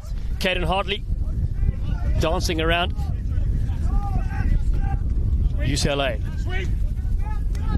taking it to the contact with some of their big forwards. Freddie Jobbers there. And they give away a penalty, and there's plenty of Cal players to the left. Solomon Williams knows that, so he goes there quickly. They should score here. Enstrom takes him in. Beautiful pass from Enstrom. and it's going to be a double in the final for Max Zrekhout. He gets it underneath the sticks, and Cal show how powerful they are. Outstanding work from Cal, and what you got to credit there is Ryan Santos again getting stuck into the breakdown, getting that turnover, frustrating UCLA so they can't keep possession. They then kick the ball down there. They eventually get it turned over at the breakdown. They're doing the nuts and bolts well. They're not just a flashy team in attack, but they've got everything. And then here they had acres of space. You wondered, did Edstrom, burn it by stepping back inside? But then he has the one-handed pass to Threcold, and that is, the recipe for Cal. They've defended well, they've created turnovers, and you've got magic moments like that with Santos again putting on an absolute clinic right now. Unbelievable scenes of the kickoff. A clever little play rolling on the ground and capitalizing there. Cal Rand Santos is a sensation. The kick was perfect. A training move picks up another 7-pointer. Exactly, Dan, and it's one of those ones when you start to get up on the scoreboard, you can start taking a little bit more risk and try some of your trick plays. Very disciplined from Cal. They've been stick to the program, got up on the scoreboard, and then it gives them a chance to have a little crack. They see the disconnect there. The ball sits up perfectly, and that is, textbook straight off the training park onto the field. And the execution, especially in this wind, very impressive. Another one for the Socials as they go high this time. Contestable. Reed goes up. Bazio is there for Cal, and just like that, they keep possession. Williams goes wide. Enstrom, flat pass. Threcold yet again. Carving up on the outside. Drawing in a couple of UCL players. They look to reload. Solomon Williams decides to go down the short side with his hot, fancy feet. Back to the same play. Enstrom, beautiful pass off the left hand. Here comes the Gazelle. Shamus Deely. Big, strong Fen gets the offload away. Bazio bumps one. Goes again. Throws it infield. It's play on. The Gazelle is there. Galloping away. He fires one over the top. Behind the back ball. It's okay. It's play on. Cal, here we go. They can do anything. Ball on the outside again. Teague. Ollie Teague throws it infield. A hat-trick in the corner. Threcold is there. Cal, that is champagne rugby. That could be our try of the tournament, Dallin. That was absolutely sensational. Some of the work there, but Solomon Williams, take a bow. If we're going to show a replay, I want to see that pass under pressure there. But the way that they created there, you had the big man Deely on the outside. He found Bazio. Then the offload almost went back to them. Didn't quite come to hand, but then Deely recovered it. A big pass, and you thought, oh no, is it going to be an intercept? Is Solomon going to get caught? And he had that little whereabouts to flick it out the back, and it kept the machine rolling. And then it was another bit of sauciness out there to get the finish. Remarkable scenes. Here's another look at it. Look at that ball. You're thinking intercept, no, and it stayed. It didn't go forward. You could see for our angle, and that then gave Threcold the ability. Teague with the offload, and then again Threcold finishing with his hat trick, and Cal really putting the rubber stamp on this West Coast Sevens block with what looks like too big a lead now for UCLA to come back. Yeah, 36 points to nothing, just under 3 to play. They attack the breakdown, and UCLA, this is the trouble. They've got possession, but it's inside their 22. Tough work to go against this defensive machine in Cal. Yeah, they just have all the nuts and bolts. The kickoff has been causing nightmares for UCLA. There was one or two that didn't go to plan with some of the wind and everything. Other than that, it's just been the difference maker between the two sides, because it keeps Cal in possession and keeps them on the offensive, and it kind of keeps UCLA in that washing machine sort of rotation of just going round and round in the cycle and getting rinse, wash, repeated, and it's a tough one to deal with when you got Cal have the size advantage, but they also look like they have a bit of the speed advantage as well, so it's been very tough for UCLA. You love a good washing machine, don't you, Corbs? I really do. Dishwashers, washing machines, I love them all. Here comes UCLA, kick over the top, Reed. That's a clever idea. Try and change tactics. Saint picks this one up. Cormac Saint slides, does really well. Such an impact player to bring off the bench. He was outstanding in that last game. In the semi-finals, in which they dispatched USD 53 points to nothing. Now Cal with Enstrom throwing one dummy. Gets a pass away, nice little basketball pass. Saint goes over the top. Here's the Gazelle. Deely again, drops one to the ground. And another. Massive shots keep coming in from UCLA. Cormac Saint rips it wide. Flat ball there to work with. Grosset in midfield. Gets the loop. That's good hands. As Cal look to go yet again. Oliver T gets it away on that far side. Clever little kick through the chasers are there as well. Bounces up. just over the top. Reedy's there. Everybody's there. And it has been knocked on. An exciting passage of play from Cal, and UCLA again have to do a lot of defending. They're on the ropes, mate, and it's been a rope-a-dope that just didn't stop. There's been no comeback from UCLA because Cal just keeps swinging, and and that one almost went to hand, and it would have been another worldie of a try. It's now a scrum for UCLA, but if you're Cal, you're just throwing leather in this game at the moment, and it ain't stopping. And here we go. They move it on the edge, and they've been really well disciplined. They work hard off the ball, but then when they get those opportunities, they are fit. They are so fit. They're all working. They're all coming, and it's just a small bounce there that didn't get it. But also, you've taken Solomon Williams off, you've taken Santos off, and you've brought on, Cormac, Saint, and Grasse, and they're absolutely carving up as well. It's a well-oiled machine. Yes, such depth in this Cal side. UCLA trail by 36. Final play of the game here. Try to stepping off the left. Redmond Chelsea see some game time on the field for UCLA in this final. Moving across. Sergio Rocky now to the ground. Tristan Gutman takes possession for UCLA. The Bruins have a penalty to close things out. Reed thinks about what to do here in the final seconds of this game. It's a quick tap. Final moments to shine in the sun here in Oceanside. The Bruins drop onto the ground. Support arrives. Freddie Jobber, he's had a great tournament. Big ball over the top, almost an intercept. Cal just keeps flying in. And again, that Seamus Dealey, strong on the defensive side. So UCLA need to have something creative to get free here. The looper is nice. Good tackle again. Quinn Speaker on the field. He makes a nice shot as well. His family all here representing at the West Coast Sevens. Flying to the ground, UCLA. All over it. That is great defensive pressure to pinch this one. Stunning work at the breakdown. Here we go to close things out. It's Cal on the outside. Speaker to finish this one. Yes, he'll get there. It's a glorious try. He's got more steps than the Great Wall of China and scores for Cal to finish it off.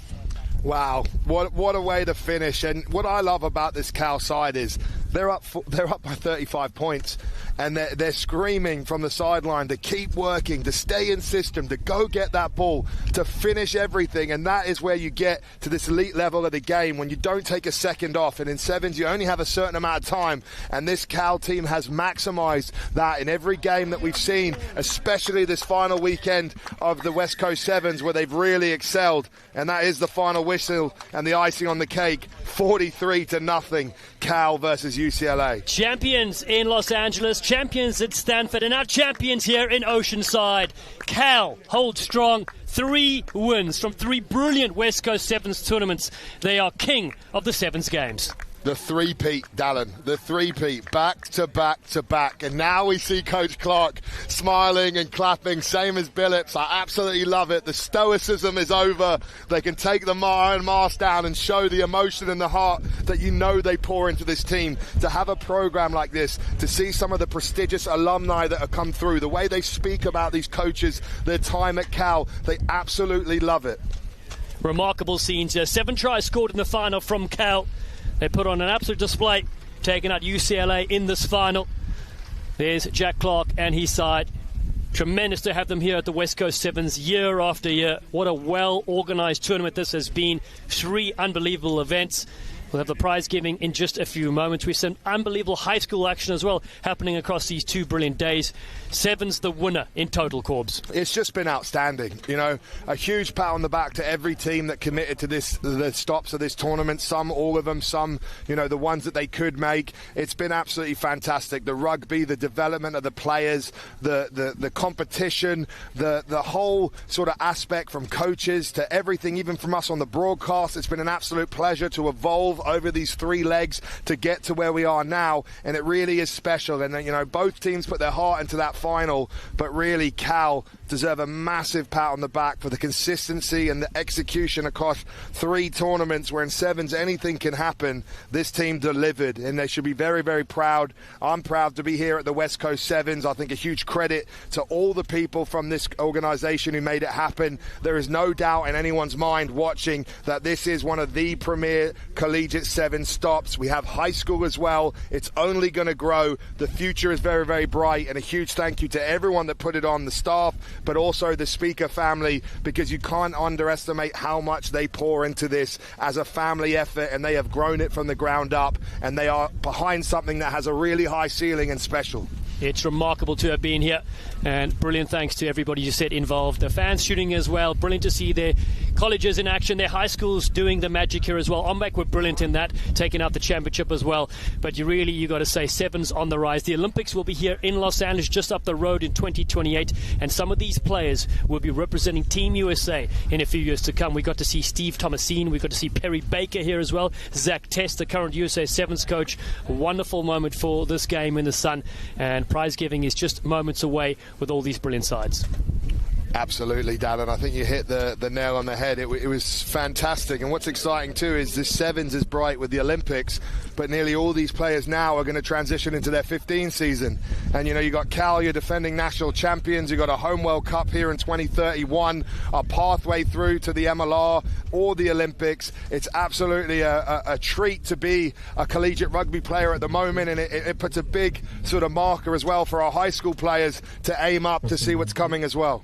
Yeah, it certainly does. Tremendous scenes here as this game only grows.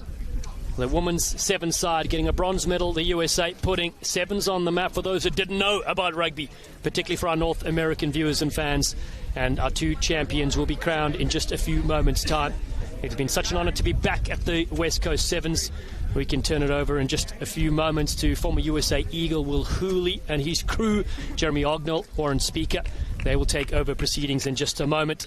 Our job is finally done, my friend, after unbelievable. It's been a pleasure, Corbs, to be here with you, my friend, for these glorious 2 days. It's been an honour, Dallin. You're one of the best in the business, and I think, across our broadcast team, we've had, so many people stand out, and I'm just proud to be involved. Huge props to Jeremy Ognall for what he's done on the mic, but also bringing us all together and making this work. And then Will, the Thrill Hooley, has been on sensational form.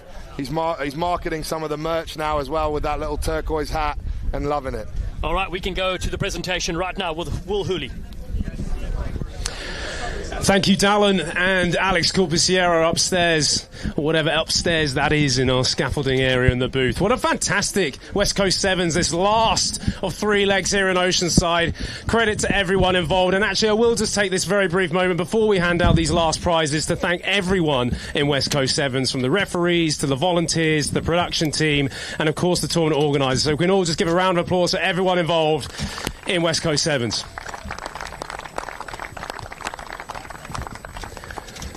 So it's my great honour to talk about the youth, the high schools, and then, correctly, I give it over to Jeremy Ognall to talk about the older collegiate side of things. But look, the high school rugby has been so impressive since this whole tournament really began in LA, of the first stop. And it's something which I know in the booth we've really enjoyed commentating on and also seeing, and I'm sure the college coaches as well have also really enjoyed maybe seeing some future talent come through. In terms of the plate competition, I'd like to bring up the captain and actually the rest of the team, if they are still here. They're not. How dare they go? But look, credit to Tory Falcons for picking up the boys' high school division plate championship. Great work. I appreciate it. Really enjoy watching you play. Have a quick photo. Come to the front. Oh, just there. 1, 2, 3, and again 2, 3. Thank you. Congrats.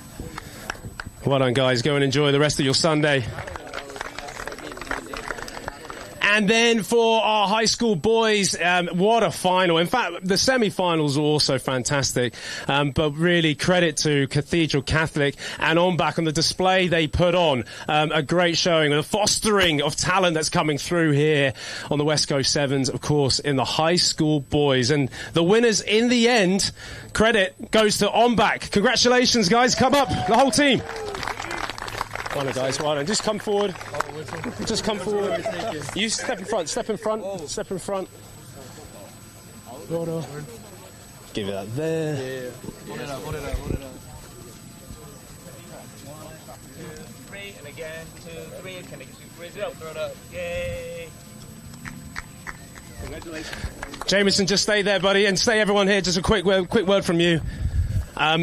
fantastic display, really enjoyable. How do you sum up this West Coast leg? I mean, it was a great experience. A lot of great teams out here. We're just really excited to get together, play one last time before the circuit was over. So, great outcome, but I mean, hopefully we can bring this team back together. And getting one over on Cathedral Catholic too, right? That felt pretty good. That felt pretty good as well. Well done, everyone. On back. Congratulations on the high school boys' victory. Well done. Jeremy Ognall, over to you for the collegiate men. Thank you very much, Will. From youth to maturity. Anyway, before we hand it over to the champions, I want to echo everything that Will just said. What a fantastic 2 days. Not only 2 days, but the end of 3 tournaments from LA to Stanford to here. So I think a lot of credit goes to the whole West Coast Sevens organization, to Ted Bendrick and the TVX team who do just unbelievable broadcast work. And then for everyone who was talent in the box, we even got Dallin Stanford down here, the Slippery Eel, Alex Corbacero, Will Hooley, Ian Denham, Isabella Caron, and a couple of others yesterday, Josh and Dom. Thanks to everyone for all the work. What a great couple of days. But for the 4th time in a row, it's my absolute privilege and pleasure to be handing the trophy for the Collegiate Cup champion to the Cal captain, Mr. Rand Santos. Come on in. So Rand, bring your boys in. Let's get a picture first.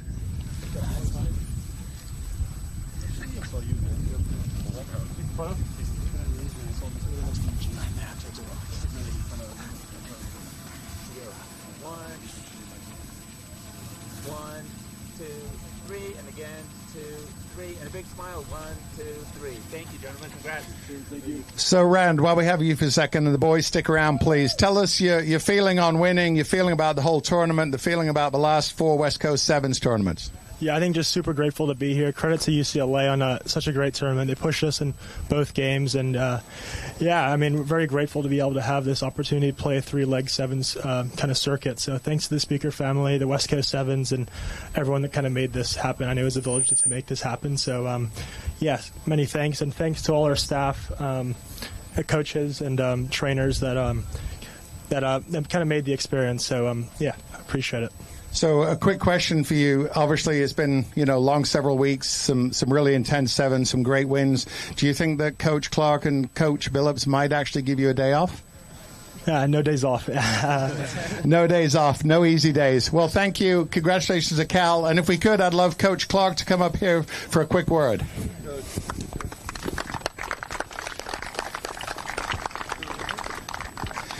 Jack, it's always a pleasure. Tell us your thoughts on the tournament the last couple of days and the last several weeks of sevens at West Coast Sevens.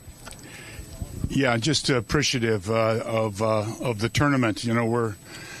Rugby's going to be in the LA Olympics before we know it, man. And I think that this event is one of the events that's going to build some players. I wouldn't be surprised to see some of these guys have some sevens careers. So we're grateful to have West Coast Sevens. Great. Well, you and your boys, you're always grateful for everything, and you're always, very gracious about it. So congratulations. I'm assuming now you'll be converting into 15s mode. Yeah, we'll go back, and this week we'll finally get the whole team back together. And the poor 15s guys have been feeling like they're left out. So we'll look forward. We have a 15s game this fall, so we're looking forward to it. Great. Well, again, Jack, congratulations to you, Tom, to the whole staff, to the whole team. Class act, and what a great close to the West Coast Sevens. Thanks for your time. Appreciate it. Cheers. We have one last award that I'm going to turn it over to Mr. Ian Denham to give. So, Ian. All right. Teamwork, dedication, tackling. This award is about none of those things. This is about style. The Noodle Bags West Coast Sevens MVP is Solomon Williams. Get up here, my man. Solo Will, have you got a couple of words for us? No, I mean it was a full team effort today and yesterday, really the whole circuit. So just excited to be with these boys and to get on with the 15 season. And no, just excited. Plenty of credit for the boys there. No more credit left for the boys. Come on, blow yourself up here. What is your Instagram handle? Instagram handle, just Solomon Williams, but no, Cal Varsity Rugby. Check it out. Love that. Well done, Solomon. Good lad. Thank you, Ian. Thank you, Noodle Bags, for the sponsorship. And thank you, everyone who's here, all the fans, all the supporters. We even have a Dave Chris sighting. So it's great to see everyone here. We really appreciate you coming out. Thank for a great couple of days, a great month, and we look forward to the balance of the season and 2026 with West Coast Sevens. Thank you.